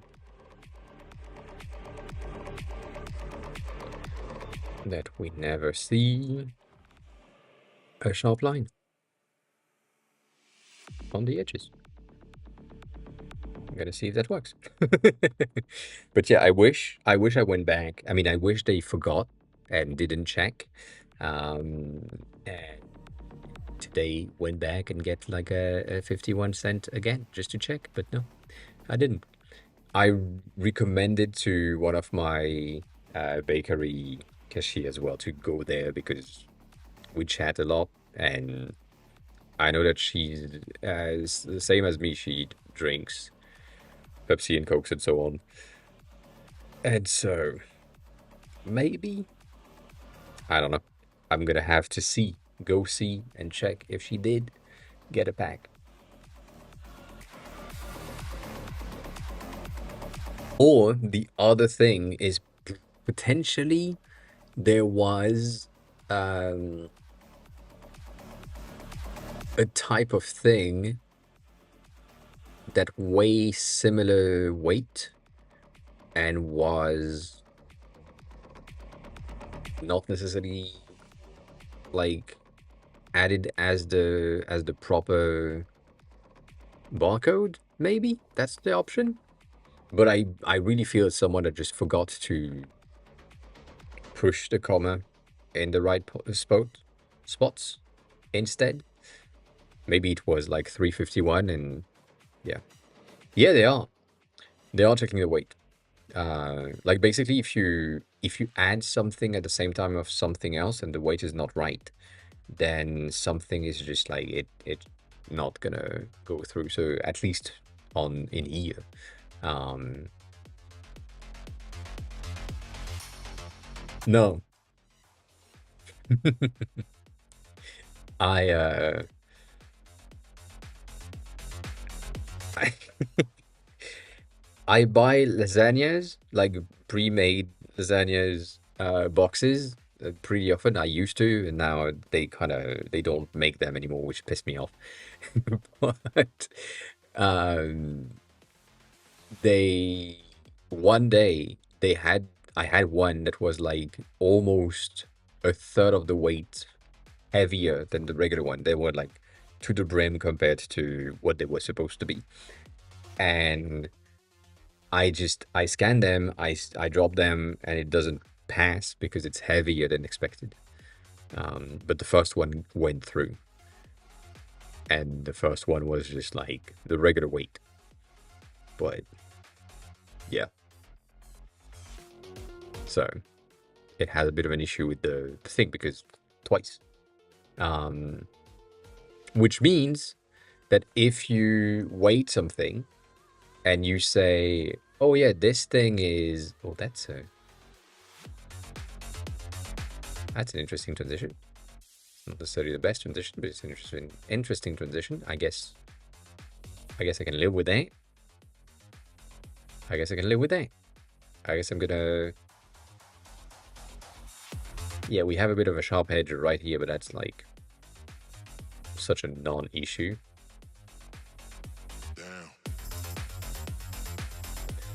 Ah, yeah, I don't know. I don't know. So yeah, if you have like, I don't know, potatoes that are 350 grams of potatoes and a pack of gum for 350 grams of gums, never happens, but you know, whatever. Um, if you scan the gum and you drop the potatoes,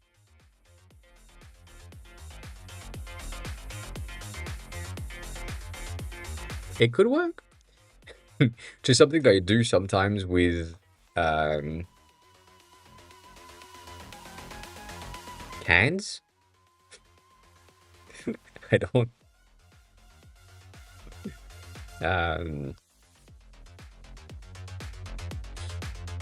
These things,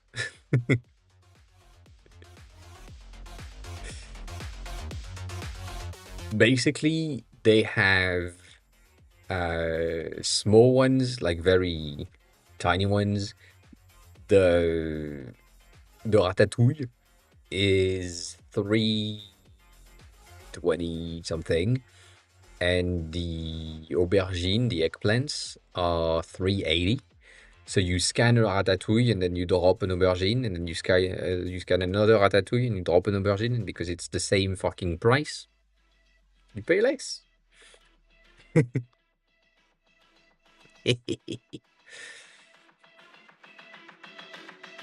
It works.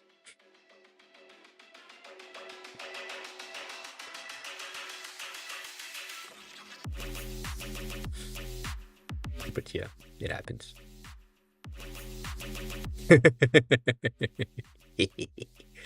You got the baguette redeem because I have to say the French words, and the French words don't make sense if I don't pronounce them properly. So you know, it happens. Why am I scrolling the ratatouille? Anyways, this is okay. This is okay. We lost the fucking shadow. We lost the shadow again. Did I don't fucking understand?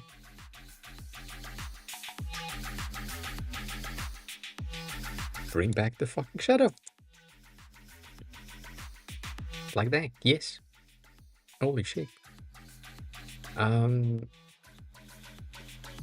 It still looks like it's not... Yeah, it still looks like it's not scented. That's crazy.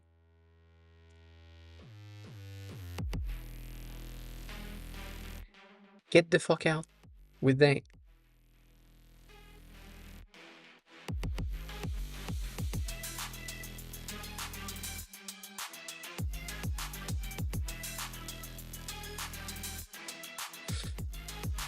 It is scented, but it's just the fucking shadow again. That.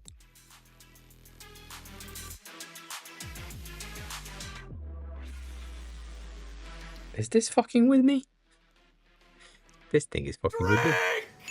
That's what's happening.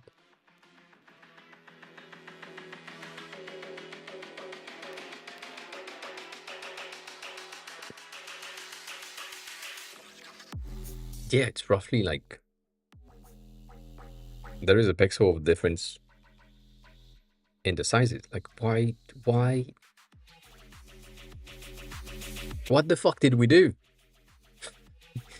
It's just...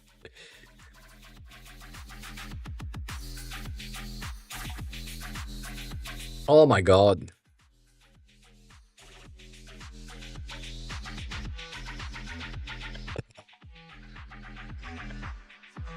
I can't with these things. Why?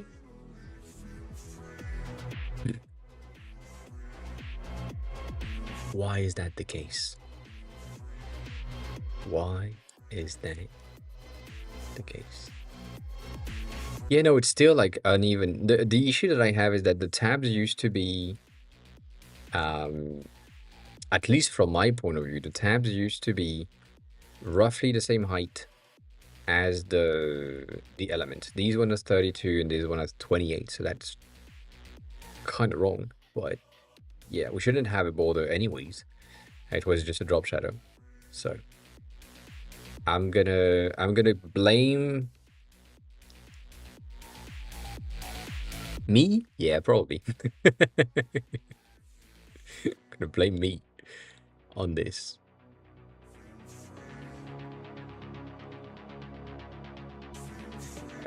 Yeah.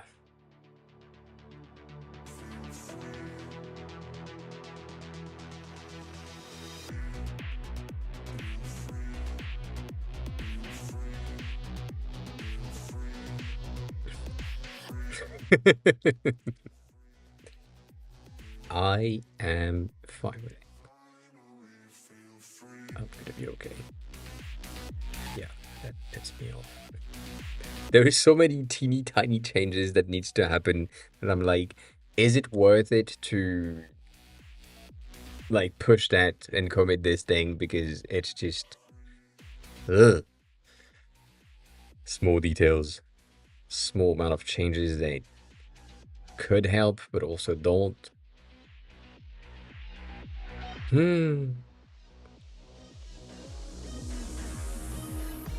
So we said this thing is supposed to be 7. Um, the height of 2 rams is really good because that's like 32, which makes sense. This is like important stuff. We don't have the background transparency makes absolutely no sense, but it is transparent by default. And then it's when it is selected active, we have a background that changes to the background loud, which makes sense. What? That's not good. The tab clip is our container, which I don't think is a necessary thing. Because it's just if we have that tab with overflow hidden, I think it should work. So I'm gonna comment that out and add the overflow hidden section just to see. Denny, well, come on in. We talked about you earlier. How are you? How's the day going? God damn, that's so bad. That's not better.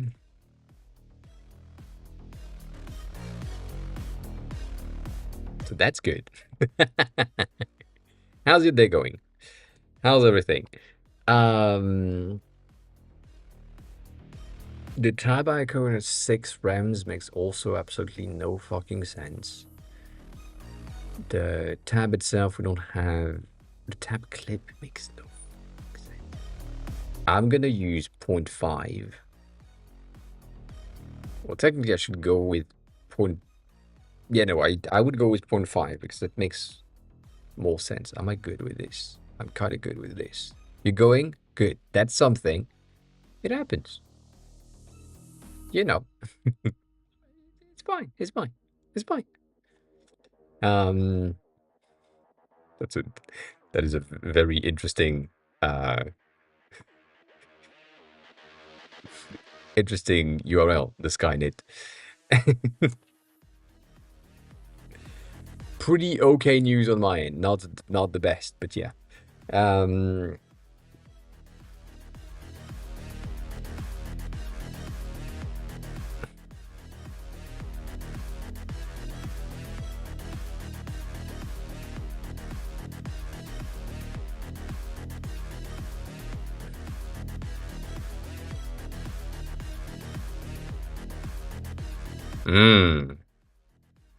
I see.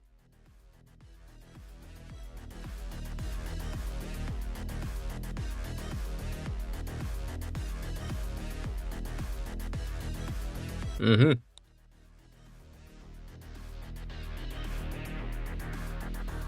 I see. I see.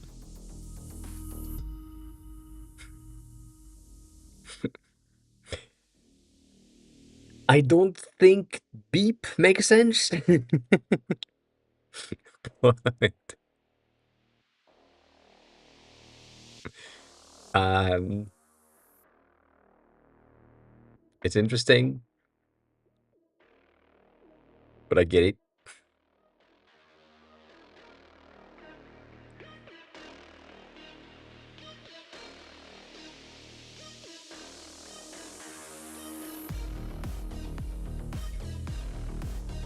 How did you how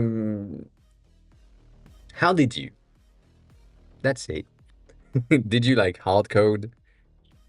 Um did you hard code the potential values for the text that should be read and it's just like a TTS thing? Which by the way, if you're currently using uh a TTS, Voxtrol is an interesting thing. Voxtrol is Mistral French, I know, sorry. Um, Voice model that is based on their recommendation and so on, kind of rival 11 Labs. So, yeah. Yep. You arrived at that point, I guess.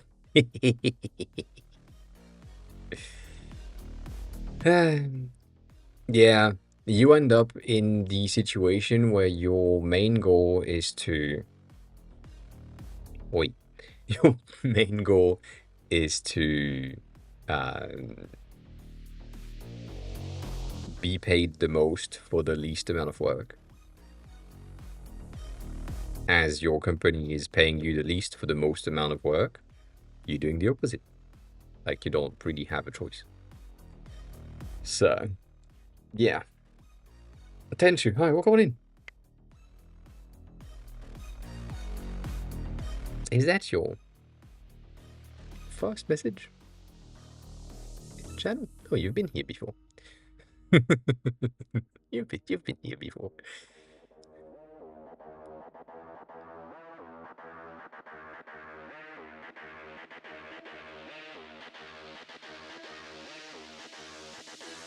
The origin of my name is my name.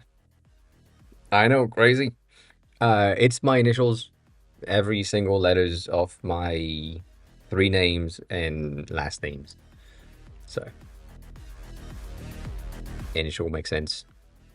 It works for everything. If I want to change career, it's the same name. Nothing will change. This is the type of thing that I have discovered, not really, but defined very early on in me trying stuff. And so at some point, my dad said something along the line of, if you want to be like in a very specific type of career or work, you need to have like a domain name that works for you.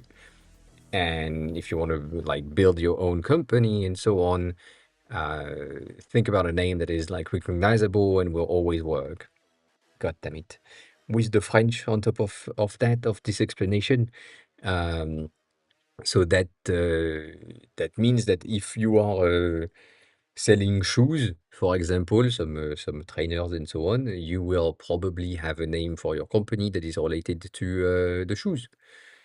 And therefore, when you are with a different name that is with the shoes, then it makes sense.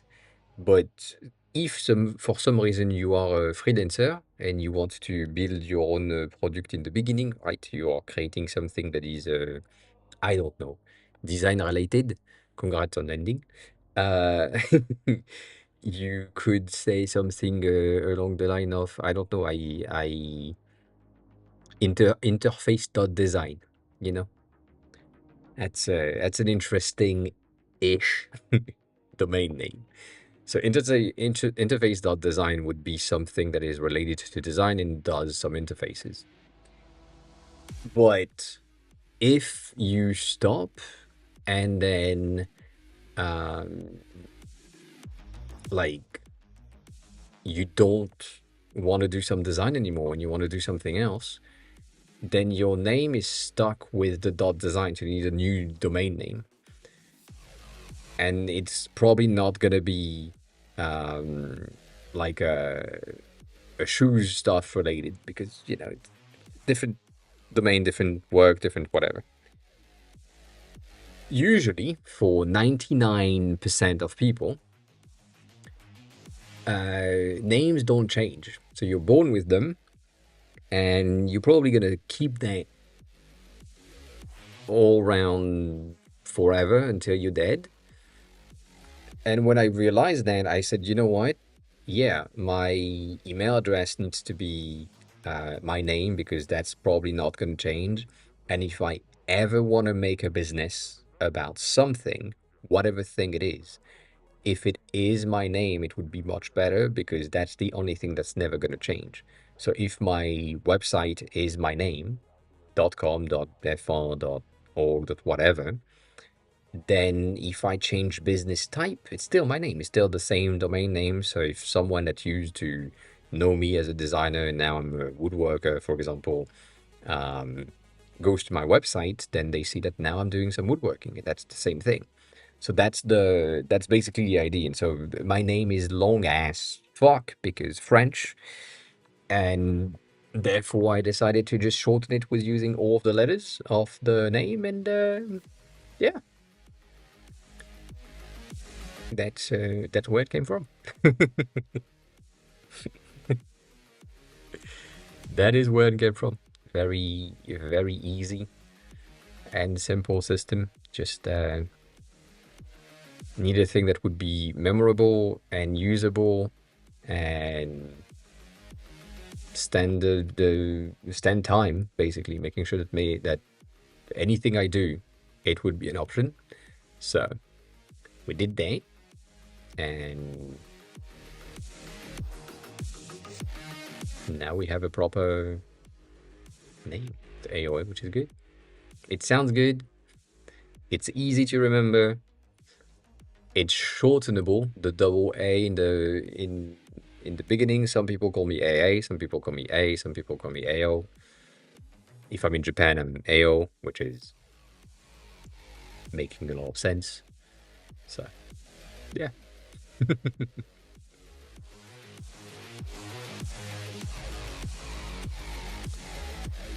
I think I'm good with that. Yeah, AO as well. A lot of things is AO. Makes sense. I still hate it though. Still hate that.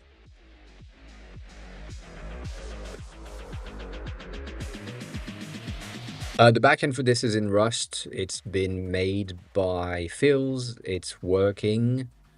We have everything, I think, that's working, which is pretty good. The only thing that is currently not working is the save. I think that's the bit of a weird thing.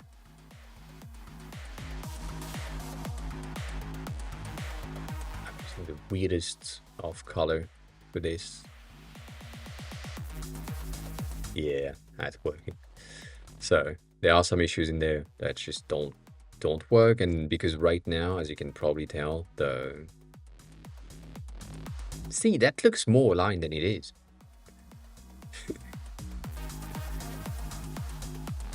As if there was like a bit of a oh my god. Not gonna be able to do that. Ah! Why is this shit so bad? I just always want to have this thing right there. Okay, cool.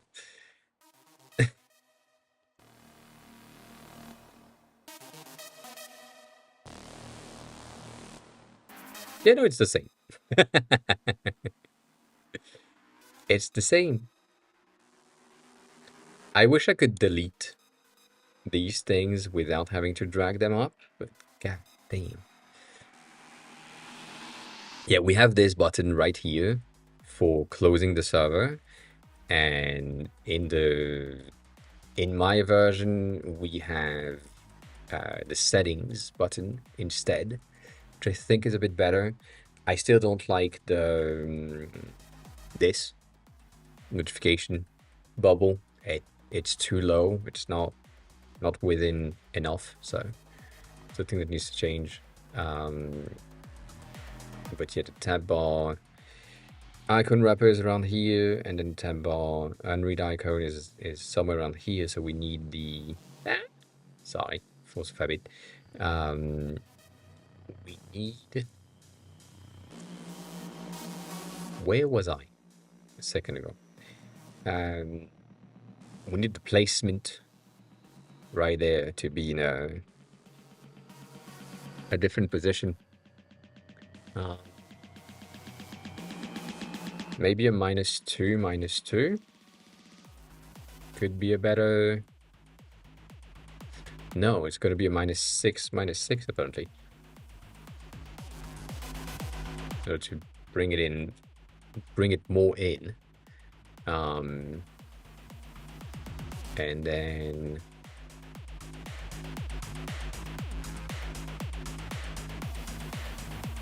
yeah, I don't know how to do that. That's a me thing. I do not know.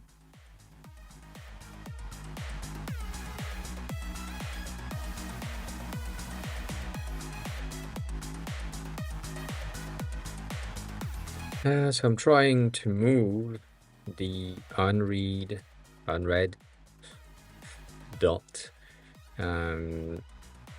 further inside of the turbo icon in the tab bar model. Yeah, it's just move it in, but I can't figure out what it is. So we are gonna see. It should probably be simple. That's the thing. So yeah, that's a way too in.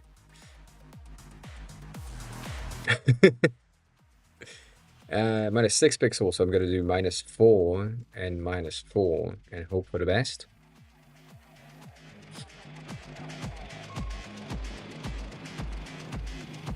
And same thing here.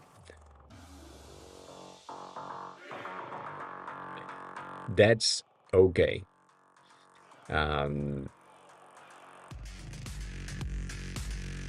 So that's fine. That's going to be too low. And based on the placement that we had a second ago, I'm guessing a 0 is going to be the place, apparently. Yep. That's better.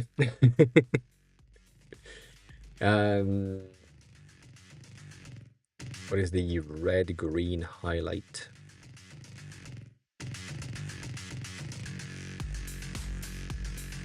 Here? Basically, when cursor is doing some changes, the existing section is highlighted in red because this is a line that has been deleted, and the added line is the green one. And then I can say, do I want to keep that or do I want to remove that? And that's the thing.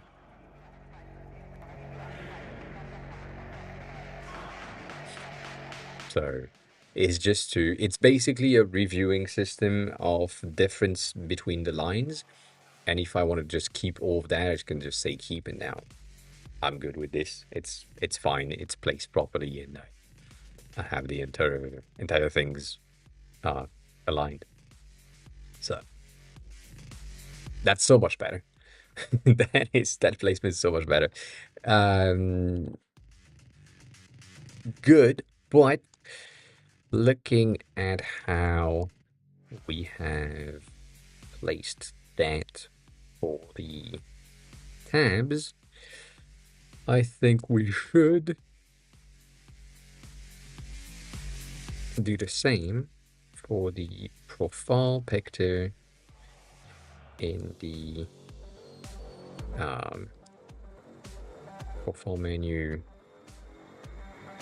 in the top bar on the right, that's so much direction, but also in the members list and in the DMs, so that we use the same mask system. Everywhere we have an activity dot. Activity dot. Let's hope for the best. So yeah, it's basically just reviewing the things. It's the same that we have here. So within the GitHub desktop app, you will see the exact same thing, which is called a diff.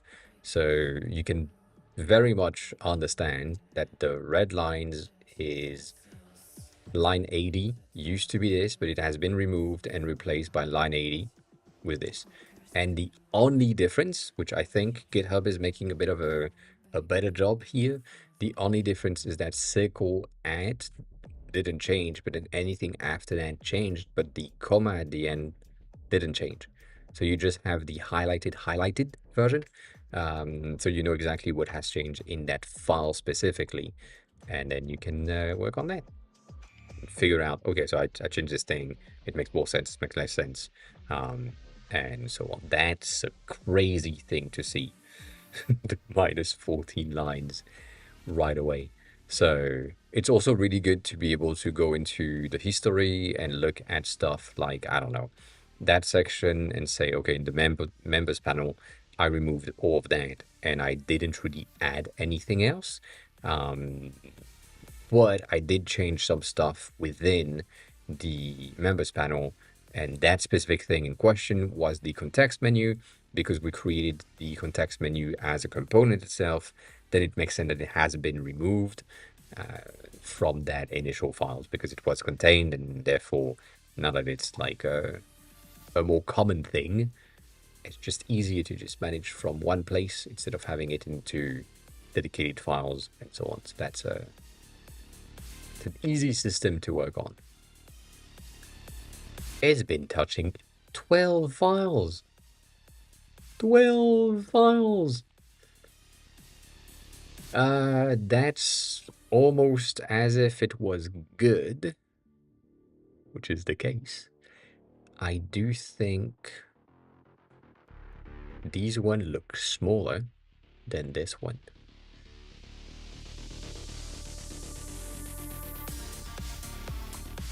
But it is properly bleeding through, so that's cool. Yeah, that's fine. Let's save that.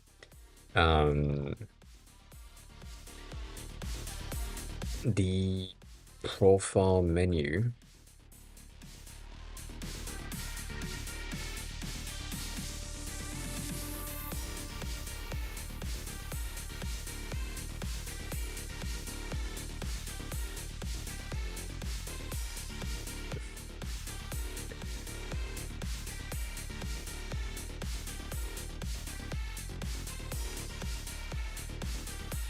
Probably, but I don't know them.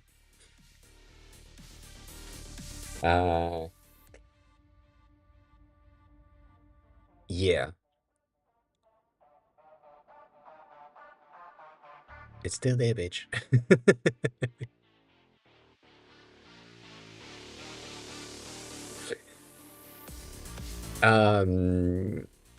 I'm, as you might know, I'm not the biggest fan of wallpapers. So, yeah. I don't know. Maybe. Probably. But yeah, no, I haven't seen any animated wallpaper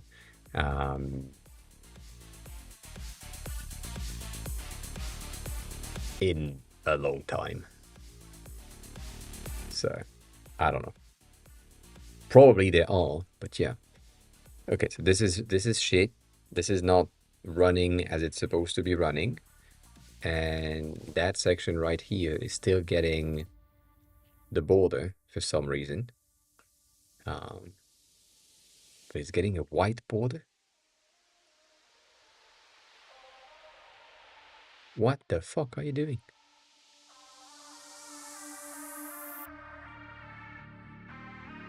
Yeah, that's the same shit.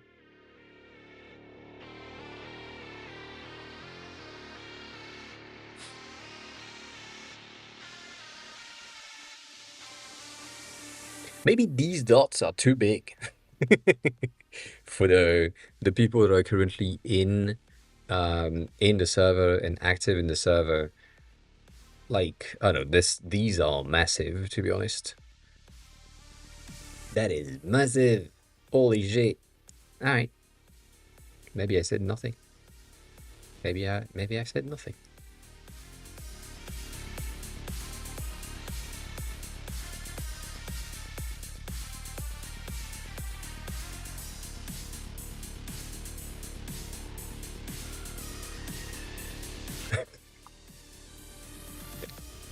So right now, for example, what I just did is um,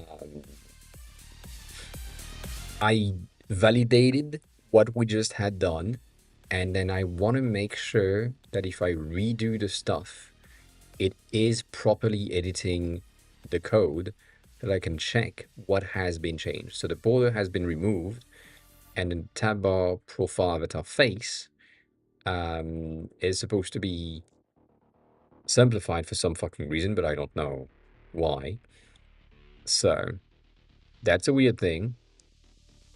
The thing is, these are values that have been removed, but when you look at it, it's still fucking white all around. So I don't know what the fuck happened. Something happened. Um, so I'm just gonna screenshot that.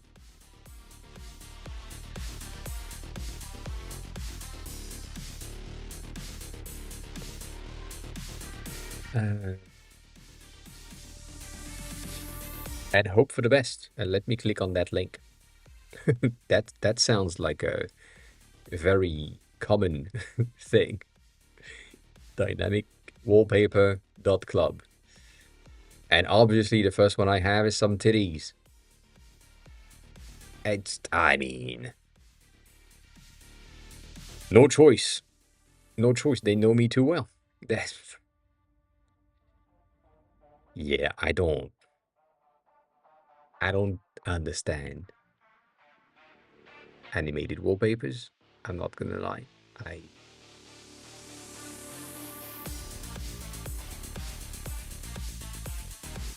I don't, I don't get it. I don't get it.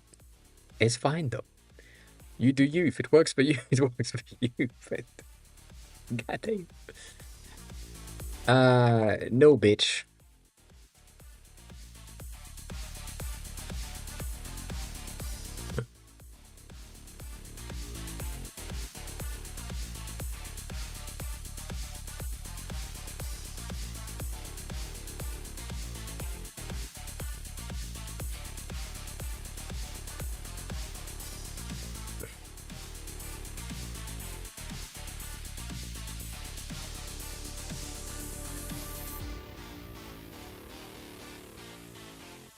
No, you haven't. Oh my god. Oh my god.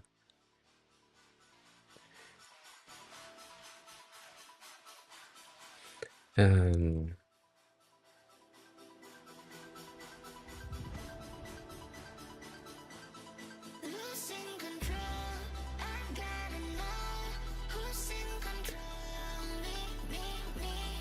we'll see. Maybe that will work. I doubt it.